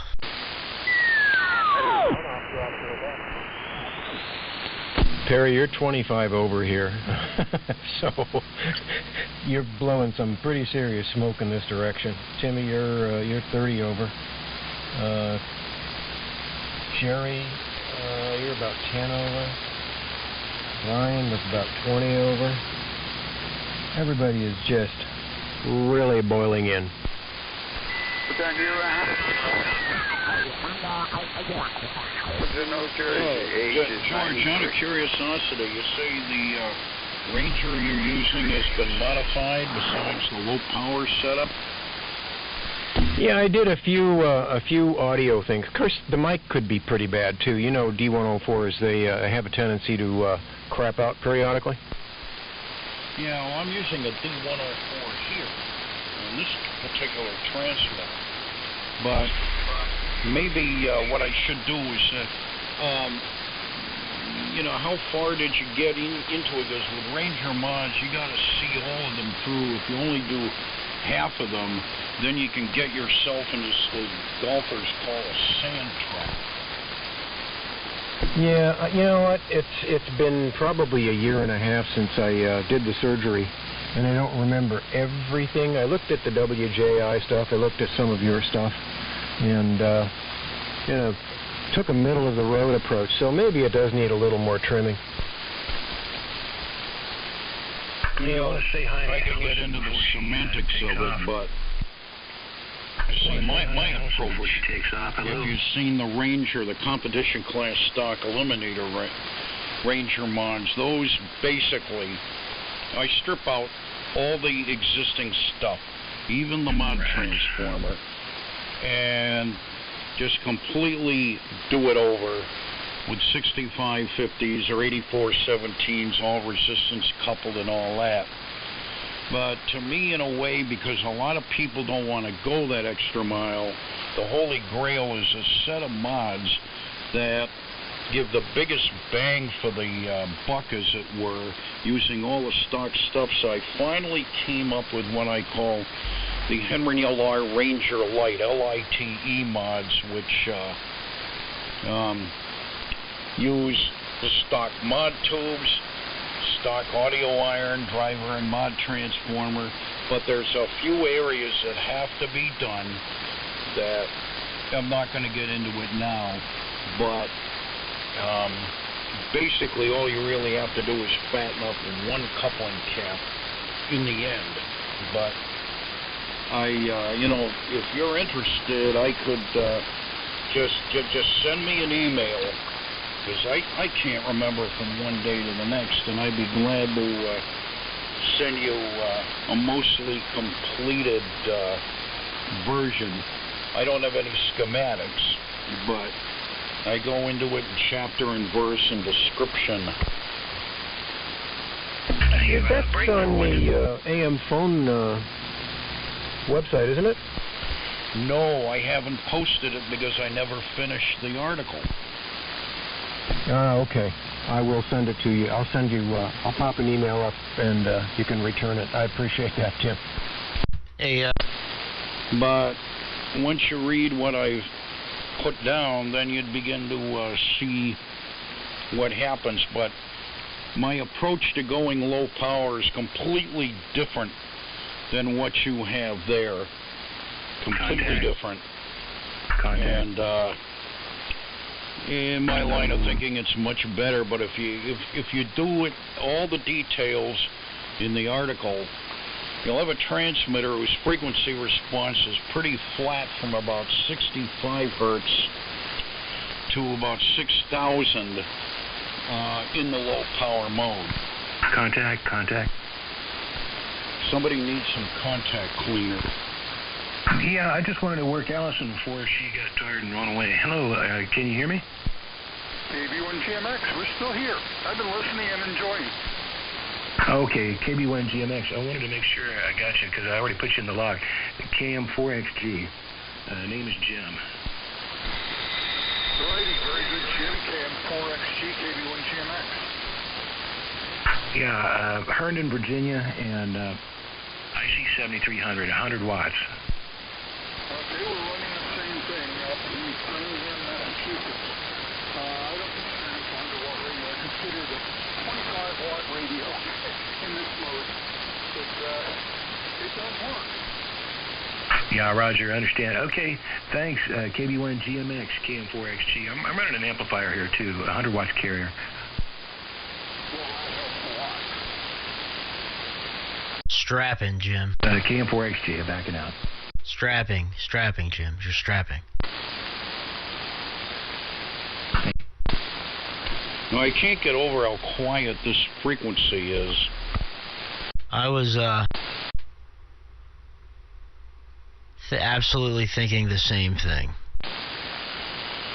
Yeah. So George, yeah, I'll probably add a little bit more to the article because there's a few people that have been asking for it, and I've been very lax and remiss in sending emails back to people that want certain things. But the only way I'm going to be able to drop a schematic is to do it by hand on a piece of paper, go to the computer that's the business computer and scan it as a JPEG and then send that as an attachment. Roger that. Hey, just switched mic heads here. Does this one sound any better? Oh, God. It's like It's like oatmeal box quality audio. What is it?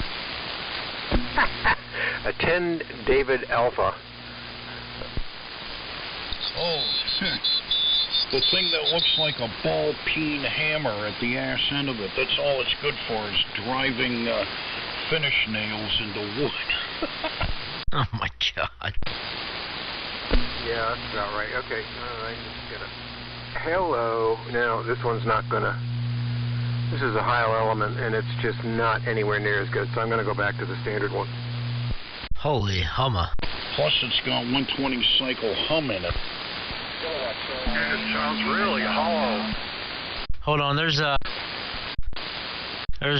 station, a real weak station out there trying to break in. I want to make sure we get everybody that breaks in.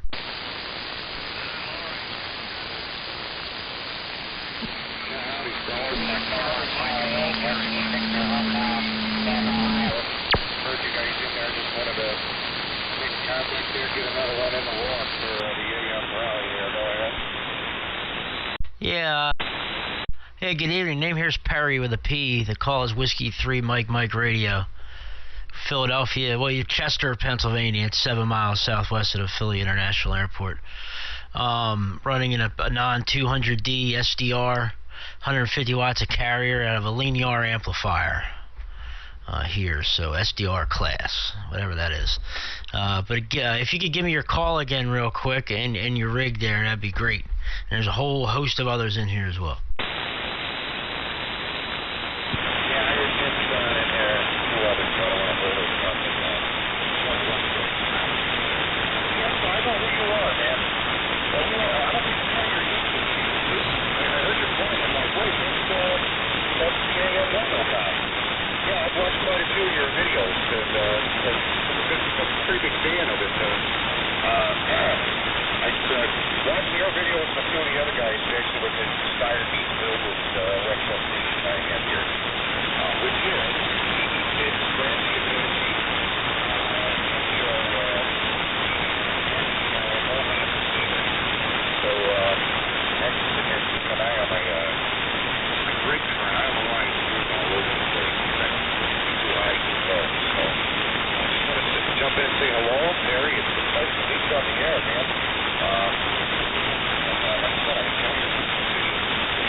Alrighty, man. We're sending good from the western reaches of the AM universes. Kevin WZAJ likes to say. That's why I love hearing people in Ohio, and I love calling it that. So, great to hear you, man. Pleasure to work here. Glad you enjoy the channel on there, and the live streaming, and the recordings, and the videos, and all that, man. Cool. Good stuff. Well, enjoy the rally. Anyway, guys, I'm going to get back on the side. I probably got to go down and grab some dinner here in a bit.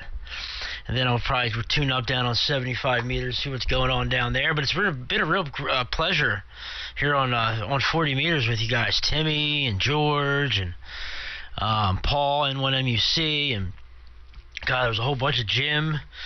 Jerry was in there. ZUL. Allison, obviously. And the rest of the crew. Real great conditions here on 40 meters. And I'll send it over to Paul, because I haven't heard Paul in a while. And you guys continue on. And we'll be listening out here for a bit. N1MUC in the group, W3MMR. Hey, Shane. Yeah, I'm going to sign out here for a bit, too. Go up and get a little sustenance.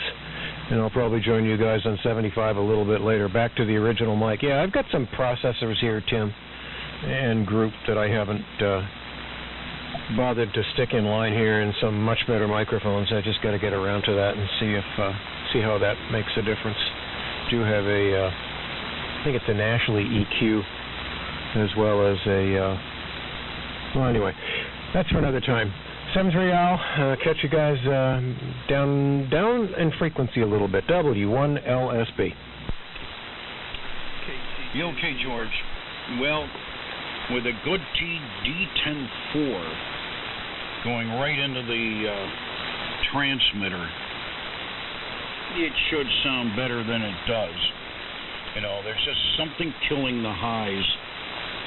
I don't know exactly what was done, but if some of that stuff is left in there, it'll, you know, that's the thing. You know, if you take out all the Hielophone capacitors that really kill the high end, the Ranger modulator will take off on an ultrasonic. So that needs to be treated the right way. Basically, a 10K load resistor across the secondary of the driver transformer and a 1 microfarad non-electrolytic type capacitor does not have to have a substantial voltage rating, like say 50 or 100 volts. Plastic film capacitor in parallel with the tertiary feedback winding.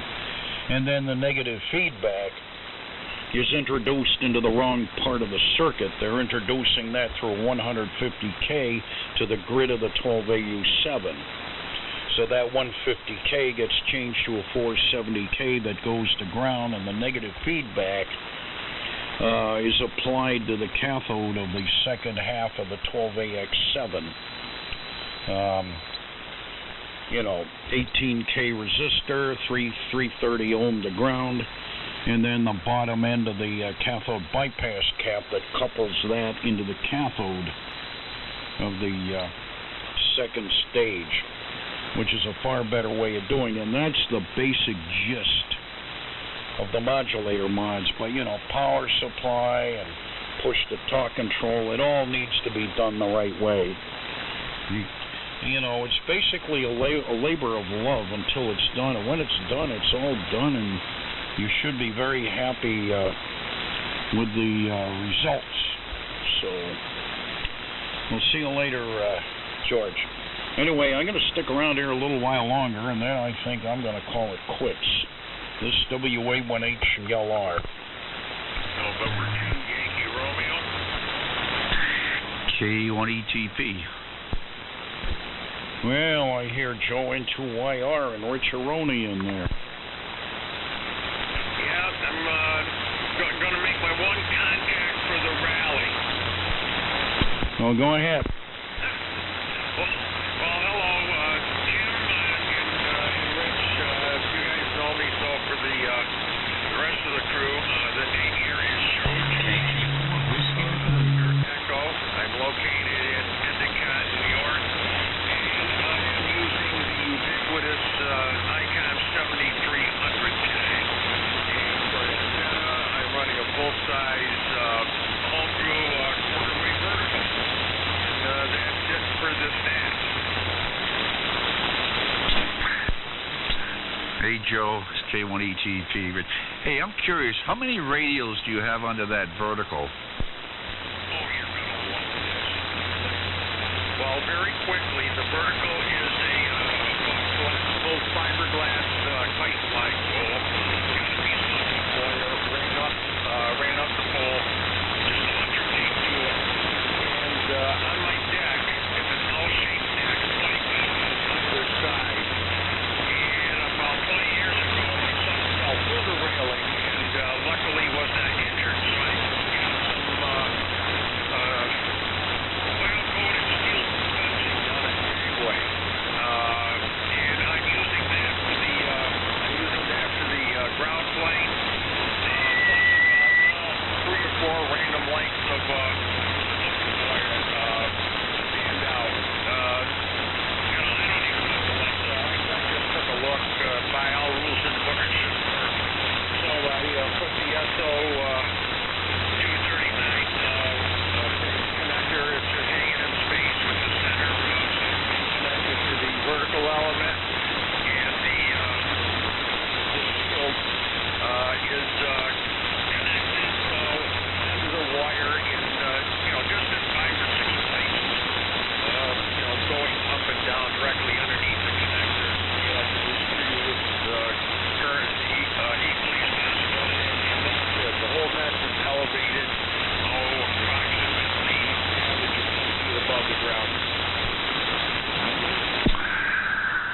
Oh, interesting. Very interesting. Well, it's working. You know, I assume you're running about 25 watts or so. And your S9 here on the meter of the SDR play receiver, so that's not too bad. How are you hearing them, Tim? Just about Q5. I've heard Joe better before. I had to employ vacuum extraction, narrow up the receiver to its narrowest selectivity position, which is something I added, and engage the Full Metal Jacket Herb bandpass filter, which is a 300 to 3,000 cycle brick wall audio filter in the audio of the receiver, and Joe is very Q5 with that. Well, wait a minute. Let me engage the filter again. You got your wind chimes there?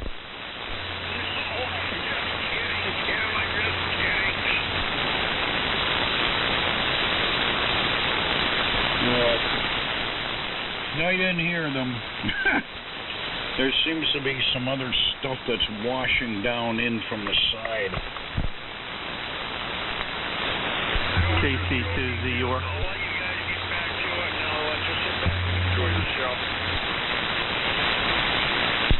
All right, Joe. Hey, it's good to hear you. I'm hearing you every now and then here on 40. And Tim, you got a hum on your signal, your carrier. I do. You do? Is it a 60 cycle hum?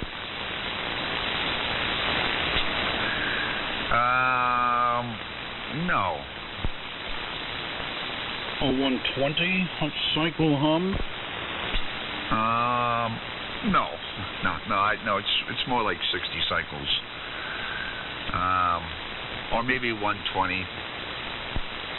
I don't know. You know, that's interesting. I'm looking at the scope, and it's hard to tell. If it is, it's probably a very small percentage thereof.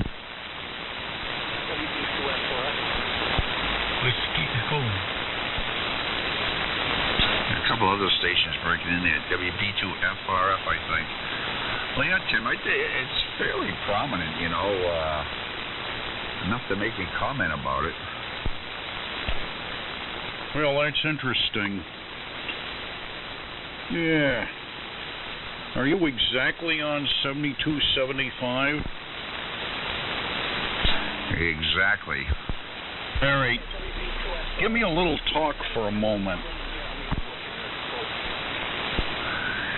Yep, okay, WN8LR in the group K1ETP. Yeah, I think it's 120 cycle hum, Tim, not 60 cycle. But it's fairly prominent, so I thought I'd just mention it. Is it any different now? I zeroed you exactly. Nope, still the same. Well, see. That's odd, I'm not hearing it.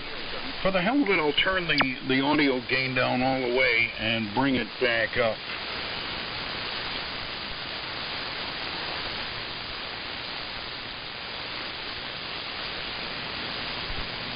Eerie, 1, 2. Was it still there? No, it disappeared when you turned the gain down. Yeah. Probably something getting into the audio. Radio. Test 1, 2, 3, 4, 5. Early, and I didn't notice it, so maybe something just started. Was I on this frequency? Let me try something. Hold on. Okay, go ahead and transmit again.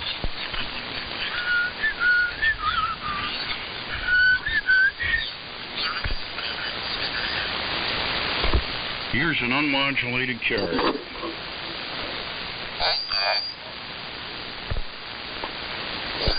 Well, that's interesting. I can barely hear it on the vertical. How you doing, Scott? maybe it's me. Gas, sausage, cooking out in sweet. If it was prominent, I'd see it on the scopy-dope. And I don't. And I don't hear it. I don't see it on the scope here. Well, there you go. I guess it's me. Now, why am I hearing a hum on you, and why does it disappear when you turn the gain down? Wait, let me make sure I got it. Hey, Rich. W3MMR, just for a quickie. I could see it on the pan adapter. It's right at like 122 hertz.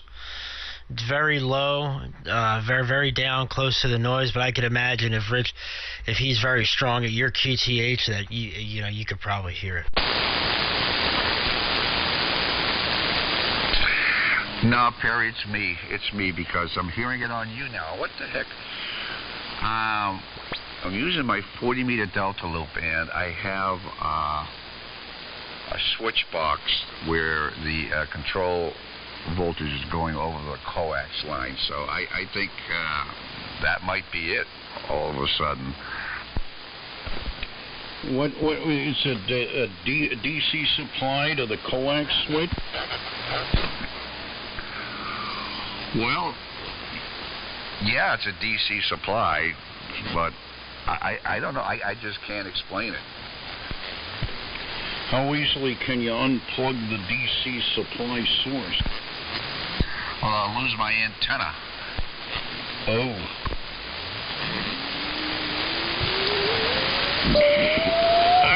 Just disregard the report. I 100% saw something on there on the scope. Maybe it was just something else that I saw, or on the pan adapter, but I definitely saw something. But I guess if you're hearing it on me too, Rich, then belay my last. And yeah, those guys are strong on 70. Catch you guys later. I'm going to go eat. W3MMR. All right, Perry. See you later. Okay, Perry. See you later.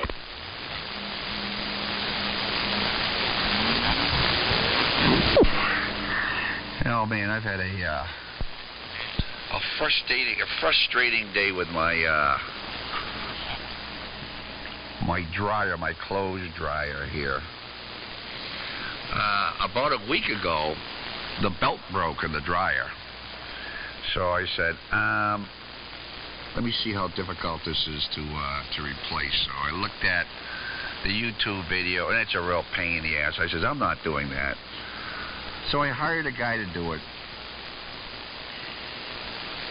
And he came and he did it. And then he left, and I threw a load in there, and it dried it, and I threw another load in there, and all of a sudden I started hearing rattling and banging and thumping, and then the drum just stopped turning again. So I called him back, and he came back, and he goes, yep, the spring, the tensioner spring on the tensioner pulley let go. So, I think I installed it wrong, so there you go. So I said, okay, so I started using the dryer again, and all of a sudden I started getting this code. It's a condensation dryer. It's not a vented dryer. So you got like a little heat exchanger in there that condenses out the moisture from the drying clothes. Blinding. I've got some other audio processing there. Here I'm just sitting at my desk in the house. I've got a monitor. I've got a condenser microphone. W2XR.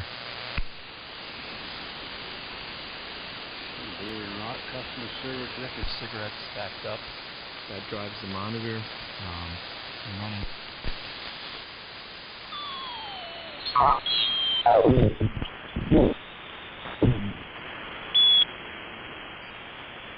So, the broadcast, the AM broadcast audio profile that I modified, made it a little bit less aggressive, and that's what I'm using here. And so, great. Yeah, I mean, I used to go to school in Connecticut. I knew people that worked at the League. And, you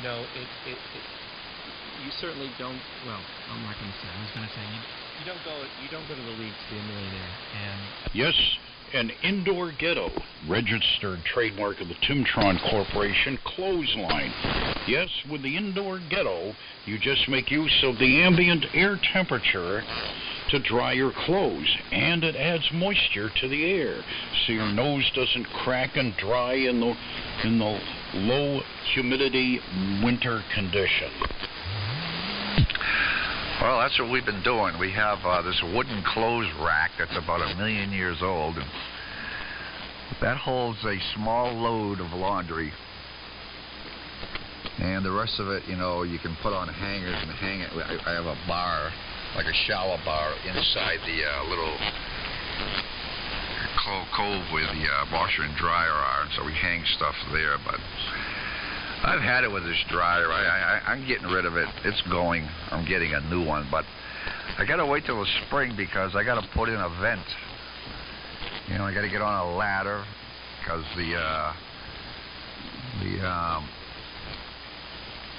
that room where the washer and dryer is about 10 feet above the ground. So I'm just trying to get this thing to last till spring. Oh, God, what a pain in the scrot. Yeah, and my wife isn't very pleased. Yeah, I can imagine she isn't as well. But, God, it's one of those Bosch things, eh? Yeah, it's a Bosch piece of crap. I had the matching washing machine. I got rid of that about 3 years ago. Had nothing but problems with it. Hey, so you've had the dryer that much longer, and then it started crapping out and acting weird. Well, I've had trouble with the dryer, too. And the sump pump's been replaced once in it. And all that work was done under warranty. Now it's out of warranty. And what you have to do is every couple of months you got to go in there and I take a little shop vac and suck out that sump area. But I can't get to the whole thing without taking things apart. So today I took things apart. And it took me a couple of hours, but the sump pump assembly all came out, and it was pretty raunchy looking. So I spent a lot of time cleaning it up, and I cleaned up the part of the sump that I couldn't get to with the sump pump installed. And I says, oh well, finally we fixed that problem. Now I got the belt tensioner problem again. Yeah, so the belt tensioner is basically a spring-loaded idler wheel or something? Yep, that's what it is. And I'm feeling much better, but I'm still not feeling great. And to do this type of work is pretty exhausting for me. Yeah, I was gonna say with what you've been through. Yep. What a pain in the scrot. Yep. So, what happens with the spring for the idler wheel? Is the idler wheel, I am. Yeah. My wife says hello to Richaroni, if that's Richaroni in there. Oh, there's been a lot of people coming and going. Yeah, it's been a busy day here. I'm going to go ahead and do this. Okay. Yeah, it looks like a bowl of soup for supper, dear. Chicken soup. Well, there you go. And hello to Marcy, if that's Marcy in there. So that's what I've been doing today anyway. And I'm just going to call the guy and have him come back. I don't know why that tensioner spring is let go twice. Maybe it's the wrong type of spring. I don't know. But anyways, Tim, you got a good signal here. 40's been pretty good this afternoon. I'm on the 813. Yeah, well, you're very strapping. Well, that's the thing, is that lately, because of the MUF being up there and things happening, and I've heard some people saying, well, you know, the solar cycle is moving in a direction that the solar pundits and predictors didn't see it going this early in the game, so who knows where it's going to go. So, you know, you hear tales about, what was it? They called it Cycle 19, was it, in the late 50s? Yep, I remember that cycle. I was around then. I can remember my father having a 10-meter mobile in the car with a dynamotor. And he had the Gonset converter there for the receiver. And I remember spinning the dial on that Gonset converter, which was mounted on the left side of the steering column, and listening to 10 meters. Wow. Yeah, I understand that was the glory days. Yep, 5 watts and a piston string for an antenna, and you got to work the world. Yeah, the guys on 6 meters, they had, you know, F2 propagation, and they were complaining about QRM from the audio of BBC. Yep. Not anymore. I must have had something. That 6 meters must have really been something. I talked to some old-timers, most of them are gone now, about operating 6 back then. A lot of them were technicians, and they just worked the world, and they had no reason to upgrade. Yep. Well, geez, I hope I can get the 6-meter beam taken down and rehab it, get back up on some sort of a very sturdy tower with a good working rotor, and get back to work on my 1/4 kilowatt 6-meter transmitter. Well, I tried to get on 15 meters the other day with my beam. I have 3 beams with the same control cable in hardline going out there, and none of those 3 beams are working. The 15, the 10, and the 6-meter beam. So I certainly hope it's something simple. I have had some problems with the connection right outside the shack here in previous times, but I gotta wait until it gets a little warmer and see if I can figure out what the problem is. I certainly hope it's not the switch box on the top of the tower. Oh God, that's where it's located? Yeah, which was a foolish decision, but back then I said, well, crap, I'm going to save 210 feet of coax by not bringing 3 coaxes down 70 feet. Yep. Oh, God.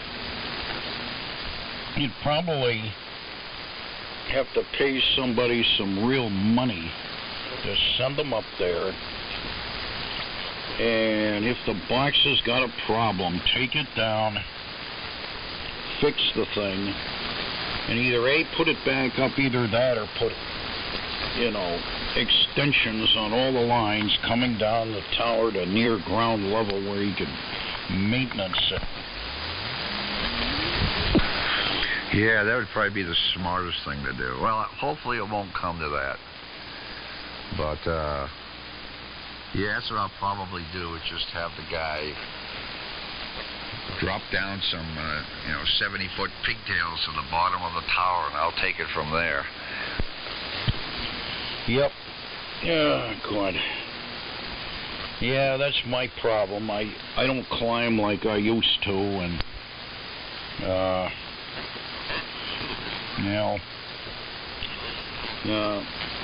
well, there's a guy that I wouldn't say he's local to me, but he's about an hour and a half away, Steve K1MV. And he does a bit of tower work, and he offered to come up and give me a hand, and he went up the crooked as an old man's cane tower, which has got the 6-meter beam on it. And, I was just really concerned about the southeast leg of the 160 dipole getting, I couldn't get it out of the tree, and the tree's been dead for a few years, and if that thing goes over, probably, would most likely take the tower with it because of the high strength of the antenna wire and the insulators and the stainless steel wire rope for the end cable. So he got up there and, just like you had your your antenna selector box up in the tower, I had clamped off the stainless steel wire rope just about at the top, and the rest of it was JS dangling down inside the tower rather than coming down to the end of that cable and then clamping it off at a low height. It would have been easy to do. Yep.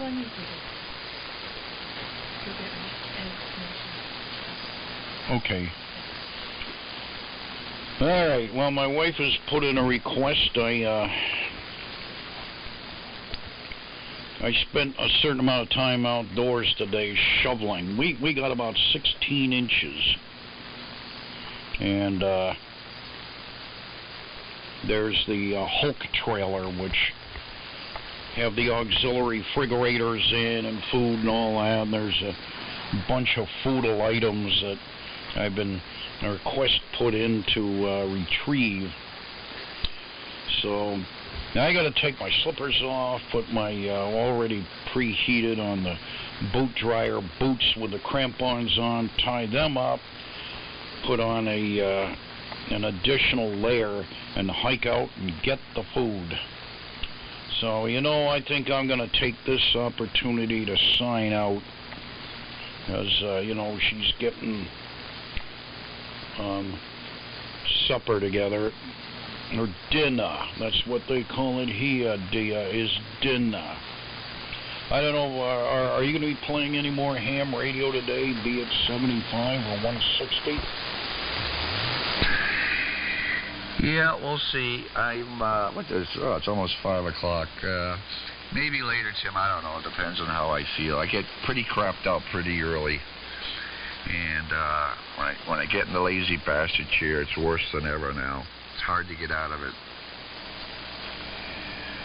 But, okay, I'll let you go and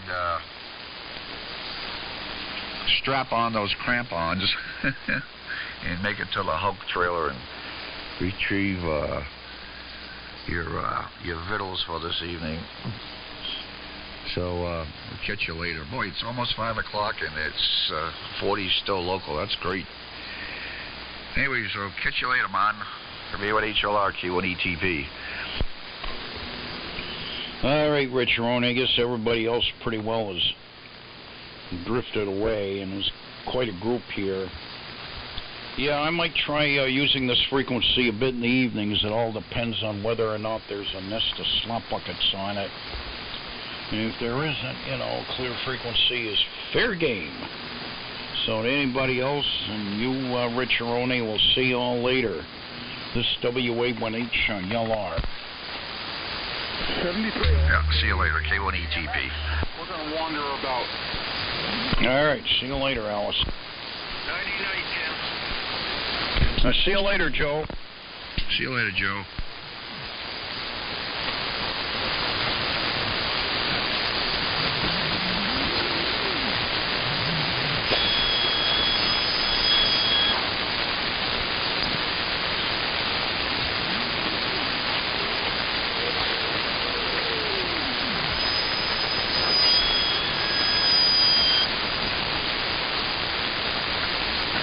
So it has been enjoyable. Back over to you, and then or maybe WA1QCX gets it next. I'm not sure. I just hopped into this frequency. I was down a little bit on 7275, and that turned into more of an ongoing group QSO, which I was enjoying, but I wanted to make a few more contacts. So I slid up here to 290.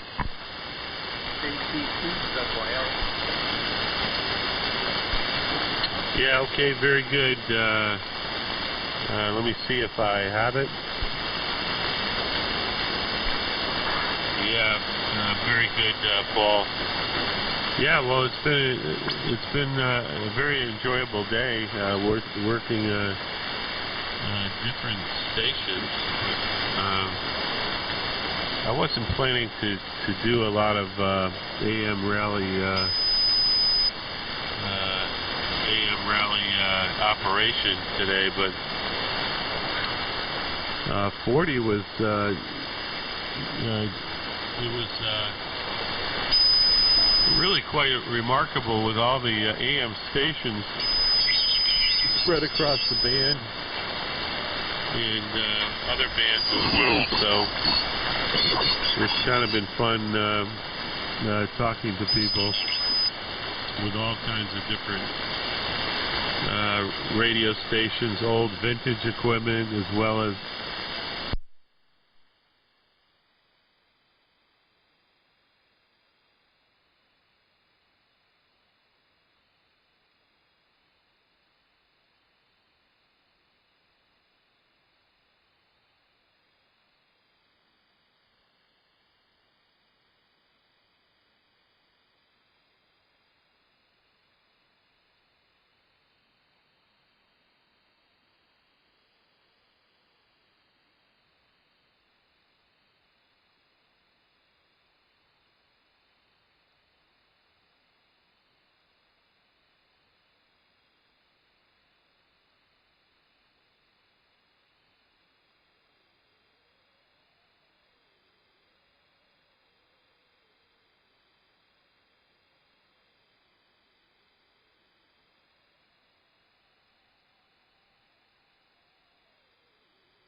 ZYL. Thank you very much, Paul. I got the information.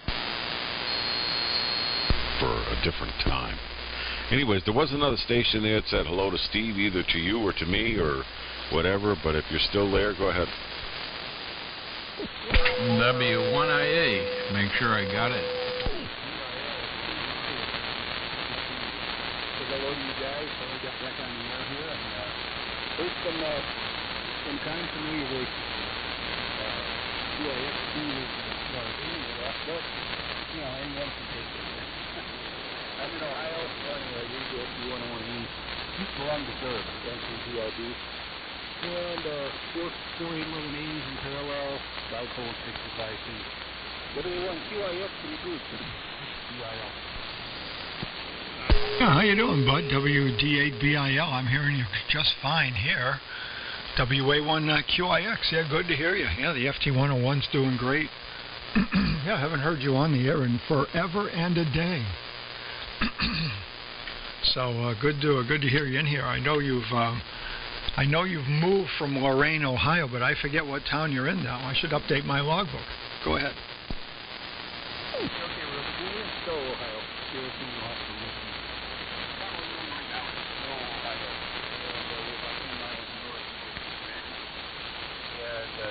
The first storm a couple of weeks ago dropped 18 inches on us, and then we got 6 inches last weekend, and then this last storm here this past week dropped another 14. So we've been digging out, and I've been doing other projects. Working for Disney World. I've been on mostly weekday, Saturday mornings, and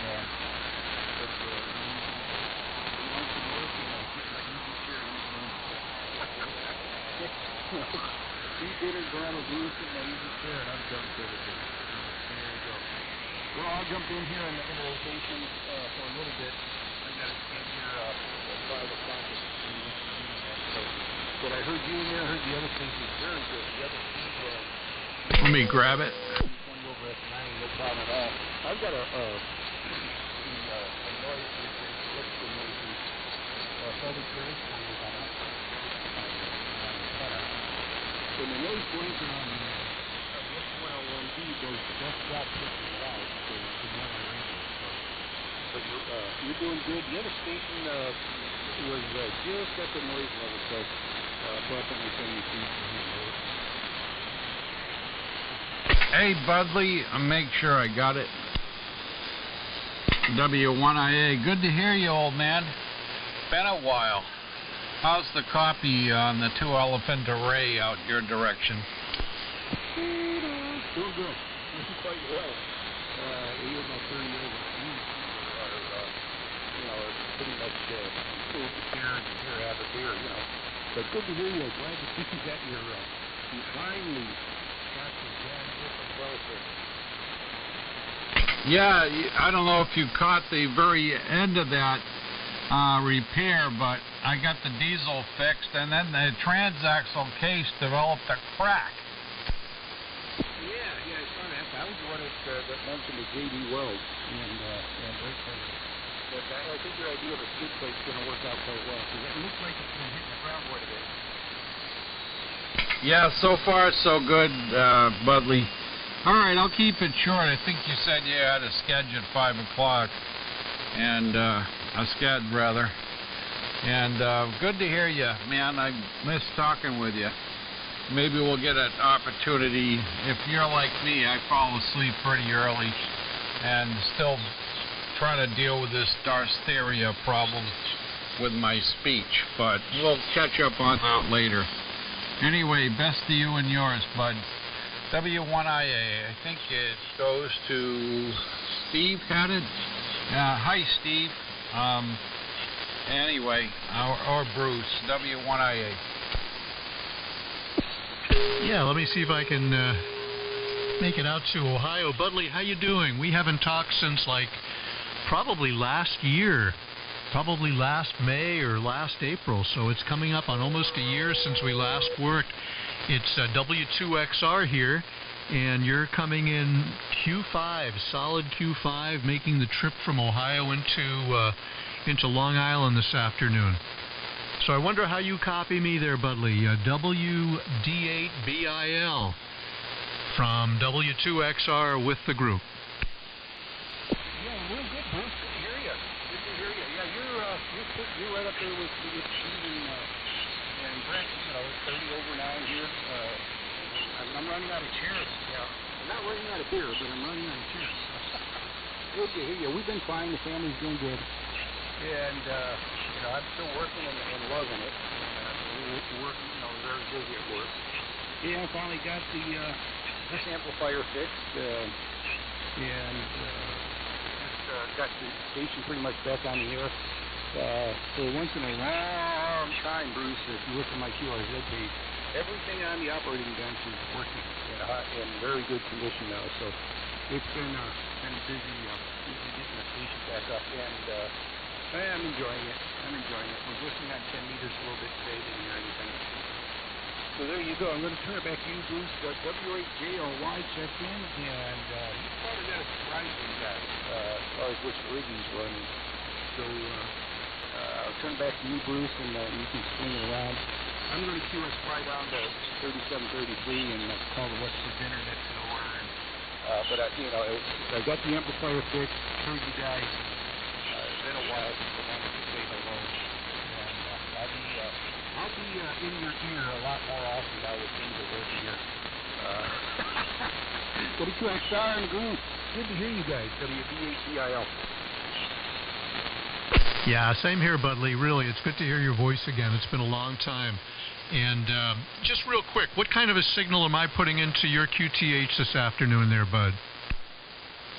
Well, the band's not stabilized yet, but you're swinging between 20 and 30 over, which is very, mostly, you know, CD modulation increases, you know, as you modulate. So every once in a while you'll hit 35.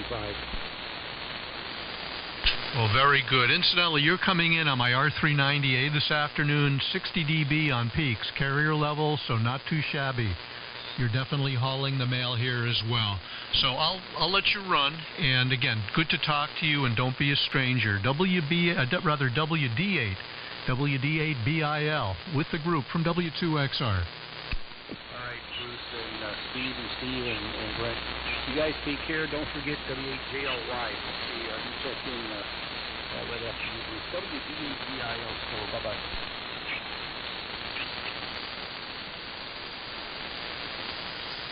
Got the A-Land station and checked in.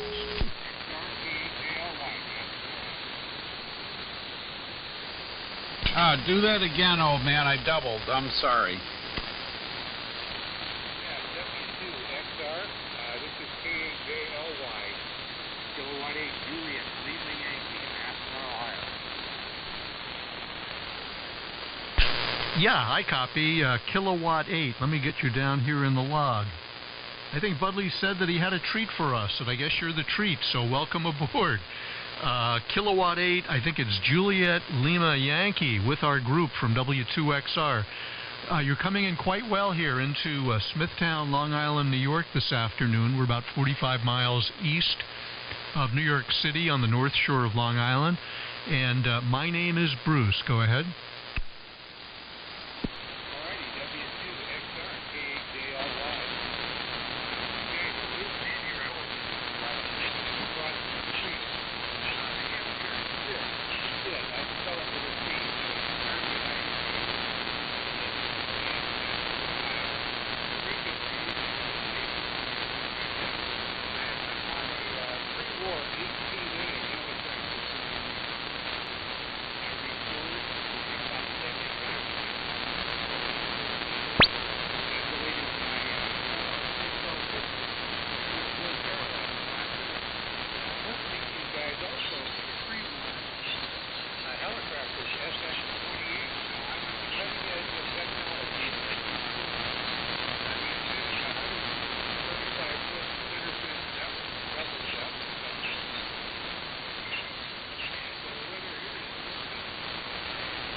I'll try to stay in the rotation here and pay attention. So I hope you're copying us okay. Your signal is very strong, kind of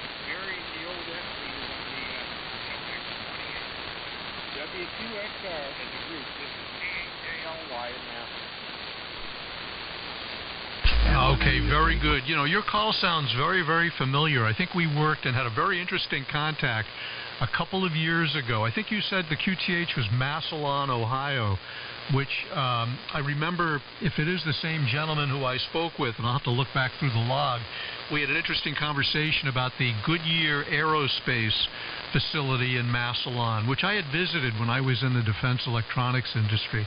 But I didn't quite copy your handle, your name, so if you could give that to me again, I'd really appreciate it. And I did copy that you're running, I think it was a single 814, boy, that's an old tube, modulated by 4 tubes in Class A. I didn't copy what you were running for modulator. I narrowed down the selectivity on my receiver, so once I did that, I was able to get solid copies. So give me your name again, if you would, and then we'll turn this over to some of the other stations that I know want to work you. K8JLY in the group from W2XR. W2XR, K8JLY. All right, dude. The answer is Ted. Charlie, Ida, David, and the transmitter is a helicopter, HQ9. HQ9, and the receiver is an FX28. I'll send it back over to you. W2XR, and the group, K8JLY. Okay, very, very good. Well, I appreciate that. Thanks for the clarification. And Steve, STH, why don't you pick it up and see if you can work this gentleman out in Ohio? Go ahead. Yeah, Sid, K8JL something, I guess. I forgot it, but I do copy you, okay? I'll copy me over.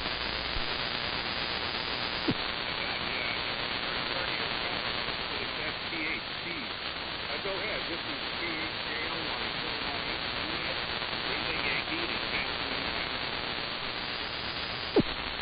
K8 Juliet Lima Alpha, I think. I might have even messed that up. This is WA1STH. Name is Steve. Located in Kensington, New Hampshire, near the seacoast of New Hampshire, near Exeter, New Hampshire. And hope you're. I hear you guys are having quite a bit of snow down there. And we're not having as much up here as we usually do, at least not a lot of big storms, and we got some snow on the ground right now. We had about a foot a week ago, but don't seem to be that we're having too much regular snow, but you sound like you got quite a bit of snow down there. How was my signal? Go ahead. Very good. No complaints whatsoever. You've got the transmitter on the old FX28 taking right on the way to the right-hand side, so it doesn't get any better than that. And again, the call letter here is Kilowatt 8, Julian, Lima, Yankee, JLY. Okay, JLY. I got it now. All right, well, there may be others that want to say hello to you, Sid, so we'll toss it up in the air. Anybody wants to speak to Sid, go ahead. N1MUC.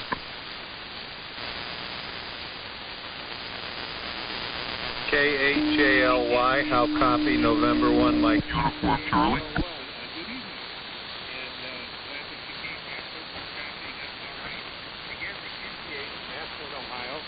Probably already heard the rundown, and you're a little not quite as strong as some of the other fellas in there. So give her a shot. N1, MUC, KHJLY. Roger, I got almost all of that, Sid, and I got your information, so that's cool. We're running a Kenwood TS930S and a Heathkit SP200, about 120 watt carrier, into a 75-meter dipole. Thanks for the contact, and I will, the QTH here is Trumbull, Connecticut, and the name is Papa Alpha Uniform Lima Paul.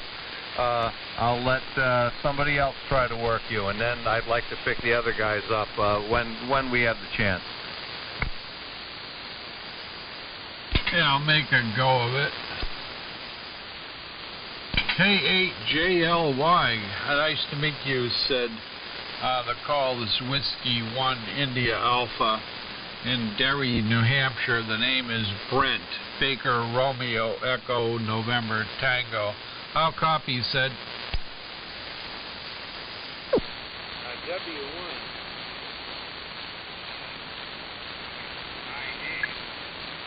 This is KJLY, copy of the real solid.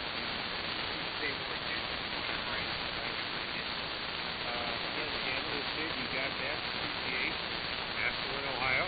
And appreciate you guys letting me in here. The rig is the old pre-war all-practice HT9. Stand by. And the receiver's the old FX28. They have one antenna and that's 145-foot center fed depth. So back to you, Brent. W1IA KHJL1. Yeah, very good copy on the HT9 and the SX28 there, Sid. You're at 20 over. Excuse me. Let me stand by, Sid. I'm sure there's some more stations in New England that would want to copy you. So, W1IA. Somebody else? This is WA1 Mexico Tango Zanzibar WA1MTZ. Yeah, I'll say hi to Sid. Hi, Mike again. Sid, you're doing good here, very well here. It's KHJLY WA1 Queen Item X-Ray saying hello.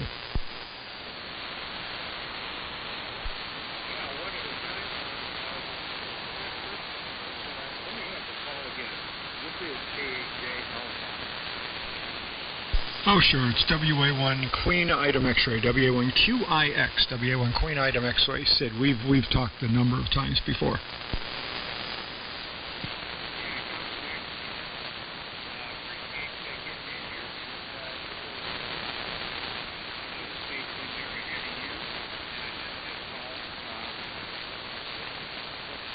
I don't have push to talk on this. This is okay. So we'll leave it at that. The other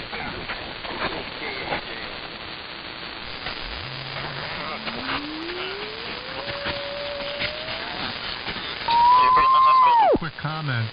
Sid, you have some magnificent equipment. I just took a look at your QRZ.com page and some beautiful, beautiful pre-war amateur radio equipment. This is W2XR. You guys might want to take a look as well. Very, very beautifully done and very impressive. K8JLY, K8JLY, K8JLY. Look, you're copying me. This is WA1 MTZ, WA1 Mexico Tango Zanzibar. And I have the same transmitter you have. I have an HT9 here under my table, which is operable. Unless you're copying K8JLY from WA1MTZ.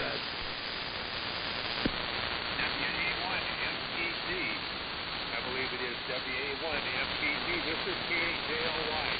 Yeah, you're pretty down in the noise floor here in Massillon, Ohio. But I heard you say you had the same transmitter, and I don't know if you're using it now or not. Anyway, we appreciate you getting in here, and Bruce, thanks for the comments on the gear. Everything we have here, including the operator, is an antique. Anyway, I kind of really enjoy working on the old stuff, and we've kept some of it for the last. Turn it back to the other station, which I think is WA1.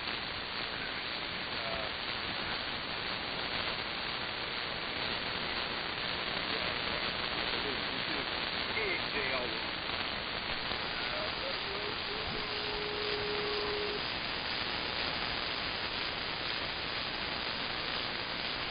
Yeah, what a beautiful station.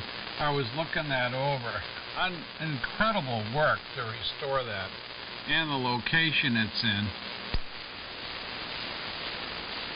I know, Brent. Isn't that impressive? I mean, just real... That's the way it was done back then. I just love the ladder line. It's got to be over 600 ohms from the spacing. It could be, looks like almost 10 inches. Yeah, I've got a quick question for you, Sid.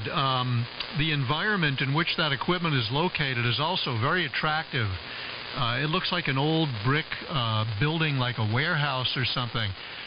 Is that where the equipment is situated, or is that perhaps your home, or what? Because it looks like a very pretty environment, and very, how do I say it, apropos from a date standpoint with regard to that vintage equipment.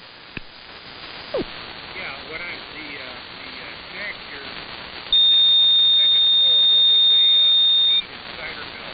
It's a historic building that was built about 1924, and the antique equipment, the vintage ham radio gear, is all on the second floor. I have like a shop, a workshop on the third floor, and then it's built like a bank barn, so the very lower level is where I do some of my machinery for yard work and so forth. Then it has an attic, and on the antenna, that is 6-inch space ladder line that I made. It took me a while to select enough burn box 6-inch porcelain spacers, but I finally got enough to make all the ladder lines that go from the shack out to the antenna, and then we have an overhead bus with 6-inch space, so I can plug in any one of 4 different vintage transmitters, and each one of those transmitters all have their own separate antenna built right into them, which can be either series or parallel fed. When I'm using the HD9, because this is my modern equipment, I have a 12 output, but I've actually got a remote motor-driven antenna that I kind of flip into the my grounding switch, and that way I can match the 52 ohm impedance. And we also run we have a Collins station, a 75 A3 and a 32 V3 that we operate once in a while, because I don't want to be shunned by the Collins community. So back to you. This is K8JLY in the group.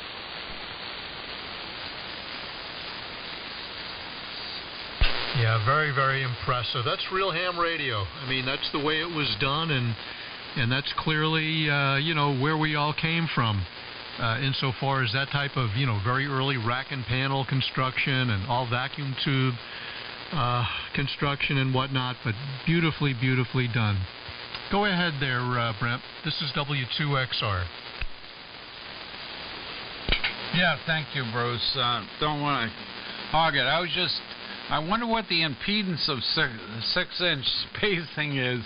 I'd have to figure it out, but that's beautiful. In the old mill building. Good job. I'm going to stand by. Great job, Sid, and a real pleasure. And Bud said it would be a treat, and he's absolutely right. My old friend Budley. Anyway, I'll stand by for someone else on frequency, W1IA.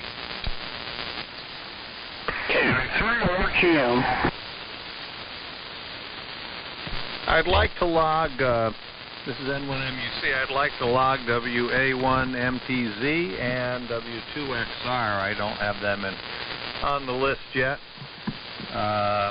If either one of you guys want to pick me up, N1MUC, QTH Trumbull, Connecticut, running 120 watts, Kenwood TS930S and Heathkit SB200 with a 75-meter dipole. Over.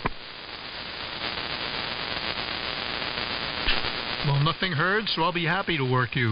N1MUC, that call sounds very familiar. This is W2XR. Pardon me, name here is Bruce. And my QTH is Smithtown, Long Island, New York. We're about 45 miles east of New York City on the North Shore of Long Island. And the rig here is homebrew. It's a pair of 4-400As, plate modulated by a pair of Class B 833As. And my receiver is a R390A with an outboard sync detector. And the antenna is a half-wave dipole fed with 600 ohm open wire transmission line. And my 600 ohm transmission line, Brent, is only about, maybe 4-inch spacing. So there you go. Anyway, N1MUC, it's good to hear you. And give me your name if you would. This is W2XR with the group. Yeah, it's Papa Alpha Uniform Lima. And I don't know whether we've talked on the gray-haired net or on 75 before, but yeah, I'm right across the sound in Trumbull. So yeah, I go through Smithtown from time to time. I'm a broadcast engineer. I've got a couple translators down towards Huntington Station, so I go through Smithtown between PJ and my way down there. So yeah, I'm familiar with the island. Thanks for the comeback and the contact. You are very welcome. And yeah, sure, I am quite familiar with the area you've described. I didn't know there were any translators, though, out in the Huntington Station area. Are these for FM broadcasts, like perhaps some of the college radio stations that are up in southern Connecticut that have translators here on Long Island? No, I hear somebody in the background. I'll come in after this. Yeah, I'm chief engineer for the WSHU Public Radio Group, and I have a translator on 91.3 in Dix Hills. I've got one on 105.7 in Selden. Those would probably be the two that are closest to you. W2XRN1MUC. Okay, very good. Yeah, I'm quite familiar with WSHU, Sacred Heart University. Very, very good. Yeah, when I was 18 years old, I had a summer job. I had my first class radio telephone license at that point. I had a summer job between I think it was my freshman and my sophomore years of college, maintaining a 5 kilowatt daytime, 1 kilowatt critical hours AM station. You know, just doing the daily transmitter inspection, the meter readings, and making sure that the remote base currents were accurate. The remote base current readings were accurately calibrated relative to the actual tower base current readings. And I was, like I say, 18 years old, and I loved it. I would have paid them to work there, but anyway, that was my experience working in the radio broadcasting field, Paul. Whiskey 8 Delta Mike X-ray. I heard a Whiskey 2 something X-ray. Maybe we can let him come in. Yeah, no, I've been in the broadcast. I was a power supply design engineer in industry before that went south, and I've been in broadcasting since 1990. And I'm going to retire this summer, hopefully. I'll still have my hand in it as some contract and consulting work. But anyway, yeah, let's let that station, that 8 area station in. But thanks for the contact, Bruce. By the way, what station was it you worked for? I'm familiar with most of the AMs out there. I've done contract work for some of them. Yeah, I don't even know if the call letters of the station still exist, but they were on 740 kilohertz. And when I worked there, it was WGSM. And they had a sister station on FM 94.3, and I know the call letters for that have certainly changed. That was known as WCTO back then. Yeah, Roger. No, I've done stuff for WLIM when the Ellsworth owned it, for WRIZ, for WLNG. So I've been around the island, apart from our own stuff. All right, how about that 8 area station, probably Ohio. Ohio's coming in here tonight.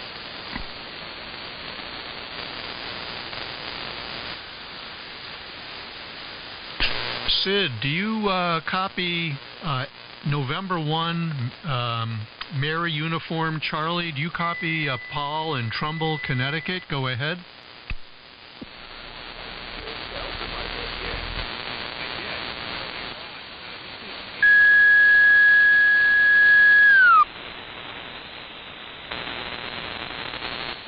Yeah, I already logged him. I thought there was somebody else, Bruce. Also, if after that, if Mike is still in there, I'd love to get him WA1MTZ, get him in the log too. But go ahead. Go ahead, Bruce. See if you can catch the other station from Ohio.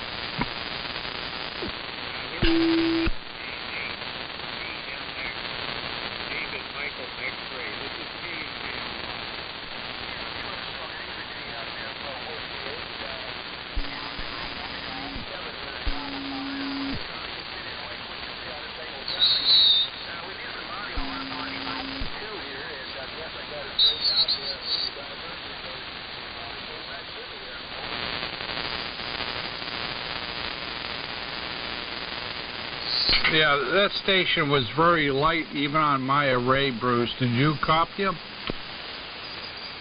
I'll be honest with you, Brent. I was really not paying attention. Why don't we try giving him a call again? I think the station was in the 8th call district, but the W8 or the K8 that was trying to make contact, give us a shout again.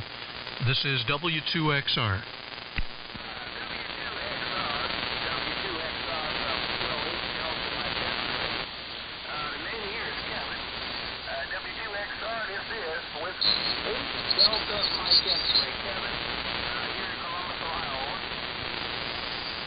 Yeah, I copied. Okay, I got you that time, Kevin. Good solid copy, too, in Columbus, Ohio.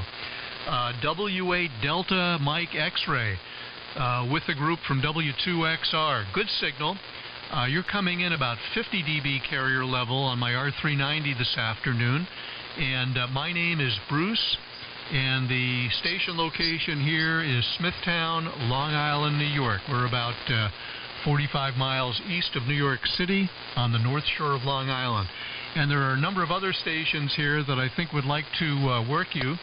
And in case you're participating here in the AM rally, I'll just give you a quick snapshot of what we're running here this afternoon. My transmitter is homebrew. It's a pair of 4-400As, plate modulated by a pair of Class B 833A triodes. And the 833As are driven by a pair of push-pull Class A 845s. Again, the receiver's an R390. And my antenna, Kevin, is a half-wave dipole fed with 600 ohm open wire transmission line and a homebrew balanced L antenna tuning network. So that's what we're running. Tell us what you're running, and then send this over, if you would, to Brent, W1 India Alpha. I think he'd like to make contact with you as well. W8 DMX with the group from W2XR.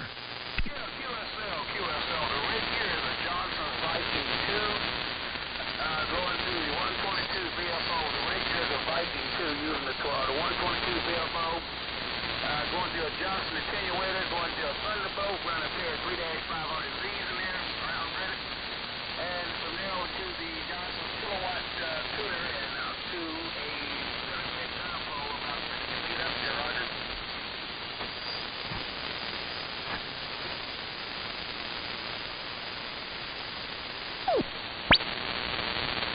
58.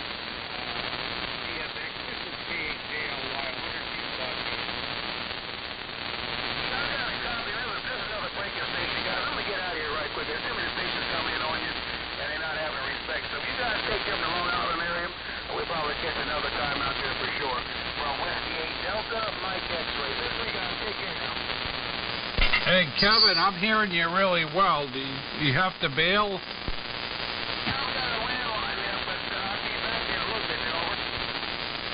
Okay, very good. We'll catch you in a bit. Well, the conditions to Ohio are pretty good there, Bruce. I didn't mean to hog it, but I can copy fairly well on the array, and the conditions are only going to get better. Yeah, no, bad conditions last night, Brent. I was on till about 9 p.m. Stephanie WX3K and I had met up here on 3885 around 6 p.m. We moved from 3873, and for a good solid 3 hours, we were just working stations one after another in the 4th call district, all the way down to southern Georgia, Tennessee, North Carolina, South Carolina, Ohio, Illinois, Wisconsin.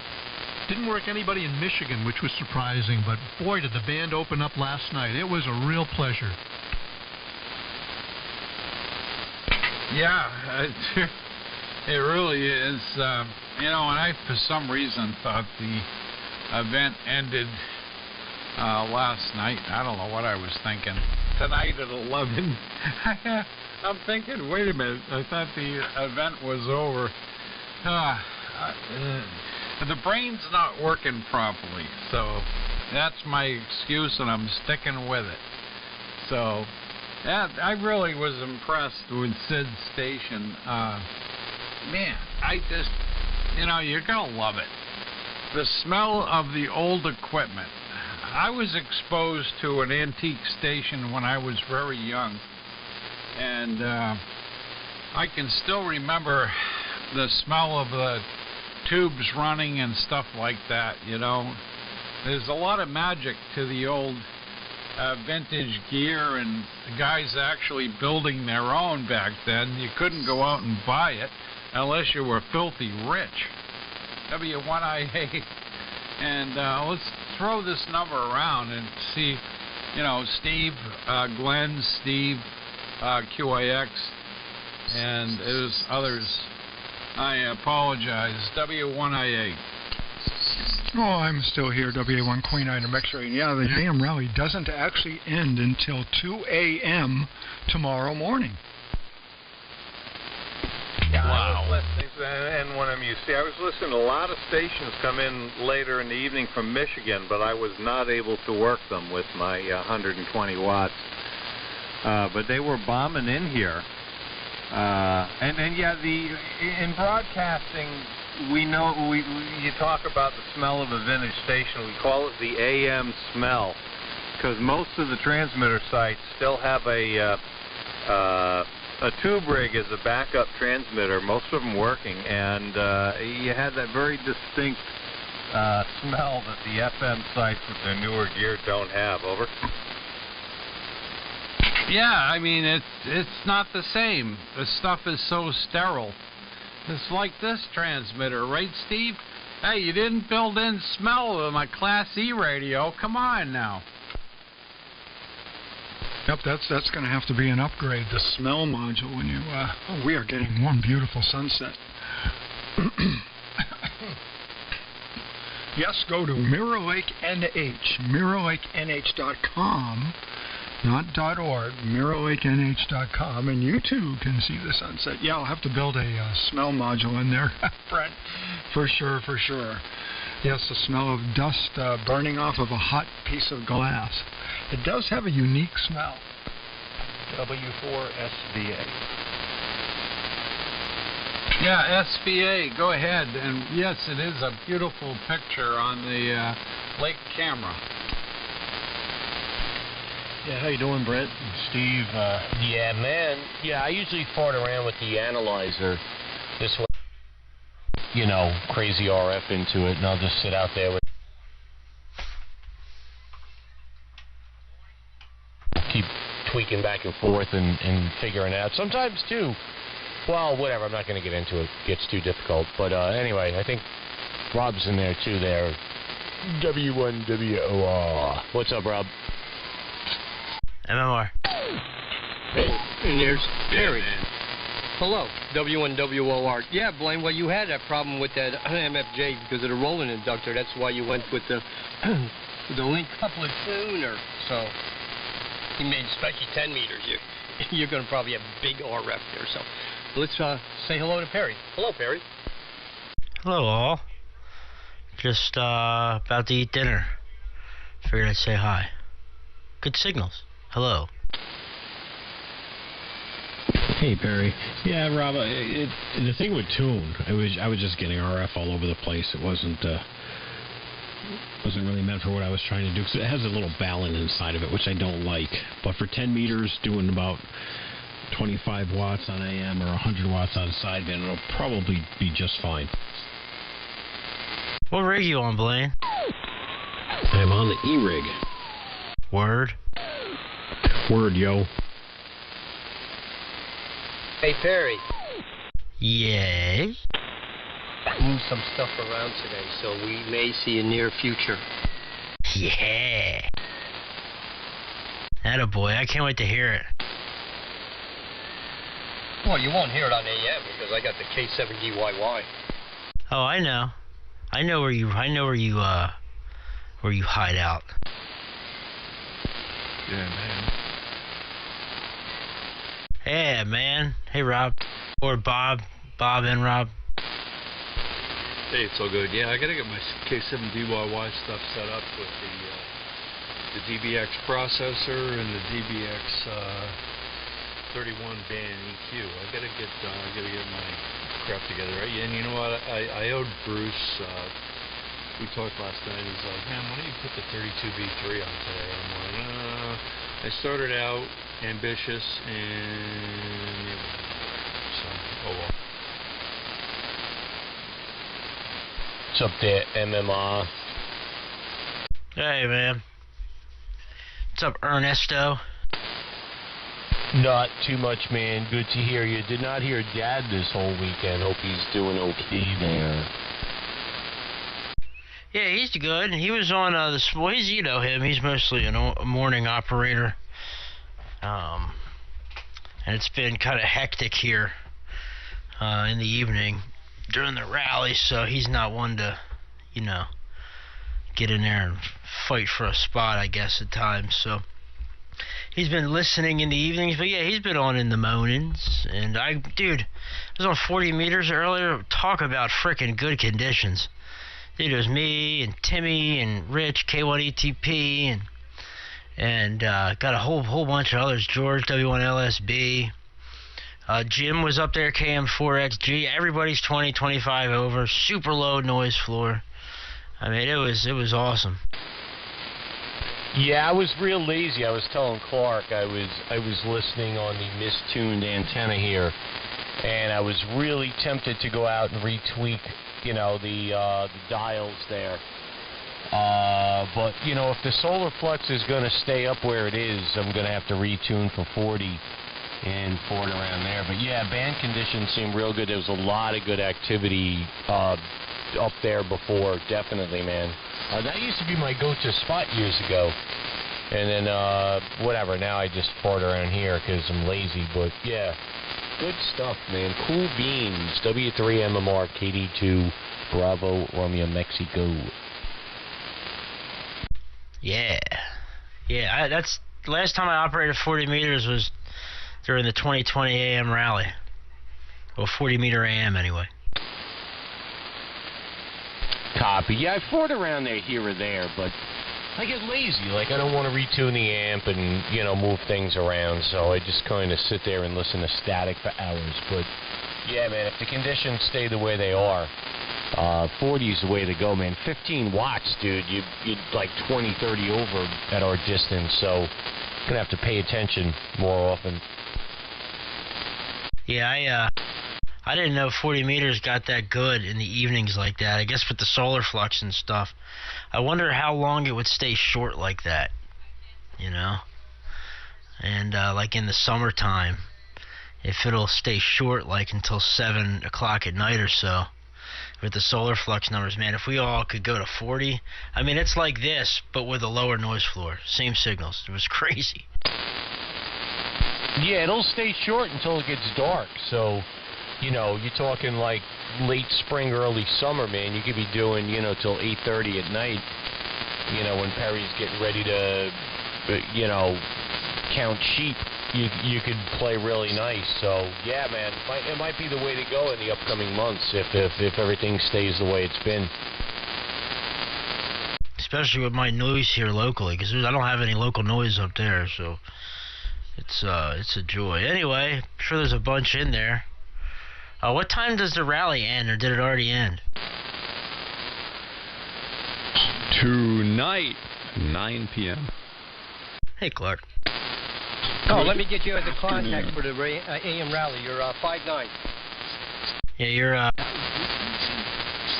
5'9", plus OM, Perry, Chester, PA, Anon 200D, 150 watts of carrier. Linear, big old 80 meter ant, open wire. Come on. You're 5x9, but what's your name and call again? I can't hear you.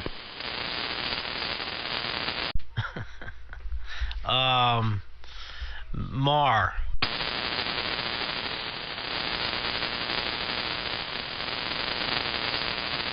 There was somebody else that broke in there, though. I wasn't sure who it was. W2ENY. Hello, Roberto.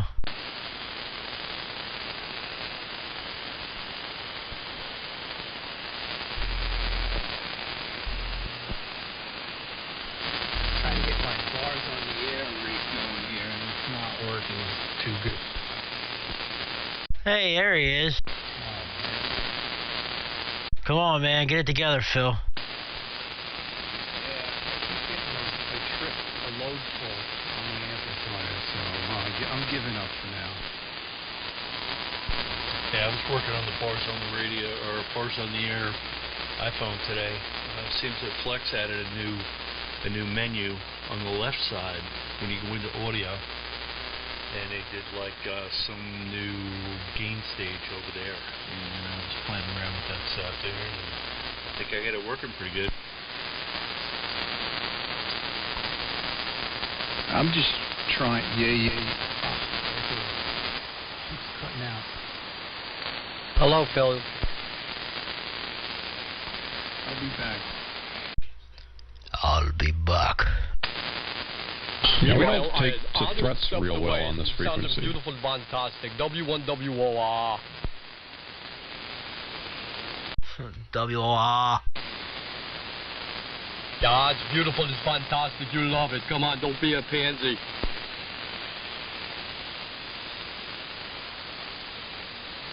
Don't be a marshmallow butt. Don't be a mellow.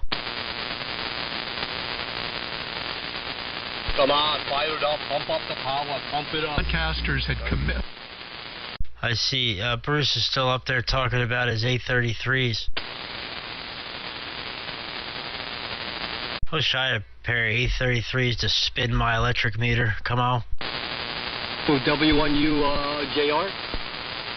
No, XR. Bruce with the ginormous signal. Copy. My Volkswagen box.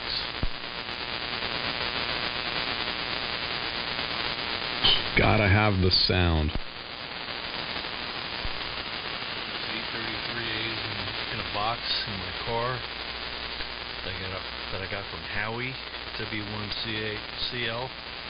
God rest his soul. Yeah, they're having my car. I could put a big signal on it, and I could talk about the box in my VW for an hour, if that's what you want. All right, let me get a slice of pizza first.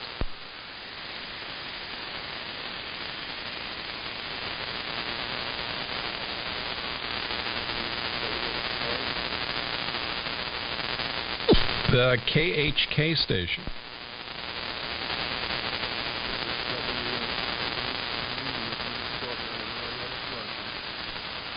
Now, W8KHK, good afternoon. You have Clark N1 BCG, November 1 Bravo Charlie Golf in southwestern Connecticut.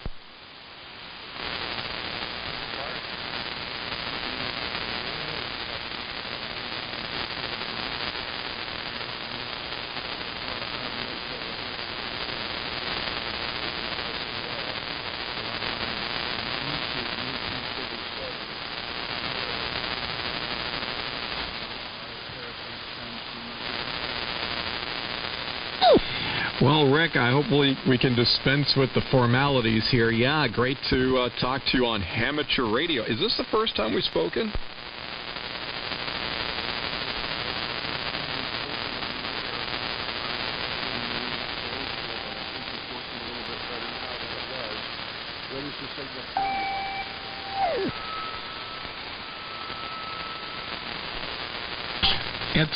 It's about an S9, not a banging signal, but it's quite clear.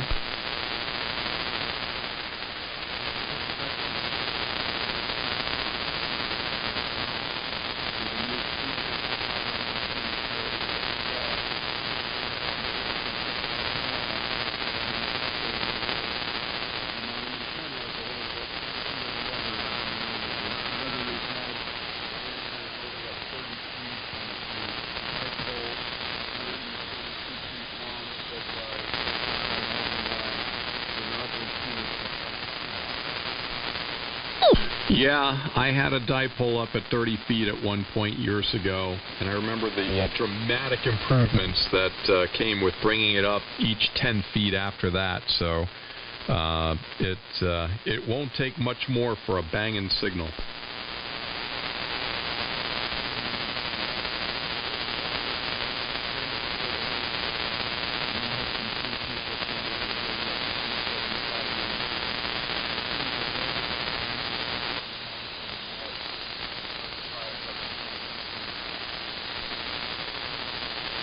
Well, for now, sounds like a plan. Yeah, man.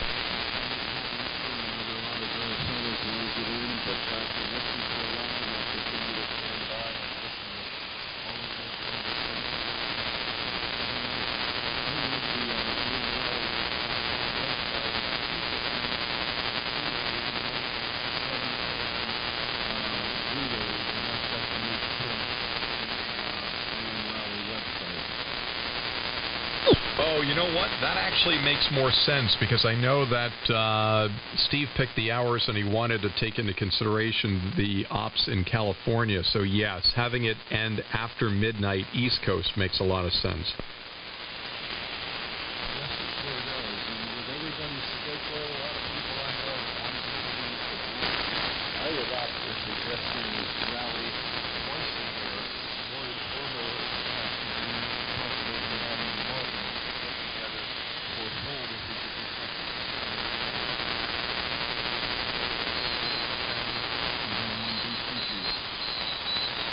Well, the AM rally is also supposed to spawn AM usage, so technically any day could be AM rally day.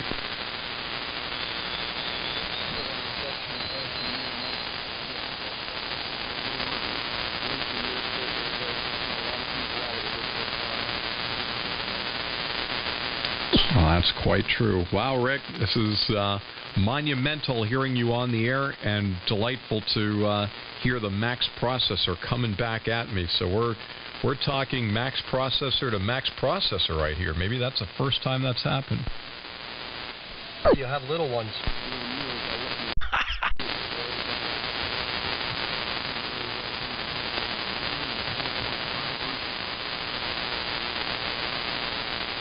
Baby Maxes.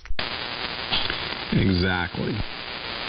Yeah, that Rob almost fell out of my chair. That was funny.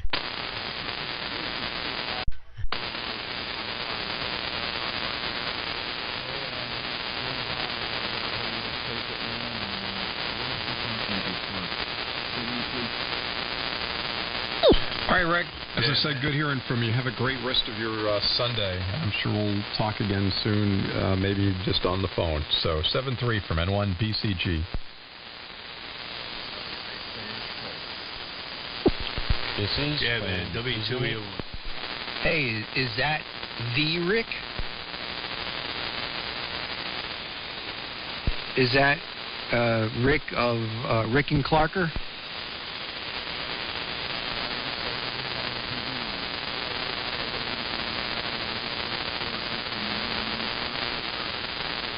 But I think I have a total of about 100 Henrys. That much I can tell you. One of which I know is definitely a 60 Henry choke.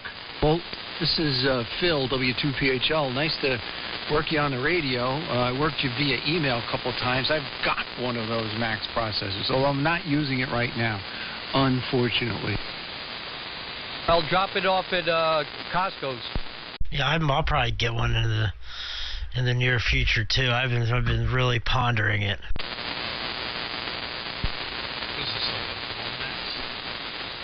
As long as it's not Rick from Canada, I'm good.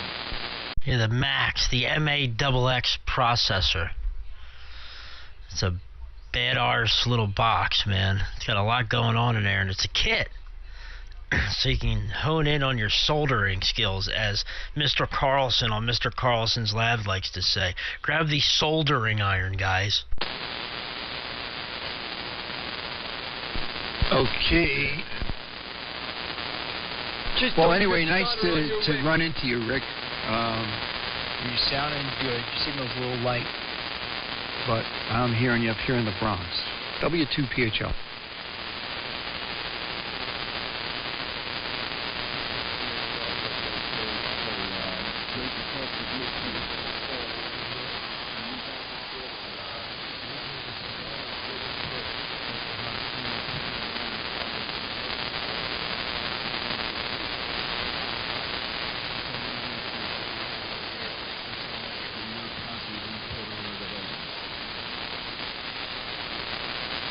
Well, unfortunately, I couldn't. Clark, did you copy Rick? You know what? I was I actually had the radio down. Sorry. No. Oh, all right. Well, I guess we're exchanging pleasantries there. I didn't really copy that, Rick. But all right, nice to run into you here on the radio. 7-3 for now. W2PHL. Oh, if I jump out quick, dinner's here. Thanking Clark for his development on the Max audio processor. Oh man, thanks, Billy. Thanks for the relay, man. Not a problem. Not a problem. W2BTK, Montana Mountain. I still think you guys should have called it the Rick and Clarker. Too hard to explain. Well, anyway. I'm so tired. Climbing towers sucks. Climbing towers all day in cold. How do people do that? Long Johns. I had a heated jacket, dude. You know, still dying. What's a heated jacket? The best thing ever, dude. I have a cheap Chinese one. You get like a nice Milwaukee one, but it's got some like graphene traces in it. Yes, graphene, like the future glow.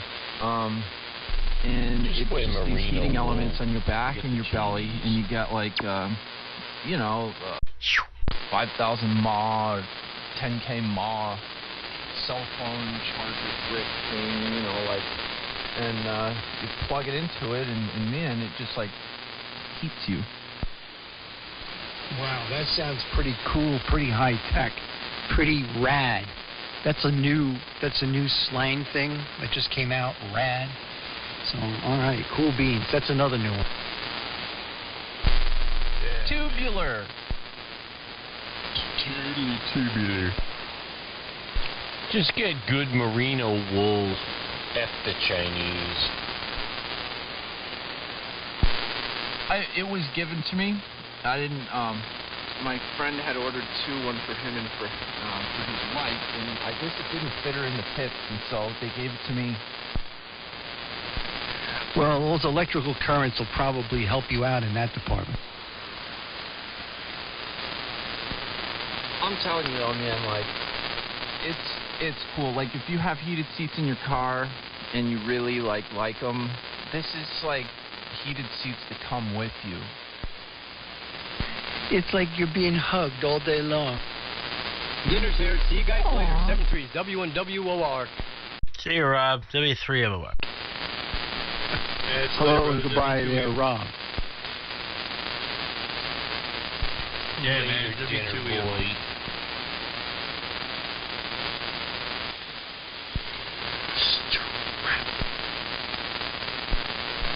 Hey, Bob, what do you use for an amplifier for your bars on the air? Actually, I connect to the Flex 6500 here in the shack, and the amplifier that is connected to is the AL1200. And usually when I'm out mobile like that, I Texas Star 1000. Usually I set it for 100 watts carrier, which is probably 8 watts from the Flex carrier. W2PHL. Yeah, I've got the little mobile Ameritron, the 500, and it's giving me freaking headaches. I can get it to about 60 watts, and then there's the load fault keeps coming on, and it doesn't reset. So I've been dicking around with that all day long. You got some kind of crappy RF thing coming back? What do you like mobile-wise? You have that thing hooked up, and maybe some crappy RF things coming back in? Yeah, no, it's a big, long story. It'll work fine on one band without any of the, remote stuff. I was trying to make it work on all bands, with the cat commands and the interface box, and that's where all the problems start. So I can just leave it on 75 meters and it works fine, but I don't know. I'm giving up for a while. I'll tackle it again tomorrow. But I was just curious if. So that's the 1200. That's the. Wait, which one is that? Is that? Don't you mean the 1306? No, it's 3CX 1200 amp. AL1200. Probably the tube is probably the best tube for AM and for ham radio. And you know what? I want nothing to do with remote switching bands and stuff like that because I don't have anything to automatic here at all. It's all jock and matchbox. It's all open wire. It's all old school. So the coolest thing that I will do if I get it going is I have these Casa boxes. KASA, and it's like an internet switch. They're for like remote control light switches. And I have an Ameritron AL811 that has a funnel grip and it had a GR7 feature built into it. And I started playing around with remote stuff with the Flex 6300. That's what I was planning on doing for the Casa remote here, and I would set the Flex 6300, running at 20 watts when it's regular. But if I switched on the Casa with the amp, I'd have to turn it down to like 8 watts. Anyway, make long story short, I had that hooked up on 75 meters and 8 watts and 30 watts, and anyway, I pulled the funnel up, blah, blah, blah. Anyway, that Casa idea is kind of gone by the wayside. But yeah, I use the Ameritron AL1200 now, which is what I'm using right now. But I'm running 200 watts carrier now. But when I go out and remote, I do it at a 100 watts carrier. All right. I thought for some reason you had a solid state amp. And when you said 1200, I thought you meant that was the power. Because they got that 1306 solid state amp that runs about 1200 watts. But, wow. I've got the AL1500. The 3CX 1500A7, also known as the 8877.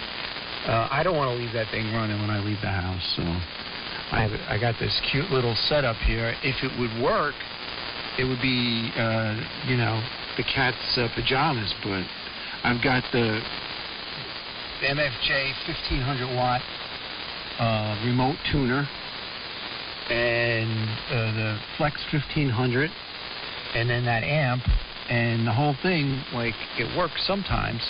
And it's cool because when you band switch, it's all automatic with the tuner, but it's not working right. But at any rate, okay. Just curious. W2PHL. How often are you in the Mobile, though, Phil? Some of the switching lines.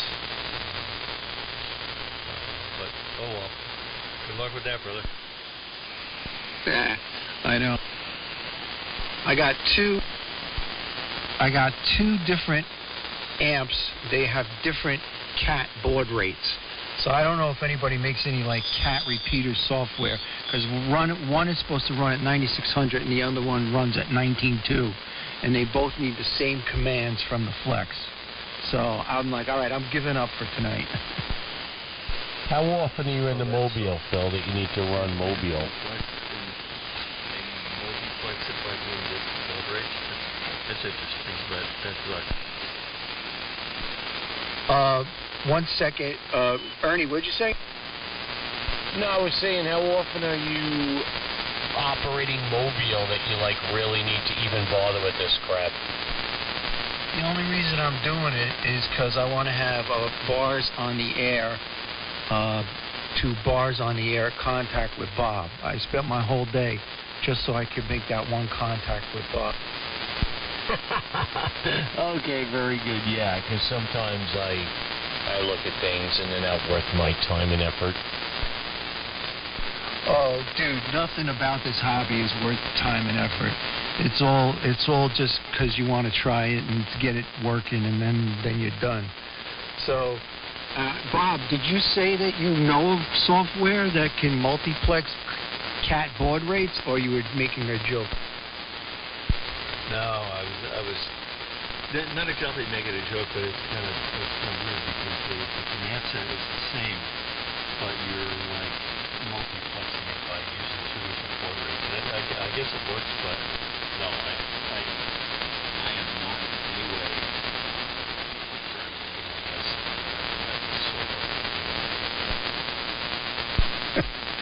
All right, man. Well, yeah, that's the thing, is that the Flex 1500 doesn't have enough horsepower, so I've got an interstage amplifier. I got a Hard Rock 50, and then that goes into the Ameritron 500. And so this is part of the problem, because that Hard Rock wants 19.2, and the Ameritron wants 9600. So there you go. All right, enough of this.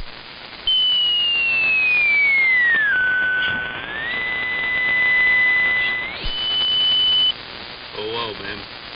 We could all set up on one band like I do. Old school. Got some H-boxes set up. And, this part of the band. The set antenna is set up with this part of the band. Everything, big switches. And yeah, it's inefficient.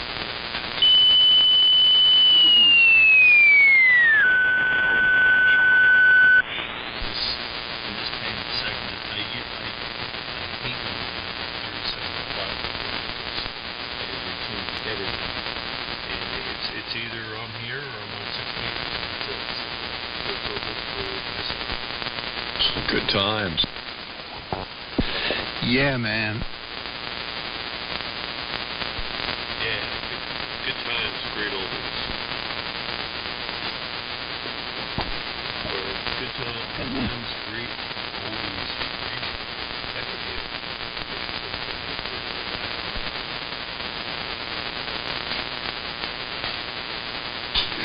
Great oldies radio.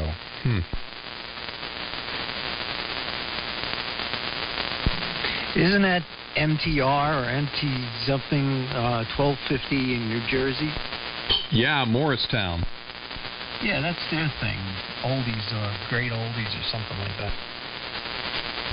Yeah, WMTR, yeah, 1250 in Morristown there in Jersey. That's a pretty good station.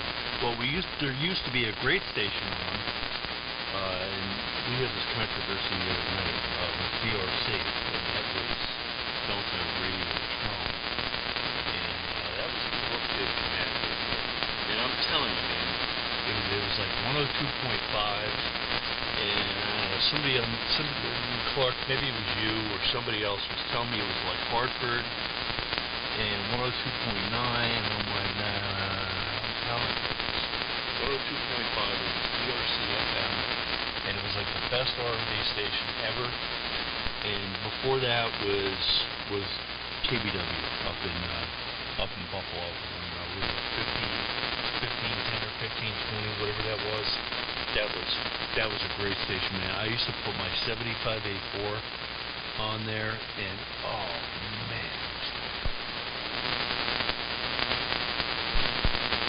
Oh yeah, KBW used to play like pop rock stuff back in the 80s, in the late 70s, early 80s. Used to listen to that all the time.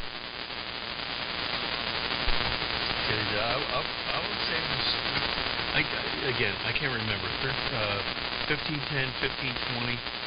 I remember going to NJIT, where I went to college, in Newark, New Jersey. We had Dracor 4C that we had there, and it had the 160 crystal on it, and three times divided on that 12 point. Well, I'm sorry, the 12.6 crystal. Actually, let me think about this for a second. They didn't have the 160 crystal; they had a 10-meter crystal, and you could put that on there, and like 3 times divided by was like 12.6, and that equals like 12.6, and you could go down, and we would listen to KB radio all the time, and this is like late 80s, good times.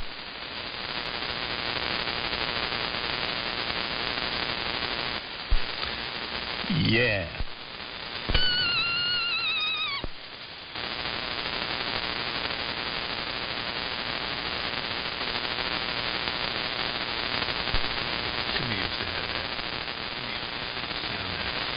or whatever the hell it was. And I remember he got a call from my old friends.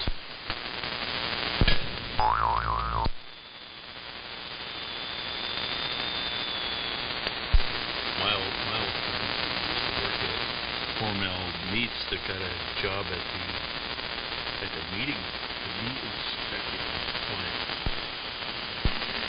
Blaine, man, you're having too much fun on the pogo stick. You should be getting busy fixing that drip.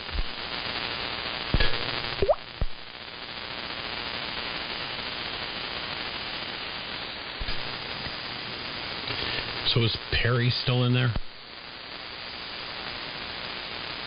Blaine's working on his 11-meter listening stick.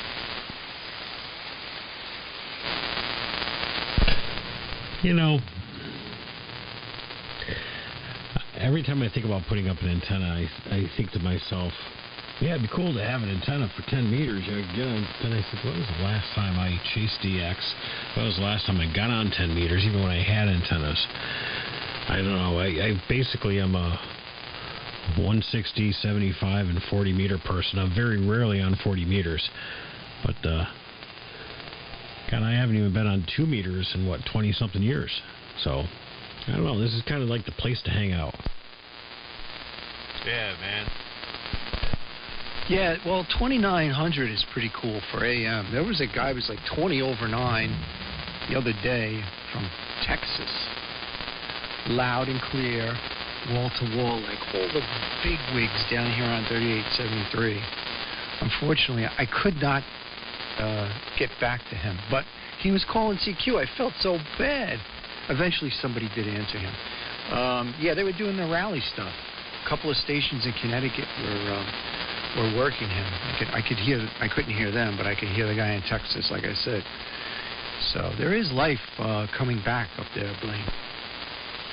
Well, I'd probably, if I was going to do the higher bands, it'd probably be sideband. So, I don't know.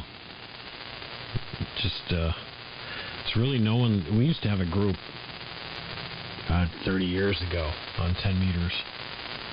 And then we moved up to 2 meters. We talked there for quite a few years. But then, it was about 20-something years ago, I got on down here. And that was it. Never looked back, so... I don't know. Do I really need a 10-meter antenna up? I can listen fine with this antenna, but maybe I'll try tuning it. I got the MFJ antenna analyzer. I could put it on there and see if I can make this thing tune. Yeah. The thing though is like, I don't know. What you're talking about, the one you're on now? What is that? A 75-meter dipole? It's actually about 100 foot per leg, center fed. Well, your experience might differ, but so I've got an inverted V that's like 130 feet overall, and it's, it tunes no problem on 10 meters, but it's deaf. When I flip over to the IMAX, it's like being at somebody at a different station. It's all of a sudden the signals come blasting out. And so, yeah, I mean, it'll work, and you can hear people, but I don't know. Maybe your situation will be different. Well, I'll try it, see what I can do. Maybe I can get it to tune up on 10. I don't know. But then again, I have the MFJ tuner. I can always just clip the clip leads from the antenna coming into that, and that should be able to tune up a rusty nail. Yeah, it's the same thing for me on 20 meters. Tuning the inverted V, no problem. And then I've got this 3-foot MFJ tunable loop. The one that covers from 10 megahertz to 30. I think it only handles like 200 watts. It's got the remote tuning box. You have, it has like a 3 kilohertz bandwidth on it. You gotta, every time you tune, move the VFO, you gotta retune it. But in terms of receiving, like day and night as well, the inverted V is horrific. Flip on that little 3-foot loop, and people hear me better, and I hear them better. It's crazy. That's because you have like electrical lobes and nulls there, Phil. Oh no, I know. There's all kinds of pattern distortion at those frequencies. No, I get it, but it's just amazing the difference with the stupid 3-foot loop compared to the inverted V. You'd think they'd be somewhat close, and sometimes it's no comparison. Yeah, having that really electrically long dipole or doublet or whatever the hell people want to call it to make themselves sleep well at night. Yeah, there's lobes and nulls. So, yeah, you could have a 200, like Blaine's got 200 foot of wire up there and it tunes 10 meters perfect. And I could kick the crap out of him with my IMAX if we're both on, like, you know, channel 38 lower sideband trying to talk to some redneck down in Louisiana. So, yeah, no, I hear you. There's efficiency versus, you know, getting a good match on your SWR meter doesn't mean it's efficient. A dummy load's efficient, right? Because it says it's 1.1 to 1, and I'm back quiet. Yeah, you're right. It's all the funky lobes and the funky currents flying around that antenna, so... I was thinking I could just, I could cut a, you know, maybe 18-foot antenna and center feed that or something. Or do 18 foot per leg, maybe. That should give me 15 and 10.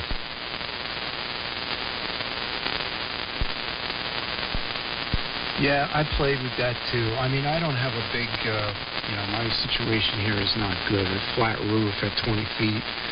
And, you know, there's a lot of electrical noise and stuff. And I played with, you know, specifically cut dipoles. And when you put up a vertical, especially for like 15, I played with verticals for 40, 15, and 10. And the verticals are always like hands down so much better for those bands compared to the stupid inverted V that I use here on 75.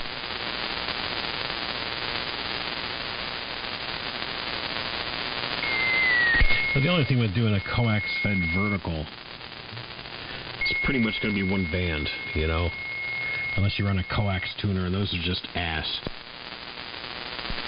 Yeah, no, you're going to lose a lot in the feed line, but I used one of those, you know, wife approval factor was like 0, but I used one of those fiberglass extension things, those flagpole jobbies, the really cheap ones, the 33-footer, and I put that up on the roof with two 180-degree elevated radials for 40 meters. That antenna was the bomb. It only lasted, you know, it was a temporary, like, experiment. I kept it up for, like, 2 years. But it was just too, like, that thing would whip around in the wind like nobody's business. It was ridiculous to look at. But it worked.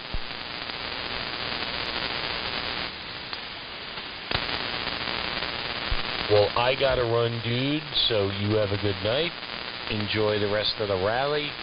KD2BRM's got to get ready for work tonight, 73. You work third shift? Yeah, man. Oh, I did that many moons ago.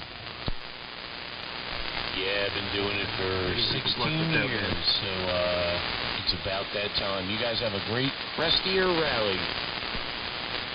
Yeah, I always enjoyed getting ready to go home and go to bed when everyone else is getting up and going to work. It just made me feel good about myself. All right, catch you later. N1GTU. Yeah, well, when you guys are all humping it into work tomorrow, I'll be home. Farting around here on 11 meters talking skip to Europe, Phil. So, all good on my IMAX 2000 at 54 feet. Perfectly matched. Breaker. All right, Ernie, take it easy. Yeah, I don't know if you heard me before. I have that same antenna. It's a really good antenna. Catch you later. W2PHL. Yeah, 7-3, all best, brother. Yeah, when you're coming home, I'll be getting up. Emails in the morning, and I've worked in the house since 2003, so life is still good. W2EN1.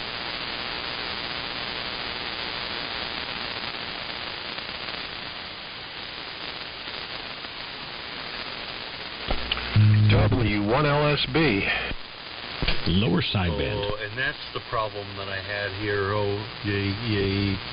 That's the problem I had here tonight, was I had the processor off because I was on the iPhone before. W2ENY. Oh, that's a lot better. These different configurations, and you know, like the freaking iPhone app, you can't shut the processor off, and you sound like Cadillac Man, and I had to turn the audio way down on it, and then you can hear the TV and crap in the back. It's exhausting. Anyway, like I said, I'm sorry, but the processor is now turned on, and I know it makes a big difference on the PC-driven Flex.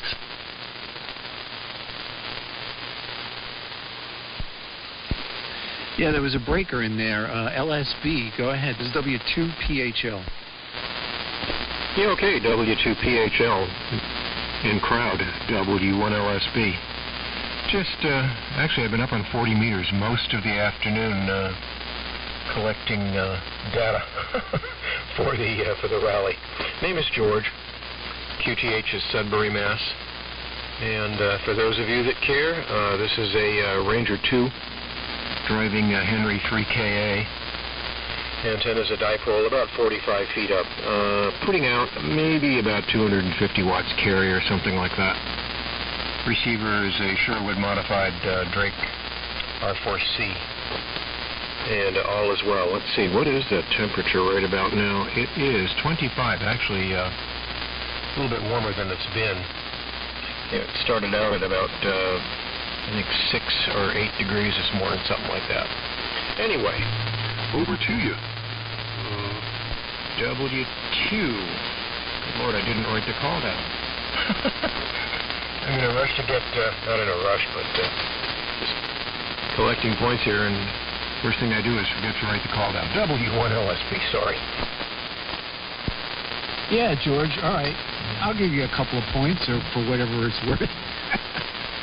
It's Whiskey 2, Papa Hotel Lima, W2PHL, name is Phil, and I'm in the Bronx, New York, and you're a good 10-20 over 9. I'm running a modified Yaesu FT-DX5000 MP, and I'm listening to you on the same radio, although it's got an IF tap, and I'm listening to you and everyone else on a Sherwood SE3 synchronous detector, and everybody sounds great. And I think that's what you need for the contact, right, George? And there's a few other guys on here too. If you need more points, they're W1LSB from W2PHL. Yeah, okay, Phil, real good. Yeah, wow, FTDX 5000 sounds really good. I never would have guessed. Sounds really good. Yeah, I'm familiar with Sherwood stuff, obviously, having 2 R4Cs full of his boards, but it does sound awesome. At any rate, yeah, that's good. Band seems to be, like I said, I was on 40 most of the day, but who else is in here? What did I forget? I forgot something. There was a comment I wanted to make, but oh well. That's what happens when you become a senior citizen. W1LSB, go ahead. Yeah, all right, George. There's a bunch of other people in there. I don't know if, who you may have in your log already, but this is, I think you're the first guy to write down W2PHL. I've been busy all weekend and haven't been contesting, old man. But I'll stand by and see if anybody else wants to make contact with you. W2PHL. Yeah, I can give you a point there, George. Whiskey 2 Echo November Yankee. Yeah, okay. W2ENY. Familiar call sign. W1LSB. You probably copied all my information. So, interested to see what you've got on that end. Sounds really good. But you're both about 20 over here, by the way. Really great signal. Go ahead. Yeah, it's cool, George. Yeah, I heard you on 40 a little bit earlier. I've been building stuff, eBay order stuff. I have a little side business. And anyway, you're sounding good. You're like 10 over, 20 over S9. I'm located in Cornwall. Actually, let me do this correctly so that you can fill out the form. ENY. Name is Bob Bravo Oscar Bravo Bob. Located in Cornwall on Hudson, New York. We're adjacent to West Point Military Academy property, and I'm running a Flex 6500 into an Ameritron AL 1200, running about 200 watts carrier this evening. I did have plans to put the 32B3 on today with the 75A1, and you know how that goes. Push comes to shove. That didn't work out. I ended up actually making dinner upstairs as we speak, and I got a good check. But anyway, I think you got what you need out of this contact, and good luck at the operating event. W1 USB, George. This is W2ENY. Yeah, okay, Bob. W2ENY, W1LSB, one lower sideband, operating on double sideband with carrier yet. Very good. Very solid signal, good 20 over most of the time. And, it's funny, I've been off AM for a very long time. This is kind of a midlife crisis call sign I've had for about 10 years now. Used to be K1GXT. In fact, I got that call back in the late 1950s and had some fun with it. But moved to California and then moved back. Long story short, I used to have a 32V3 on quite a long time ago when the AM SwapNet was still active, but just kind of dropped out for quite a few years. Recently picked up the Ranger and a few other trinkets here to keep me busy. And it's really fun. It's been great to get back on. I'm not seriously contesting, but it's the first time I've been on the rally, consistently for the day for quite a long time. So it's a pleasure to be here. W2ENY, W1LSB. Yeah, good times. Hey, yeah, the Ranger. Well, I have like I forget how many. I think I have 5 Rangers. I have 5 Dianes. 2 Dianes I'm looking at right now. One Diane I have with the R388.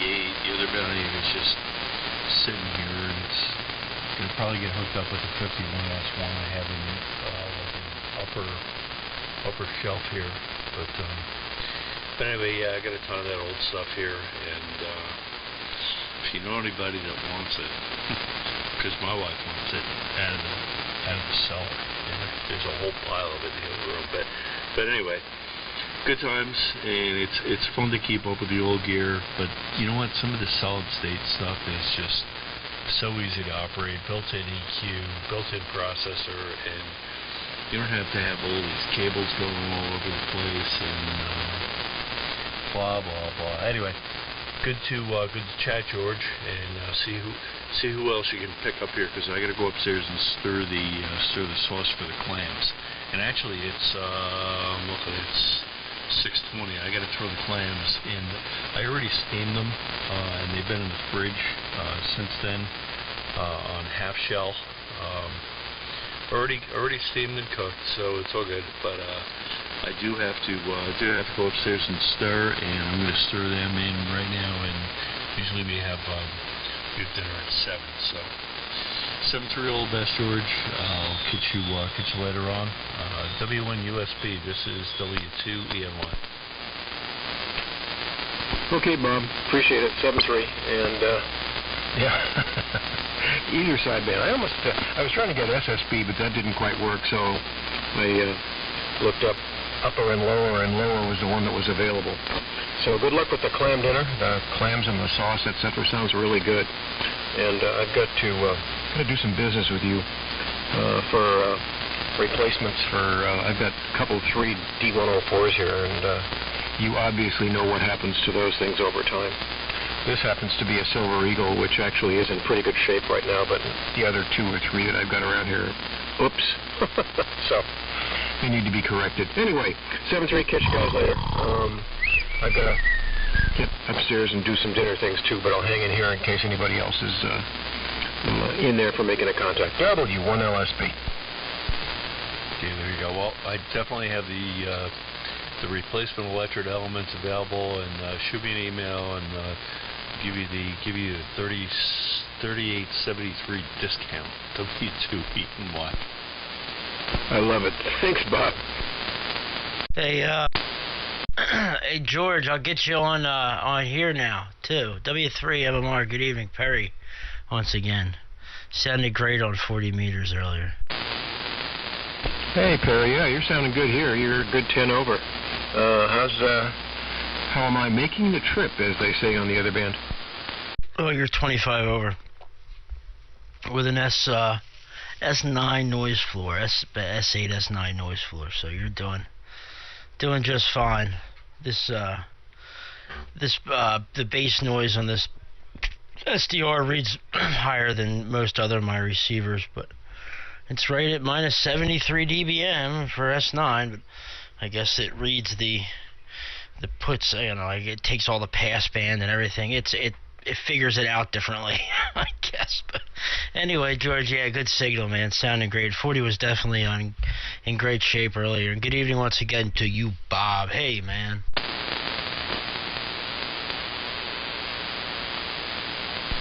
He was pulling out, Perry. He said he had to run upstairs. And Ernie called you before, but I guess you stepped away. Anyway, W2PHL. Oh, I went in the other room and started watching the Olympics replay of the hockey game from earlier. Oops.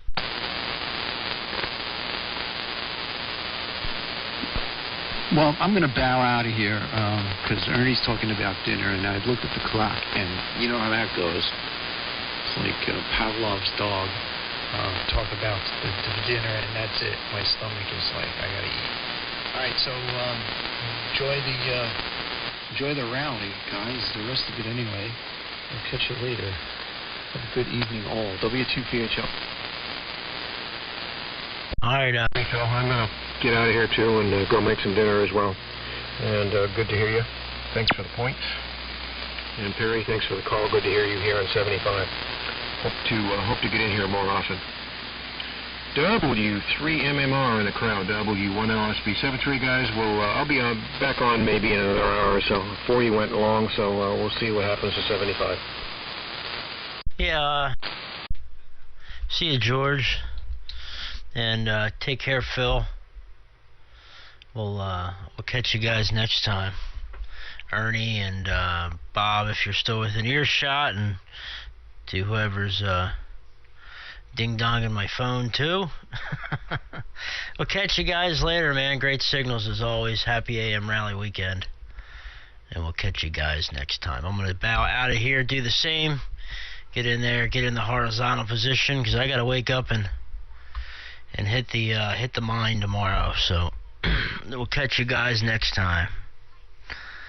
W3MMR, Chester, PA, clear and listening. And 7-3 to Blaine and Clark. I think those are the last of the two Mohegans. I could be wrong. Anyway, see you guys later. All right, you slackers. Catch you all later. And Perry, do some research on that thing and see what you think. So let me know. I still got the box and I got the paperwork with pencil marks of where I left off. Yay. Yeah, well, I'll talk to you later on about it today or tonight or tomorrow or something.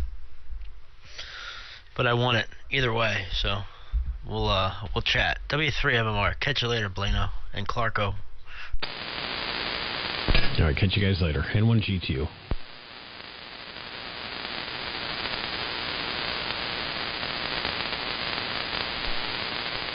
Geez, Blaine, I thought I went to sleep early. These guys are all clocking out. Man. W1LLY.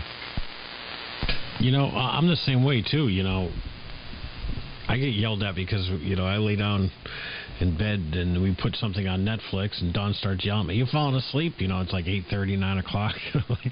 I thought I was the old man.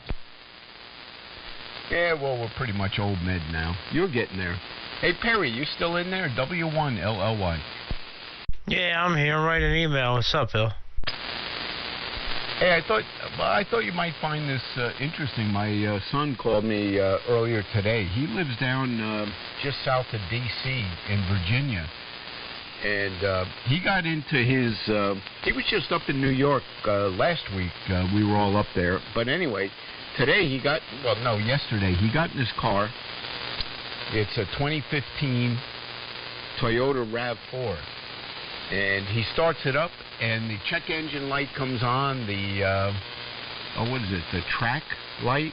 I guess something to do with the traction control and the four-wheel drive light, or no, AWD light came on. And, you know, he drove it. It drove okay, but it didn't seem to go into high gear. So he went to the dealer, and they told him either rats or mice had eaten up your engine wiring harness, and they quoted him a price of, I think it was $2,000 for the wiring harness. I thought you might get a kick out of that, and it's fine. He brought it to the Toyota dealership. They're going to replace whatever the wiring harness is, and that was only for the price of the part, not including labor. So he checked with his insurance, and they're covering it completely under comprehensive insurance. But you imagine that's going to be $3,000 to $4,000 for mice damage. Isn't that exciting? That's that's wild, man. Man, they get you at the dealer. My God. Like, I know the markup. The markup isn't that crazy. The dealers don't mark up their parts like crazy, so they're not. Wow, that's expensive for that harness.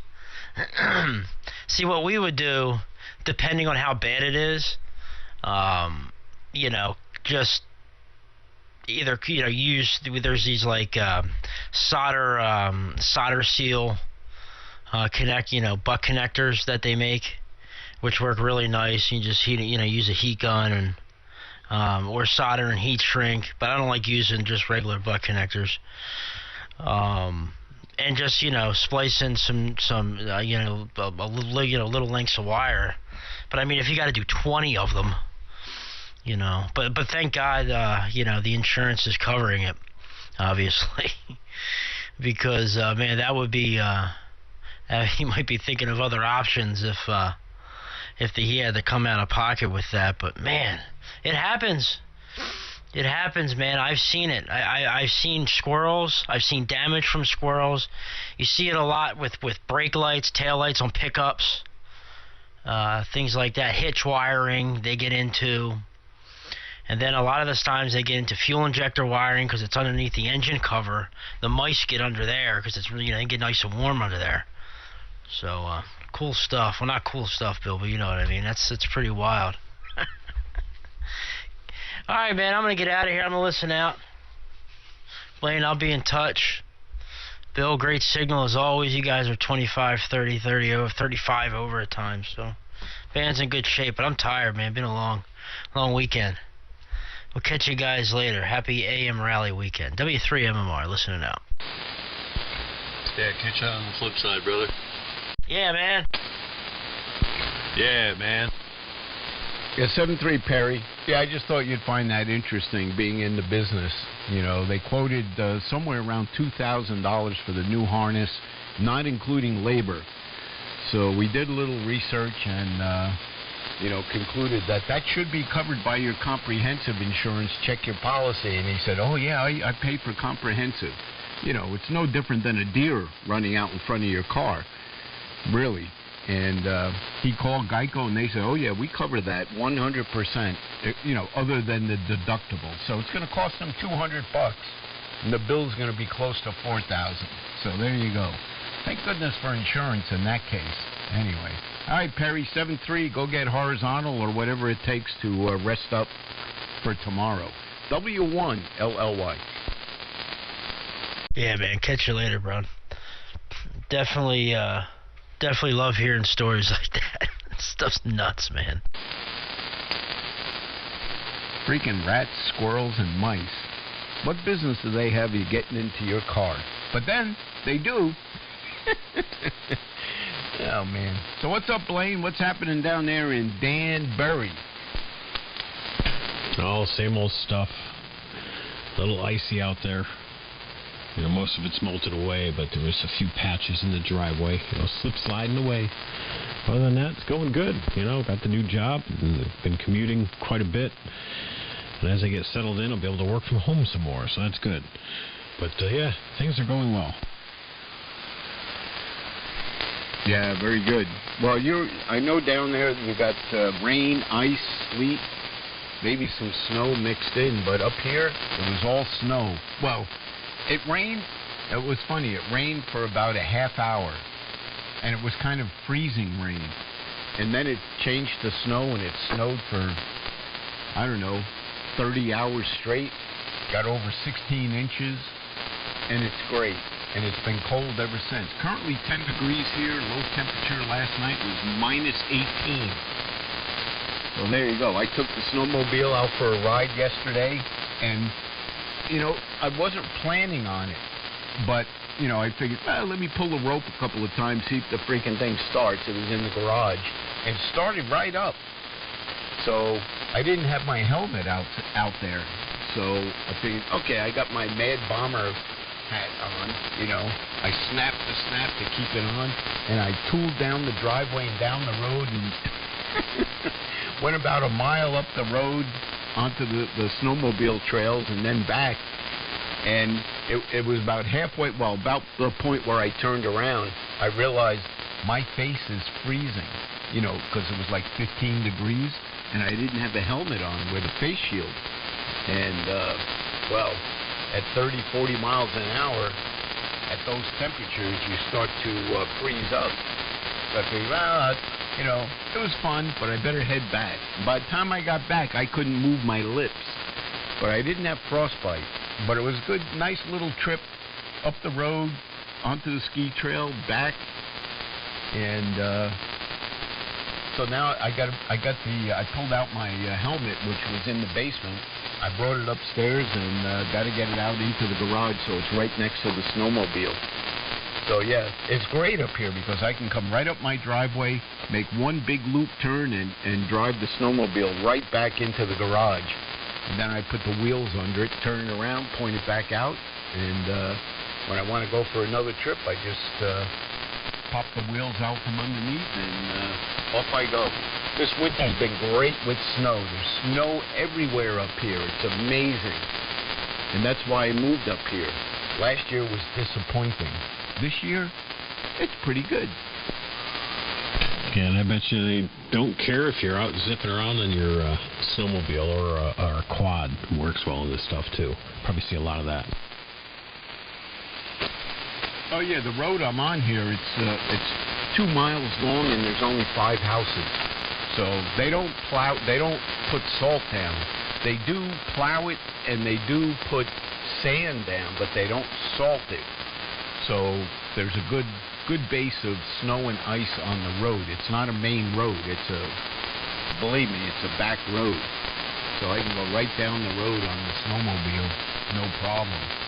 The only thing that affects the road is if the sun comes out and temperature gets anywhere near freezing, and then the sun has an effect on the road. But otherwise, it's basically what I came up here for. You know, free and easy access to the snow.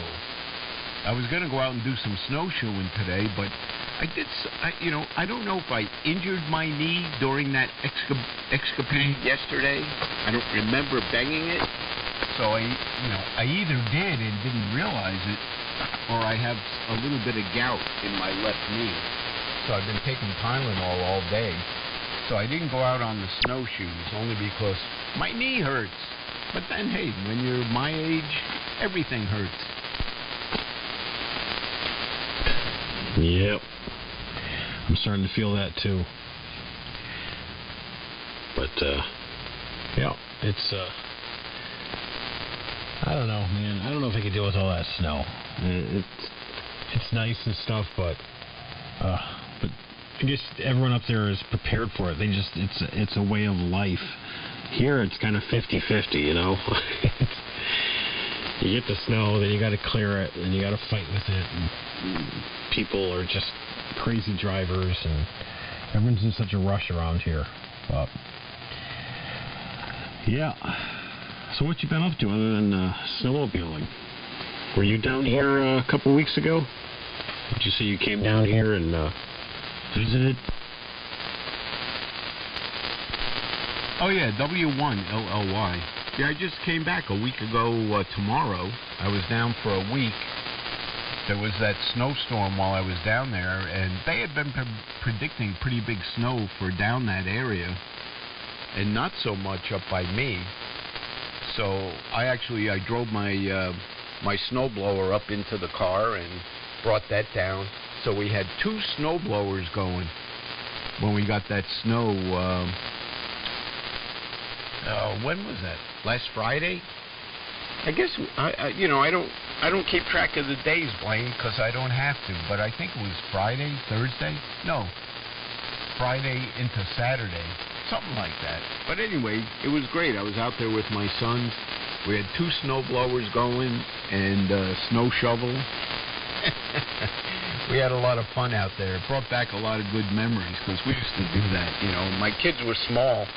You know, I didn't have them running a snow blower, but I would have them out there in the snow, and I wanted to make sure they weren't afraid of being in the snow or the cold. As long as you're dressed for it, you can go out there and enjoy it. So we used to go out there. My backyard down there is on a slope, so we used to, go sleigh riding. In fact, I brought a toboggan, one of those plastic El Cheapo toboggan-type sleds down there for my grandson, who'll be 1 year old this month. So I don't figure he's going to be out there on the slope.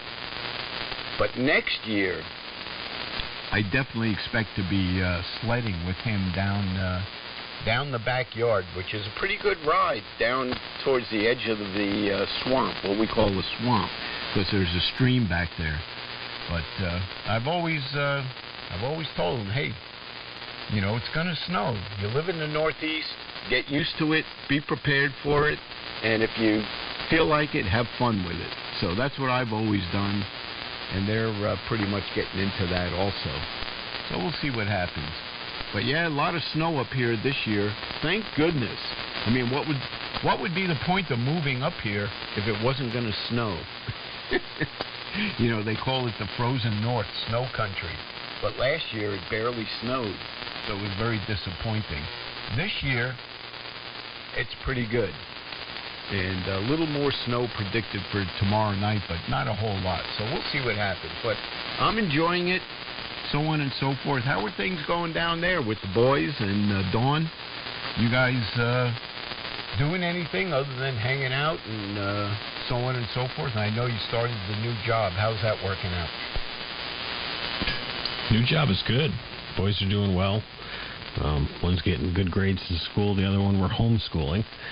But yeah, it's going well here, Still got the house is pretty much sitting idle right now. But give me a few minutes. I got to go down. We got a roast in the crock pot, and I'm gonna go check it.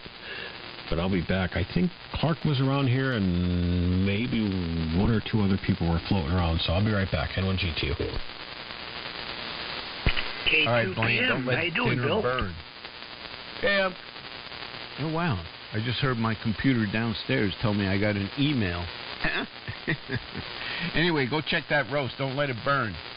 And throw some noodles in there or whatever if the gravy is loose. Thicken it up. Anyway, we'll talk to you in a few minutes. Anyone else out there? This is W1LLY. Not really in the rally, but if you need a point, I'm obliging. Yeah, right on, man. I just threw the clams. 50 clams already cooked into the sauce. So mixed it up. We're having dinner here in, I don't know, 20 minutes or whatever. W2ENY. So, Bob, did you cook those clams from whole? And if so, did you make sure you filtered out the sand? Nope. I did not filter out the sand, and yes, they were man clams. I scrubbed the outsides of each one of them, so I didn't get a lot of that junk. But what I did want was some of the salt water inside of those. And I started the sauce about I don't know, about 1 o'clock. Shallots, an onion, a whole yellow onion, probably 2 cups of parsley, a can of petite chopped, a can of sauce. Stirred that all up with some white wine before I put the sauce in, and then I steamed the clams. I scrubbed them yesterday, but yeah, I steamed them today. I pulled the one shell off. I left the belly and the other shell, and put those in the refrigerator. And it was like, I think I got like a 44 count out of 50. There were a couple that didn't want to open, and I'm not going there. But yeah, man. I wanted some of the salt content of where they came from, because that's the only salt that I put in my sauce, and that's it. And you know what? If I have we have a little bit of sand or some grit, well, there you have it. And most of that fell to the bottom of. And you know what? After I steamed the clams, the water with the salt, I take and I throw that in with the sauce, and then I simmer it down on the back burner for a couple hours, and the sediment or the sand or whatever that was left out of that is generally on the bottom of that, and I just wash it out of the steamer, and it's done. So good times, man. Yeah, well, that's the way to do it. You just got to be mindful that clams have sand, not only on the shells, but internal. And when you cook them, you let it fall to the bottom, and you got to be mindful not to scoop it off the bottom. You can filter it out with a very fine sieve or cheesecloth, but you can also be very careful in not scooping down to the bottom of the pot. And that's what we've always done, And it's the same with crabs. Crabs aren't as bad with sand, because the crabs don't live in the sand, but the clams do. And, there's nothing like it, man. So it sounds like you're making red clam sauce, which is excellent. Same with white clam sauce. Yep, a lot of garlic in that white clam sauce. I love it. Same with red clam sauce. I mean, it's not good unless you have garlic in there. Fresh garlic. Not that garlic powder, man. Fresh garlic cloves. Either squeezed, crushed, or whole. And the whole garlic cloves are if people don't really like garlic. So you cook with the whole garlic cloves, and then you scoop them out so they don't see them. And they're amazed at the great flavor. But you can't tell them it's because of the garlic cloves. I caught the crabs laying on the sand. And you know what? And that's the reason why, like if I'm doing the clams like this, it would take you forever to get the clams to open in the sauce. So that's why I steam the clams separately, then throw them in on the back end. But that gives me the ability to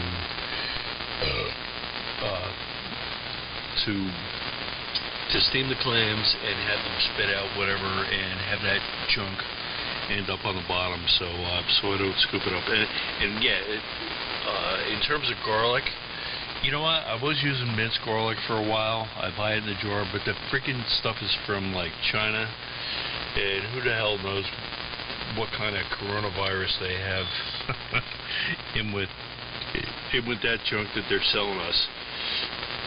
So that's why I switched over to shallots.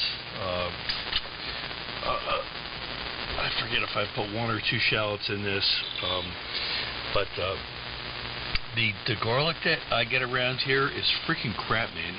Even elephant garlic, the stuff is like totally overripe, or it's old and it's gray or brown on the inside. It's freaking dried out and crap. So what I've been doing is and yes, this comes from China too, is I've been doing peeled garlic. They sell peeled garlic and olive oil, and I'll get that all day long, man, and I'll just cut that in quarters on the long side, and that's what I did today with the clamps and with the sauce.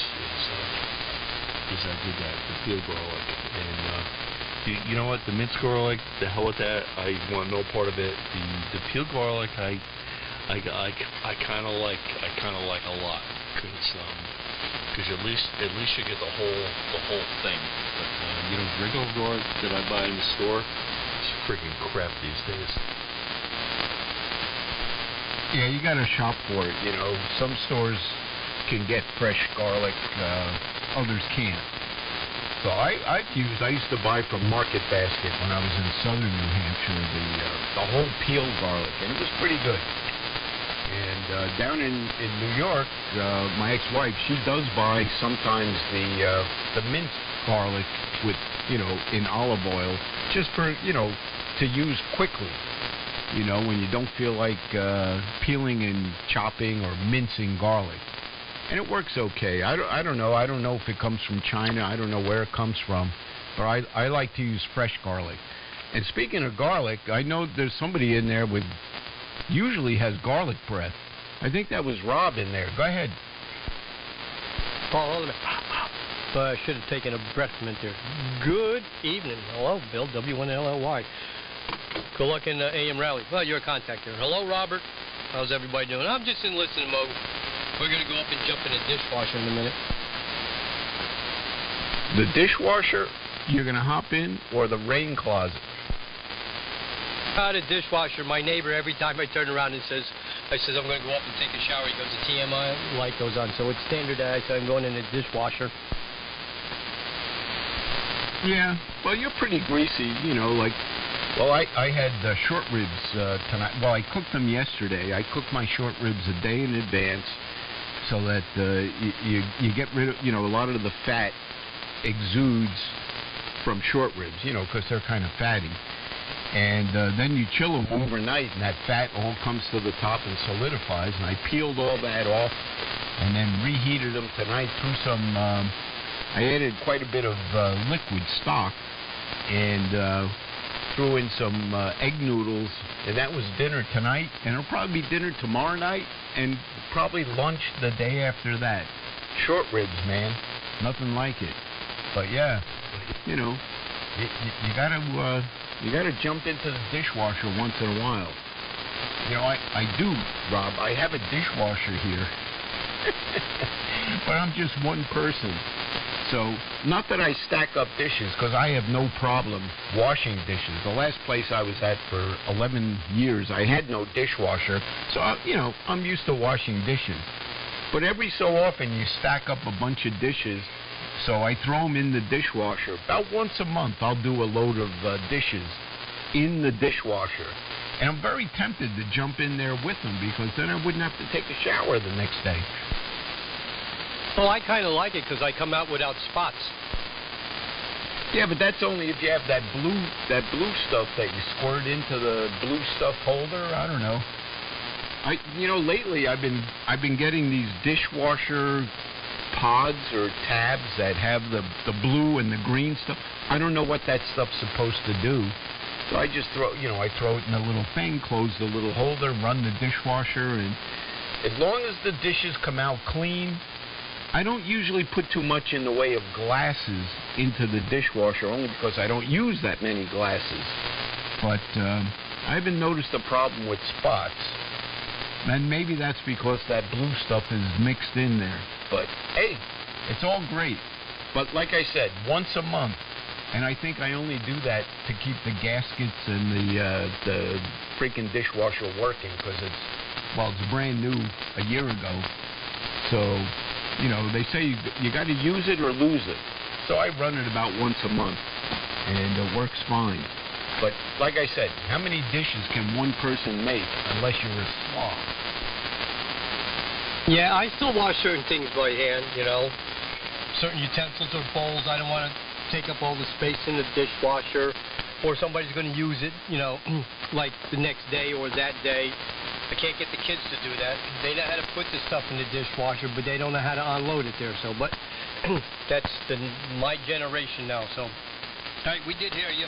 So our number is up, number 23. So let me go, because if I don't go now, I'll miss the wash there. So because the kid will probably go home, and every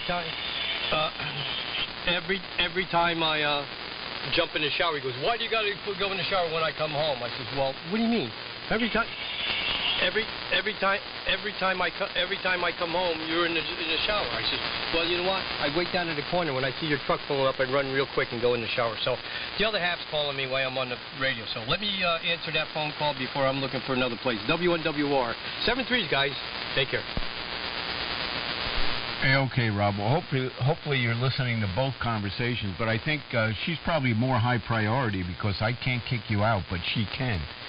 But anyway, yep. Well, when I'm down in New York, I always rinse the dishes at the very least. I don't believe in putting, and people think I'm crazy, I don't believe in putting dirty dishes into the dishwasher because I don't care how good the dishwasher is. Most dishwashers can't wash really dirty dishes and pots and pans. My ex-wife always busts my balls. What are you doing? Why are you washing the dishes before you put them in the dishwasher? And I say, because I want them to be clean when they come out. Anyway, when she does that, you got to go through the dishes, especially the silverware. Oh, look, this has to go back in. Oh, this has to go back in. This, at least probably 20% of the dishes have to go back in the dishwasher when she's in charge because stuff is crusted on, never came clean. Anyway, all right. You better go take care of business upstairs, Rob, before you get tossed out on your ass. This is W1LLY. I'm back. Took the pot roast out of the crock pot. She only puts it in for like 4 hours on high. Man, I would put it in for like 8 hours on low and let it just fall apart, but she doesn't like that. So, of course, it was done. So I had to slice it up and brought my plate of meat up here. And W2EY, hold on. Yeah, and I get it. I always pre-rinse. I wash all the junk off because the dishwasher is only surface stuff, and then it's going to get jammed up in the bottom. And silverware or nickelware, whatever you have there, it's like, it comes out and it's like all cloudy and crusty, and you end up taking a Scotch-Brite pad to it, and it's like, that's what the dishwasher is for. Well, why isn't the dishwasher doing its freaking job? Don't start me on that subject, but anyway, and the short rib, I like that idea of cooking it the day before, and then the fat comes out to the outside, and you scrape it off with a freaking X-Acto knife or something. I love that idea. And then you take the dumpling noodles and the short rib with the brown gravy. You know what? Short rib is probably my second favorite when it comes to brown gravy. I mean, lamb is, of course, my favorite. My absolute favorite with brown gravy, and I don't give a rat's ass how many calories it is, but it is the friggin' best brown gravy going. And, short rib would be my second choice, and I love that stuff.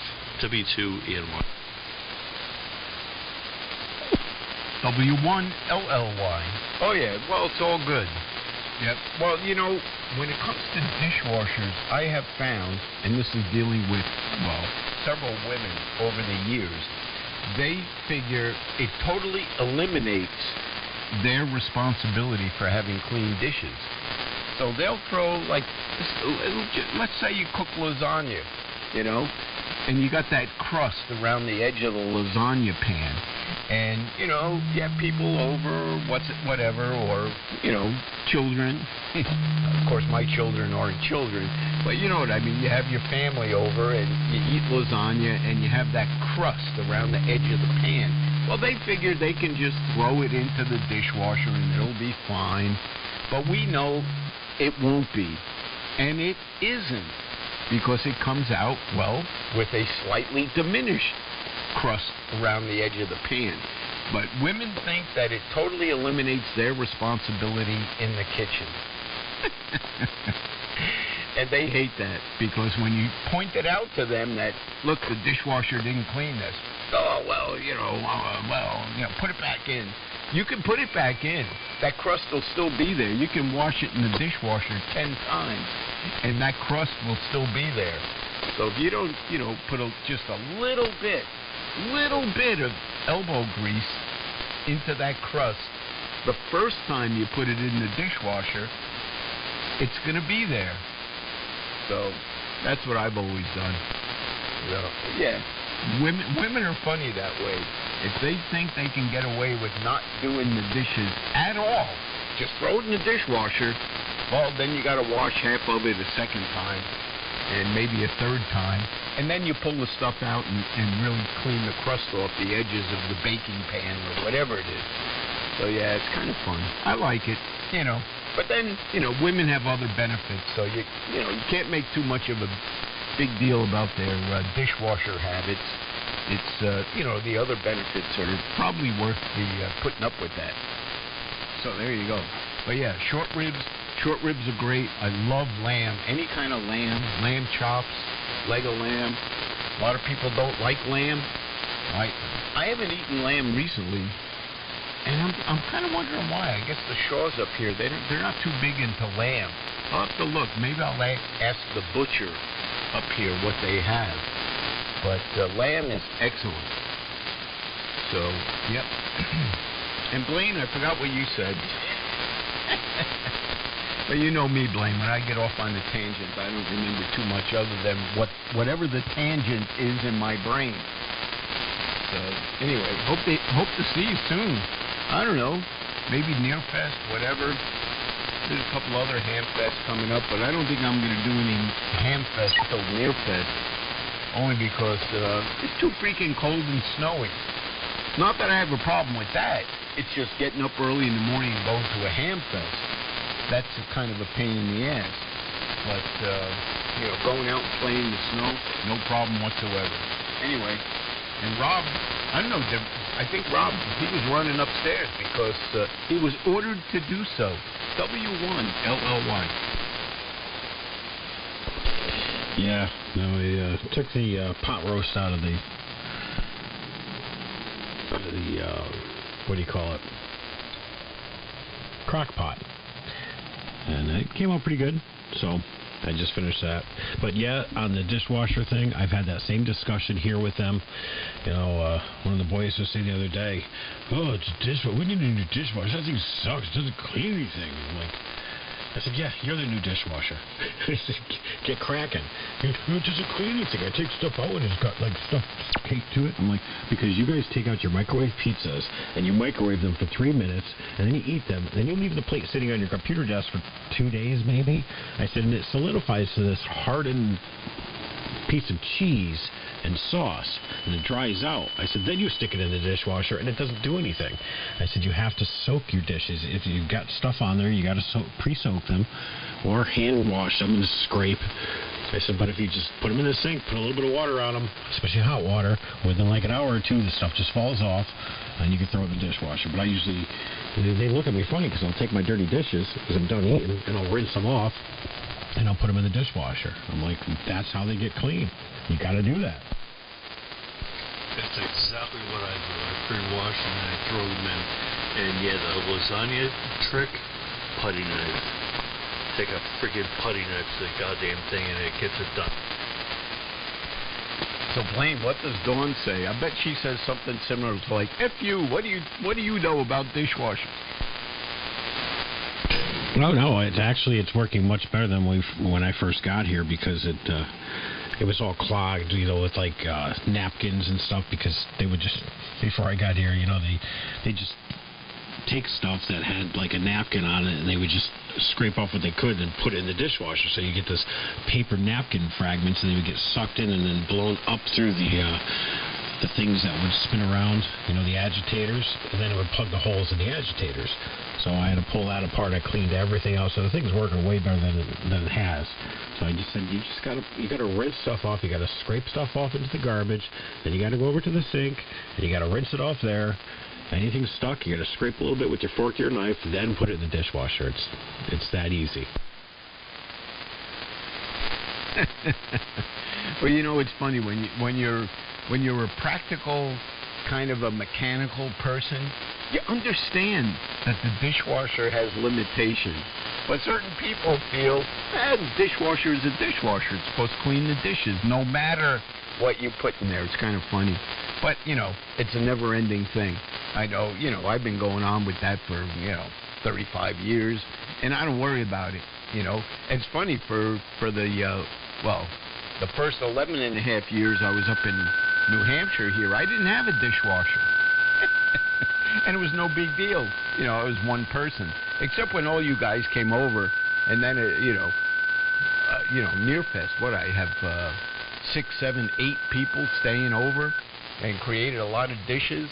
And, then dishwashing became a project. But it was no big deal. You eat, you have dishes. So, no big deal. But now this place I'm at now has got a brand new General Electric dishwasher, and it's like I said, I run it about once a month, because how many dishes can I make unless I'm doing something extravagant? And there've been a couple of times where I purposely save up dishes just to run the dishwasher, because those different seals and different things. If you don't run something for a long period of time, something can go wrong. So I'll decide, okay, I'm not going to do any dishes for 3 days. I'm going to throw them all in the dishwasher. But I'm going to rinse them off first, and any crust is going to be soaked and knocked off. Yeah, it's all kind of funny. So, yep. Yeah, Bob, that's it. It's a simple thing. Dishwashers, they don't have little guys in there with scrubbing pads, to rub things. Like, can you hear that? They don't do that. And there's no dishwasher that can beat Adobe. You know what Adobe is? Or one of those other dishwashing sponges with the rough edge? Sometimes you just got to do that. Then you throw it in the dishwasher and all is well. W1LLY. Yeah, cool, man. Hey, listen, fellas, I gotta bail out. I got those clams I gotta pull out. My time was 7 o'clock, and it's a little past. Anyway, I'll catch you cool cats later on. Enjoy the AM rally. Enjoy the conversations. Good times, man. Great times on AM this weekend. It was fun. This is W2ENY. I'll catch you later. N1G to you. Yeah, 7-3. Hopefully those were good little neck clams and not too loaded with sand. But you know how to get rid of the sand, so all is well. 7-3. Put them in the dishwasher. Yeah. I could picture certain people. Oh, you got to clean the clams? Let's put them in the dishwasher. Well, another thing you got to do, and people overlook it, is you got to pull that whole bottom tray out once in a while, and you got to clean out the stuff, the food particles that get stuck down in between those little slots where the water's supposed to drain. They just think it just magically grinds it up and it goes away and never to be seen again. And you got to get in there and you got to clean that stuff out, especially like elbow noodles and spaghetti and like you're saying, the lasagna noodles, that kind of stuff. It gets in there and it stays in. It starts to stink. So you got to get in there and you got to clean it once in a while. Yeah. Well, I don't have that problem here because I don't put anything in the dishwasher that has solids attached to it. So that's not a problem here. But down in New York, it's kind of funny because, you know, like you're saying, I'll look down in the bottom of the dishwasher and there's all kinds of crap down there. And, you know, I'll ask, you know, how come you haven't pulled that stuff out? Oh, what stuff?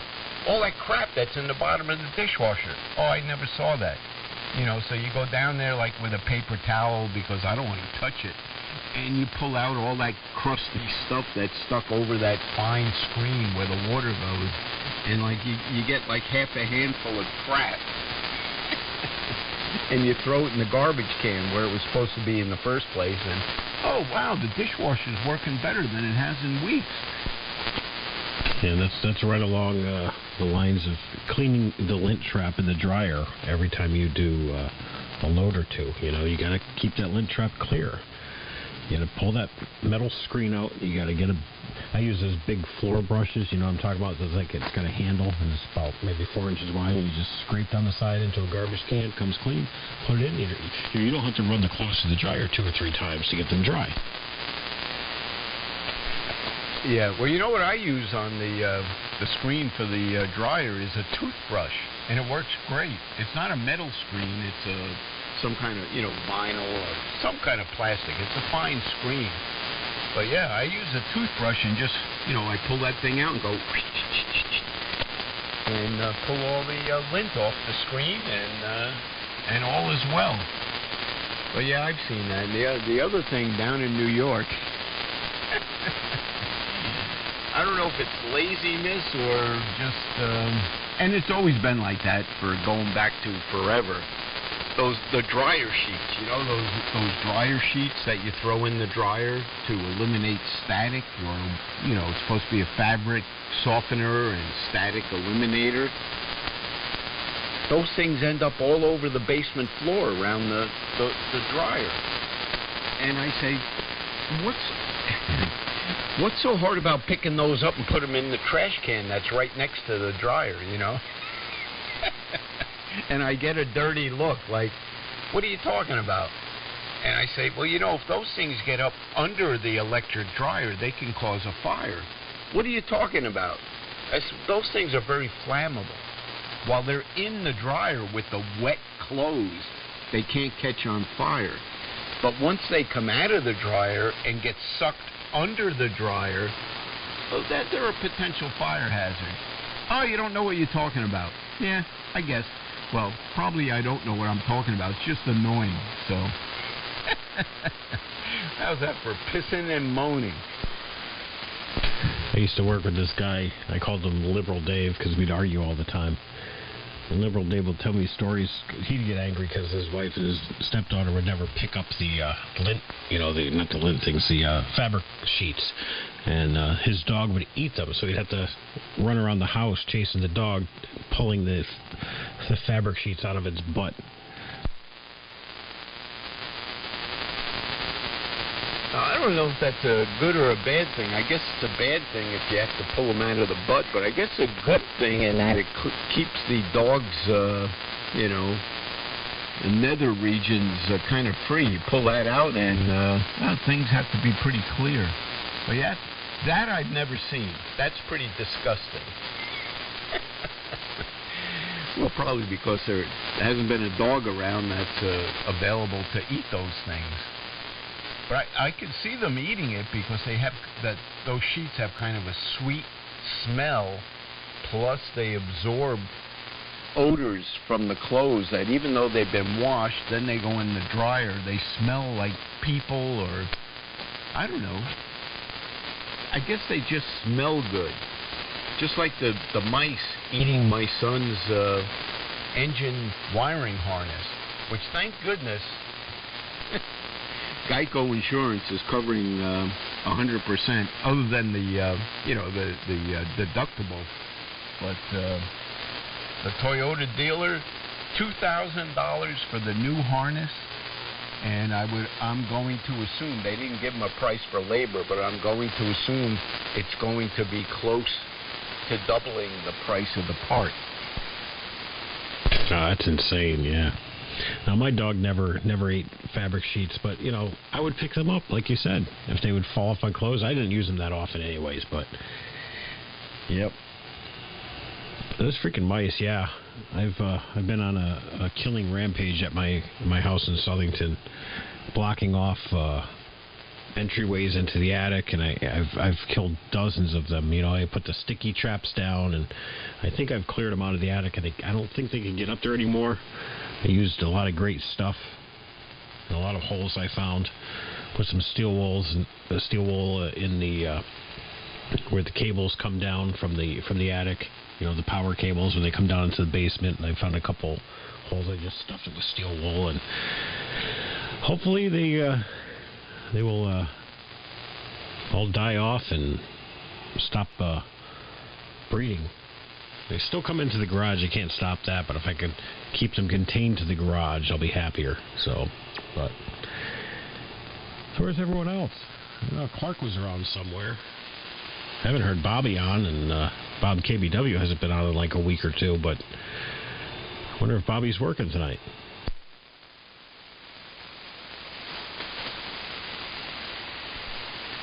I left a little room there for them to jump in, but actually it's kind of early for 75 meters. But I don't know. I don't know Bobby's schedule. That kind of rotating schedule. I can't keep track of it. So I don't know. I haven't talked to Bob for a while. But yeah, I don't know. There's no way you can keep mice out of your house, especially your garage. I have traps set everywhere in the basement, the entranceway to the basement from the outside, and in the garage, especially on the second floor of the garage. And, it depends on the time of year. When there's the change of the season, when it starts to go from warm to cold, that's when the mice come in. They're looking for warm environments. And all of a sudden, I start getting mice, in the entrance to the basement, and in the basement, and in the upper level of the garage. Because when the sun shines on the garage, it gets very warm in the second floor. And, you're talking about like November, maybe early December, it gets cold at night, but yet the second floor of the garage, because the sun was shining on it, still, relatively warm. And the mice find their way. There's no way to keep them out. I mean, there's nothing you can do to keep mice out 100%. I don't care where your house is, how you try to plug up holes, they're going to find their way. But this year, once it really got to be winter, and we're regularly getting below zero temperatures, like last night, we look over there at the screen, low temperature last night was minus 18. And actually had a high temperature of 20, currently 9 degrees, but a low temperature of minus 18. I haven't caught a mouse in the last month, at least month, maybe more. Because when it's that cold, either they all die or they go into their holes in the ground and they don't show their faces again till April or May. Which is fine by me. I don't want to see them. But, it's a fact of life. Up here, you got mice and other creatures, mostly outdoor creatures, because they're way too big to get into the house, like bears and moose and deers, and got the snowshoe hares and all kinds of crazy creatures. The other thing up here, Blaine, is right now it's very quiet outside. Because I got the river running by the house that's down about 40 feet. I'm up on a little bluff above the river. So I look down at the river, which is about 40 feet below the house level here. But the river makes noise. And, in the summertime, it's kind of like a... Oh, let me check. Retune the Class E rate. In the summer, it's more like a babbling brook. Even though it is a river, it's the Ammonoosuc River. But when the river is low, it's, it's kind of a babbling brook. But in the springtime, when the snow is melting on Mount Washington and all the other mountains around here, it's a roaring river. And it's noisy. But you know what? Right now, it's completely frozen over. 100% frozen over. The water is flowing under the ice. And it's still flowing. But it's quiet. So it's so different to hear it so quiet here. Every so often I can hear a jet going by at 30,000 feet, you know, way up there. You hear, and you look up and you see a contrail. Oh yeah, there's a jet up there. Normally you can't hear that because the river makes noise. So, and the other thing is you see footprints on the river because, you know, snow's on top of the ice and you see these footprints. And it's like, oh, I wonder what that creature was. I'm not going to go out on the ice and try and find out. Anyway, kind of rambling. N1 GTU.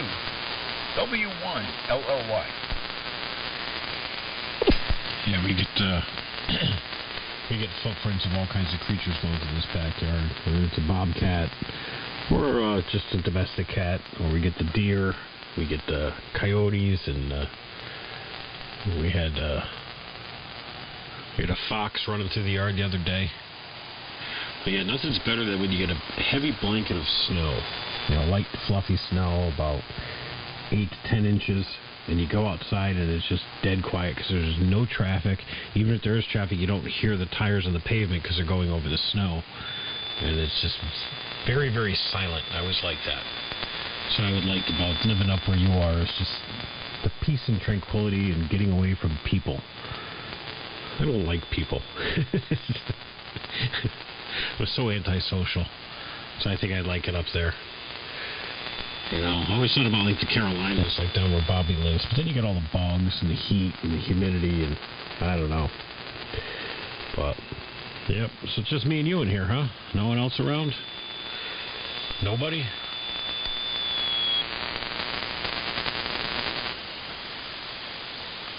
There was somebody in there on 3875. Come down a couple of KC. We're on 3873. This is Bill W1LLY. Well, you know, Blaine, I have that little blurb on my QRZ page, with a little picture.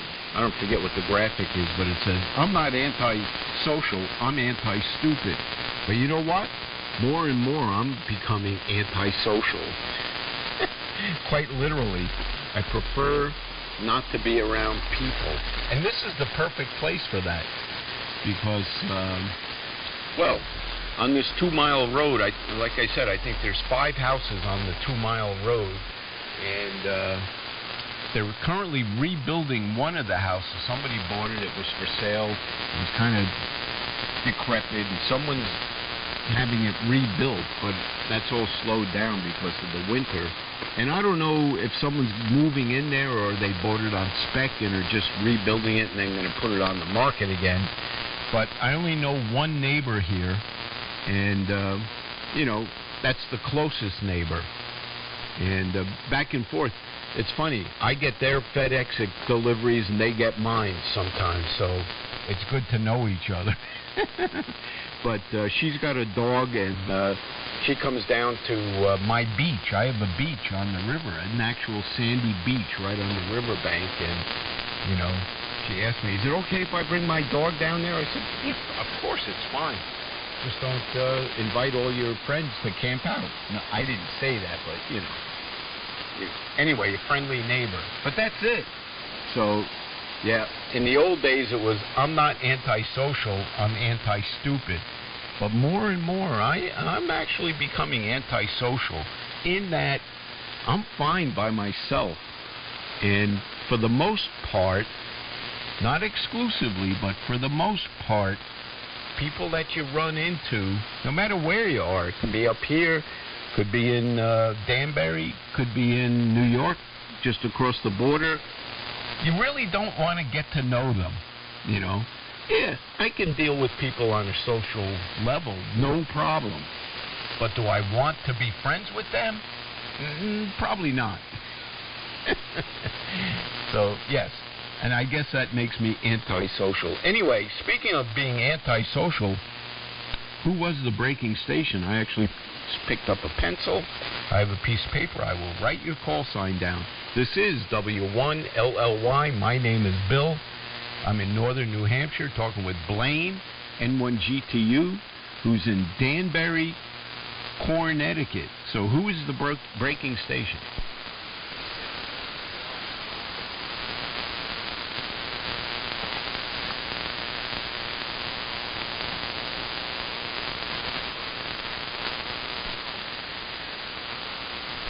Yeah, your audio's kind of light.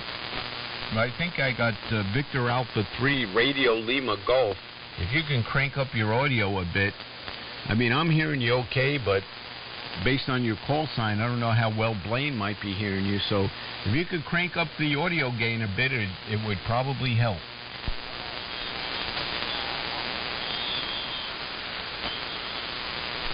Kind of hard to tell. That was a short transmission. But go ahead. What's the name there? Where are you located?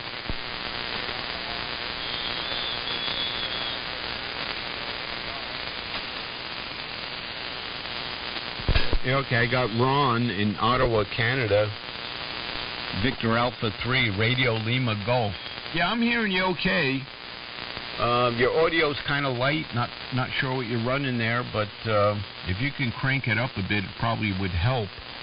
And let me see if Blaine is hearing you down there in Connecticut. Blaine, you hearing Ron down there? Yep.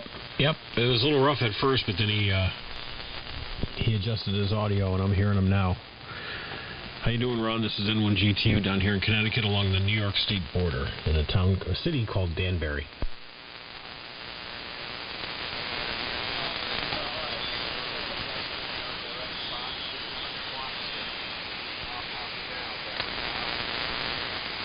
You're about a 10 over S9.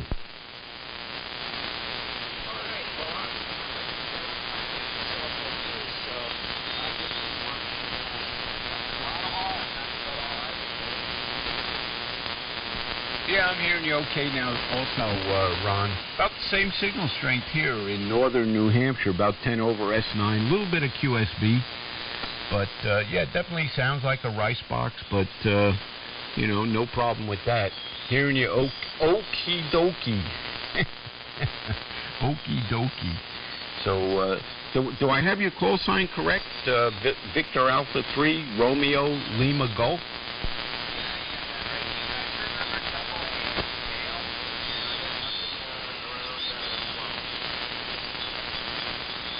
Shut this junk off. W1IA clear, but listen.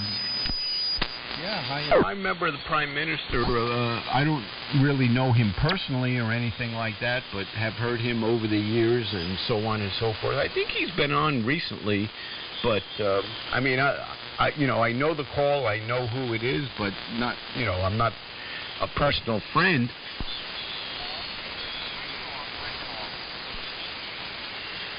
Have you been is he antisocial also? The truckers protesting those COVID regulations up there in Canada with your lovely Trudeau there?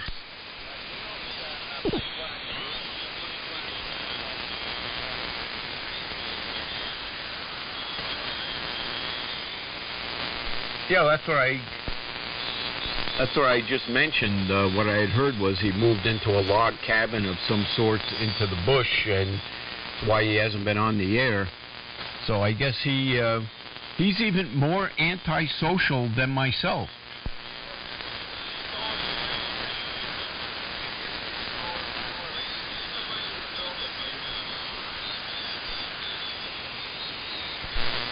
Yeah, well, I'm sure he's feeding that solar panel into some kind of a battery bank, because there's no way you can run a Ranger off a solar panel, but I'm sure he's got some battery bank kind of power to produce some AC current.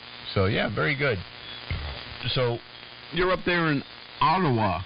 How's the situation with the truckers up there?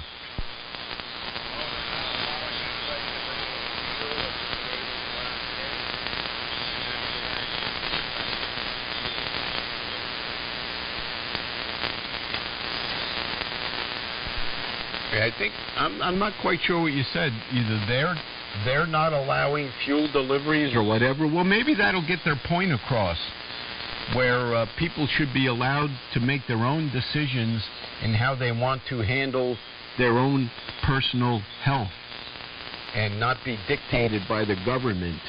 And unfortunately, I agree with them. I don't know why I said unfortunately. Maybe I was thinking of Trudeau, and unfortunately, he's becoming more and more of a dictator up there. Well, after all, he is the offspring of Fidel Castro. I heard that. Well, Mexico City would be the perfect line for me.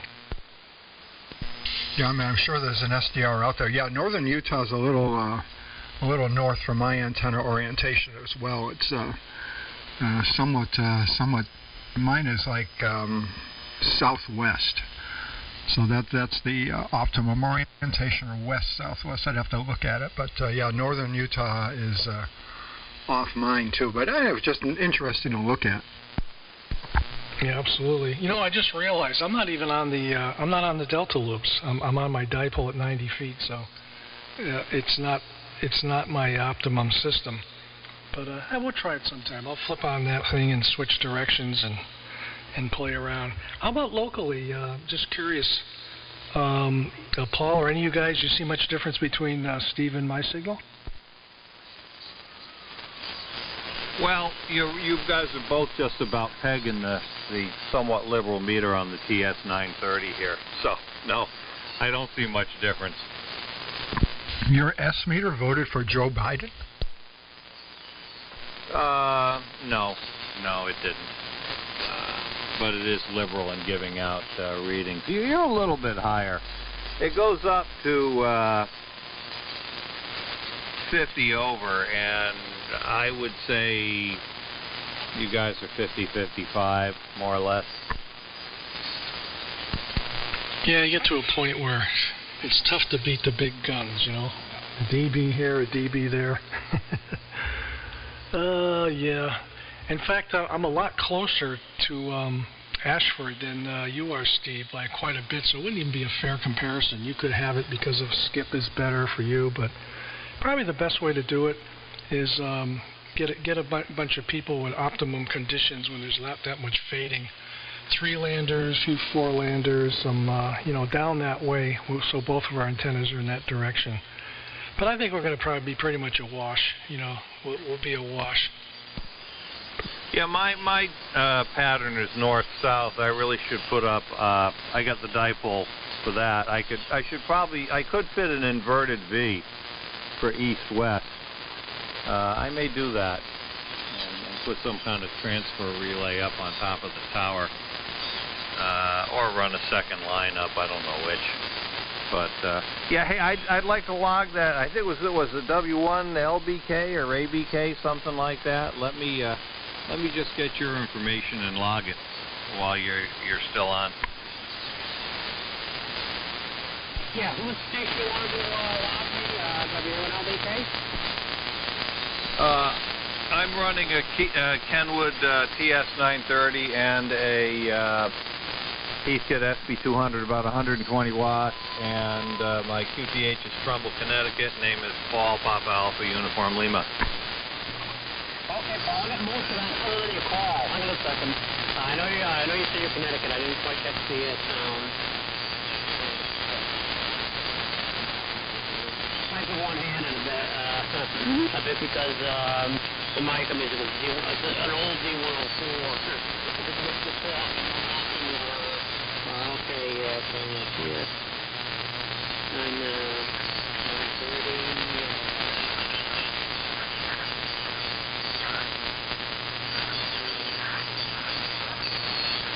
I think it's an SPG. Okay, alright. Okay. And,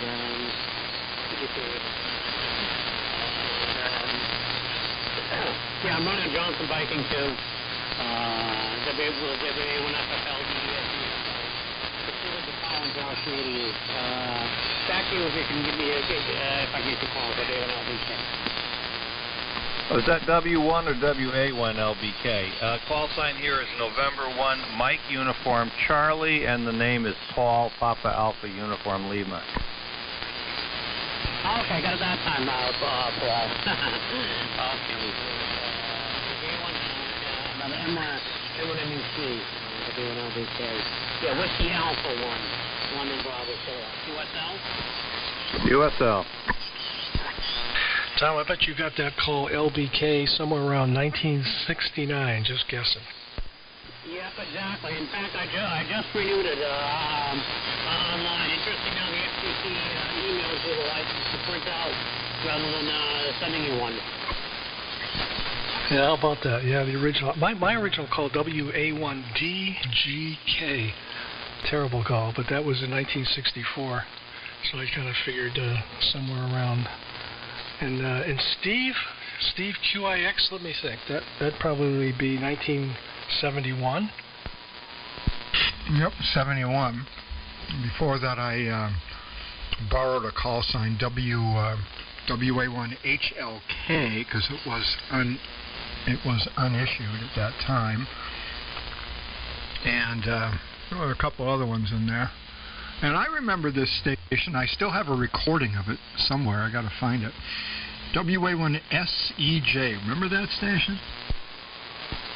Oh yeah, that was a temporary call when I lost my my DGK for chasing too many girls and racing too many cars. Let ham radio drop. Actually, there was an episode right around that, a little before that, maybe several months before that, where a guy gave you a call with WA1JKL. I think you have that on tape. He was looking for advice on his 6146, trying to get it screen modulated. I remember that. Sorry, I'm eating something. Yep. There were some good calls. It was WB1BRU. I didn't use that one, but I know who did. SCJ, and then I did the same thing, Tom. I let my license expire, WA1QIX, and I had KA1SI for, well, I had that call for quite a while, and I let that one expire, and didn't realize it until Pete VZR, I got on the air, and he said, hey, you're not on the QRZ database, and my license had way expired, so I had to go take the test again, and got AA1YA, which lasted about a month, and then I was able to request my original callback QIX, so here we are. Thank God. I was looking at some of the AM Press Exchange articles that I saw. I could see KA1SI and peppered into a few of them. Yeah, that was torture, That was torture. There came a time, it was in 1979, I said to myself, they had a gate that opened up. You could request any call you want.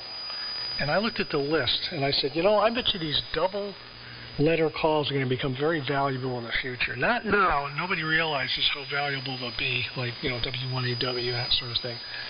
So I requested K1, whatever was available on the list, and there were a lot of them at that time. It was paper, mail, I saw K1AA, BB, CC, DD, EE, FF, JJ. JJ. That was the one I think was my 13th choice, probably my last choice. I really don't like the letter J that much. But that's the one I got, and there was only 2 left that were available by the time the mail hit the FCC. So I would have had to come back and request again. So, no, not much of a story behind that other than wanted to get a quickie. Hey, I got a quick question for you, Steve. You said I should try those, I'm not sure what letters they are. LGGTs, whatever they are. I've used them before. And what value would you suggest? And give me the right number so I can look them up on Google and do some calculating. And what voltage would you say would be good for a series modulating a 6146, like a 2500 volt device or something like that? Is there a wattage rating? I think there is. I've used them like 50, 75 watts. What would you recommend for the job? Well, I'd use a 2500 volter. and get something that'll, dissipate the power and all that. Yeah, IGBTs, insulated gate bipolar transistors. Maybe use 2 of them in parallel so that you're not exceeding the junction temperature. Because it's not a MOSFET. It's a bipolar transistor. So bipolar transistors, you have to be careful of the junction temperature and junction current and stuff like that. It's a different animal, but it's an insulated gate device, but it's still a bipolar. So the safe operating area curve is different, and you can see that in the documentation. But yeah, insulated gate bipolar transistors there. There's something I was going to mention about the call, but or something from the past, and of course I don't remember what it is. Oh yeah, well, I requested the call W1AM, and I had been watching that call for years. I knew the guy who owned it was really old. He was in his 90s, and he finally died, and the call W1AM became available, and I applied for it, and I guess I didn't know that the FCC doesn't they have a lottery, and somebody who doesn't even live in the 1st district and probably operates on sideband got the call W1AM. I was very disappointed. Yeah, I never could understand the people requesting calls out of the district, out of the call district. The old buzzards. It was almost like it's like old buzzard George W1. I was going to say UAX. That's the other George. What is his call? Anyway, he would say, GAC. Burn. Ever since there used to be a great word, it used to be gay. And back in my day, it meant that somebody was happy, and they were frolicking and having a good time. But they just ruined that word. This day and age, they just ruined it. That and young girls in red cars who tailgate you. And beards. Oh, they're beards. It's a sickness, I'm telling you. It's a sickness, all these beards. I never heard that one. Yeah, he was a clean-shaven guy. I remember being at his house a few times, and he remember the picture on the wall where he had a pipe in his mouth and he was shooting a .38 target practice. Yeah. Yeah, George and I got along really well. He liked me, but he always was teasing me about my beard. He's got this big beard. My beard wasn't that big. It was just a beard. Yeah, you said it just like him. A big beard. Yeah. What was his call? See, this is I know I'm getting old. I can't even remember old buzzard George's call. Give me a second. W1 something. W1 George Abraham Charlie. W1 GAC. Oh, of course. How can I forget? Does anybody hear this pissweaker? Yes, you are a pissweaker, but we do hear you. That almost sounds like P.W. Fallon, but it's an octave high. All the mod iron in there, the plate transformer, wiring stuff up. Man, this stuff has gotten heavier since I last played with it. How about all the mud caked in the bottom? Well, I got that cleaned out, Tommy. How you doing? WGK, sure. Yeah, that'll work. W1QIX, K1JJ, WA1IWQ. Make this official. Hey, you're still on the Valiant there, I can tell. When you first broke in, I said, that sounds like P.W. Fallon. We doubled. Sounds like P.W. Fallon, but one octave higher, so but you couldn't hide yourself. Good to hear you, P.W. How many weeks or months will it be you predict for the 41000 on the year? Well, I got probably another 2 weeks of work in the power supply, just to work with sequential power supply, all that. And then, it's just the RSX ready to go. So with any luck, Tommy, probably maybe end of March. It's just, I'm still working, so it's, finding a little time here, and I worked on it all day, and I'm kind of done with it for now. But I'll work on it some more tomorrow night. So yeah, I'm staying another couple months, but all the pieces are here. It's just a matter of wiring and everything up, and the big thing was putting the mod iron in the rack and the power supply, the plate transformers and filter reactors and stuff. So that's several hundred pounds of iron. I don't know, probably more, 500 pounds in the rack. Oh man, I can't wait to hear it. What a beautiful sounding rig too. That very faint blower noise in the background and the high fidelity, those triode modulators. Oh, man. Beautiful, beautiful rig. Say hi to Joey there, Steve. Oh, yeah, I hear Joe in there. Make sure I'm not doubling. Yeah, Joe, you're doing fine on the old Valiant. Yep, just in here kind of getting my... letting my chili simmer, but I keep going back to the stove and taking a teaspoon. It's so good, it's not even cooked all the way, and I'm eating it anyway. By the time it's done, I'm going to have eaten a whole bowl of it. I love chili though. It's nice and spicy, and it's got all kinds of healthy stuff in it. WA1QIX.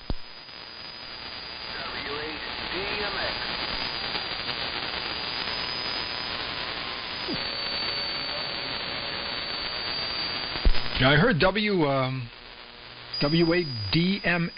in there. I heard. Let's let DMX in here. DMX. WBA-DMX. Kevin out in Columbus, Ohio. We hear you.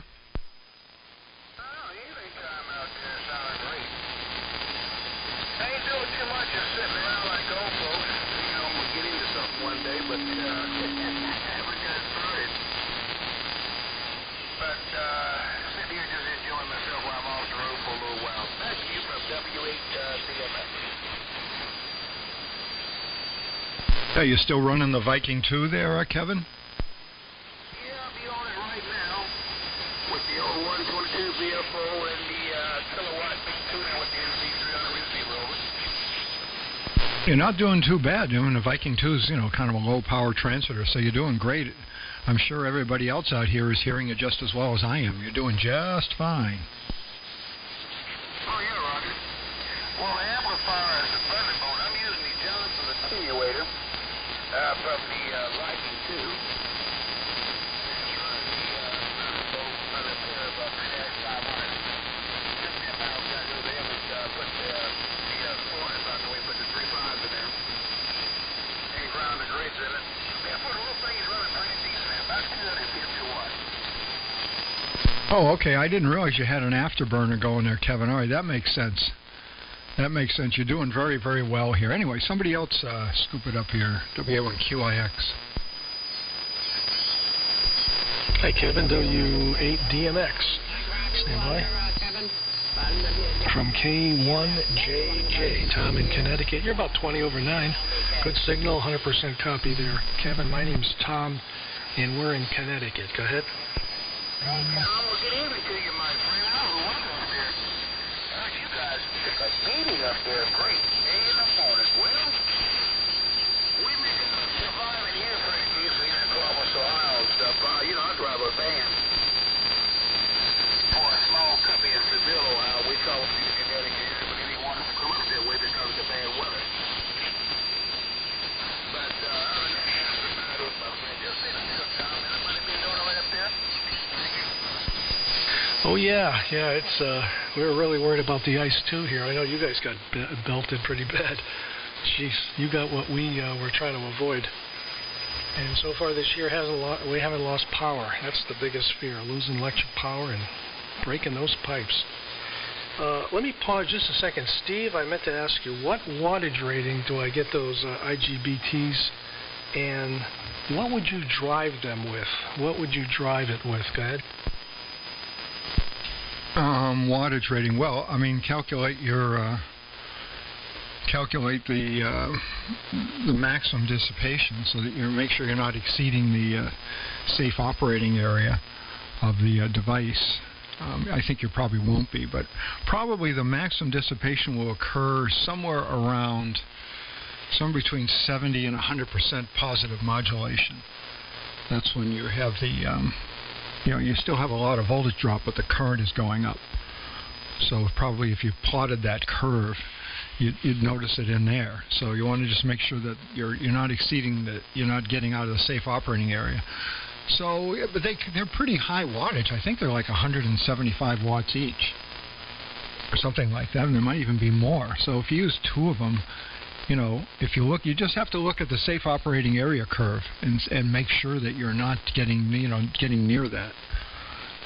during the transition when you're exerting positive peaks. By the time, it's the whole time you're going negative, the current and the voltage are falling off. So they're going to be offset. The dissipation within the device is going to be, I don't think it's going to be any higher, but it's the positive peak transitions when you're not at 100, when you're between 70 and 100. As you get above 100, maybe even 110, start getting up to 120, 150, 175% positive, the dissipation in the device goes down. So there's a hump. So the secret is you want to make sure during the highest possible excursion that you're not exceeding the safe operating area of the device. You're under no circumstances are you doing that, and you shouldn't be. That's a device that dissipates a lot of power. But if you use two of them in parallel, I think they're 175 watts each or something. I haven't looked at these things in years, but you'd have 350 watts of dissipation available. Not that you're going to be using anywhere near that much, but it's those excursions. It's a bipolar device. It's not a MOSFET. So it's those excursions that will cause problems with IGBTs as opposed to a standard MOSFET, which can, you can exceed the ratings on a standard MOSFET for small periods of time, and it inflicts no damage whatsoever to it. Not true with bipolars. Okay, great. And briefly, how would you drive it? Oh, I think they're pretty sensitive. You could drive it with an op-amp. It's an insulated gate device. You could drive it with a TLO-74 or something like that. Okay, great. Fantastic. That'll save me a lot of time. I will look them up. Go ahead, P.W. Fallon. Just talking about I'm thinking of series modulating or plate modulating a DX40. See if we can get 40 watts out of the thing instead of 8 watts. P.W. Fallon, 41000, plate modulated by, I don't remember the name of the tube, but it's like a 3-1000Z. That's the way I put it in my head. I wish I had a pair of 3-1000Zs to use as modulators here. I'd take these 4-1000s out but God, they're like mucho dinero, mucho unobtainium, no doubt. WA1, IWQ, K1JJ. Alpha 8, Oscar United. 5868, which they're basically like an 833 in a more modern, sort of a 3-1000 style glass envelope. So it's not the dissipation of they're bigger than like a 3500Z, but they're probably never seen a 3-1000 in the flesh, but probably about that envelope size. And these are made by Amprex. They were primarily used for induction heating service, but they work fine for modulators. And I'm curious. Stand by A88UN. Stand by. As opposed to just a regular high voltage MOSFET. Over. Half your question got squashed there. Somebody doubled with you. Did you get that? You're probably the best one to answer it, Steve. Oh, I'm sorry, Joe. What was the question? I just was curious why the insulated bipolar device as opposed to just a MOSFET, high voltage MOSFET. Just a voltage rating? Yeah, it's strictly for the voltage rating. You want to have all kinds of headroom because. So if you want, I don't know what Tom's going to do there, but let's say you took the power transformer, you put a bridge around it, and used a capacitor input filter, or something like that. You want to have, say, 700 volts or 600 volts on the final. So you want to have 3 times that. You want like 1800 volts or minimum of 1600 volts for positive peak. So the IGBT has to be able to handle that voltage with plenty of headroom. So I was suggesting a 2500 volt IGBT. What do you think of that, Joe? Okay. No, that's what I thought. Perhaps you were doing it that way. Yeah, it's funny, Steve. I haven't used those devices in a long time, so I've been away from that type of an application for a while, so I have not really current what's available. But yeah, that would certainly make sense. Give you plenty of headroom. A 2500 volt device would be perfect. So yeah, I'm just curious. But sounds good, Tommy Woo. So you're going to do a series modulated.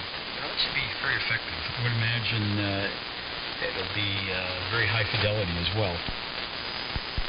Yeah, it was either going to be a plate modulated with one of those Hammond high fidelity transformers, which I have experience with, or it's going to be a screen modulated for 8 watts, high fidelity, or and Steve just suggested the series modulated. But I had forgotten. Of course, you need twice the voltage. I'm going to have 1600 volts floating around in there, and that DX40 is going to go kabam.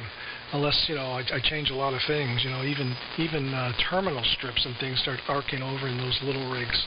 I had problems with the Ranger, even putting solid-state rectifiers in place of the rectifier tubes.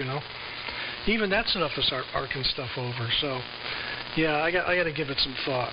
When you have an existing infrastructure in there designed for 750 volts, that's the problem. Anyway, pick up. There was an AA8 or somebody breaking in there, Steve. You had acknowledged. Why don't you pick him up? This is K1JJ. Yeah, well, it's no different, Tom, than if you put a transformer in there and modulated the same amount. So if you had 700 volts on the plate and you were able to modulate, say, 150% or 175% positive, you're still going to have 1,800 volts or 1700. I'd have to do the math. You're going to have a lot of voltage. I think it's going to be more like 1,800. Peak voltage. In there. It's just what it is. Modulation percentage is modulation percentage. So yeah, it might almost be better to put another tube in there, screw the plate modulation completely, have 2 tubes in parallel, and then screen modulate it, and then you'll be able to get more power out. Anyway, you're a smart guy. You'll figure it out. Let's grab AA8UN. I did hear you in there. This is WA1 Queen Item X-ray. Yeah, thank you, gentlemen. The call is Alpha 8 Oscar uniform. Name is Tony. I'm located in Lucky, Ohio. Very interesting conversation you're having here. Very interesting. Your signals are beautiful. Beautiful. 30, 40 over into Ohio. Over. Yeah, what's the transmitter there, Tony? Oh, it's just an ICOM IC7300. Japanese. Just a Japanese boxer, IC7300 into a homebrew 8877 amplifier into a 160-meter loop fed with ladder line of about 70 feet. Well, your signal is excellent. Yeah, you're doing very well. That's a good antenna. The IC7300 is a perfectly good transmitter. It produces a very good communications quality AM signal. And anyway, let me tell you who I am. I'm Steve, WA1 Queen Item X-ray, WA1QIX, here in central New Hampshire. And I'm running a home-built solid-state transmitter, rather different than what you're using, but similar. It's solid-state, but it's home-built. So you're doing great here, Tony. Did you say you're in Lucky, L-U-C-K-Y, Lucky, Ohio?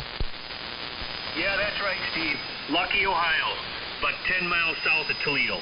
Just right underneath Toledo there, Lake Erie on top of Ohio. Well, you're doing great.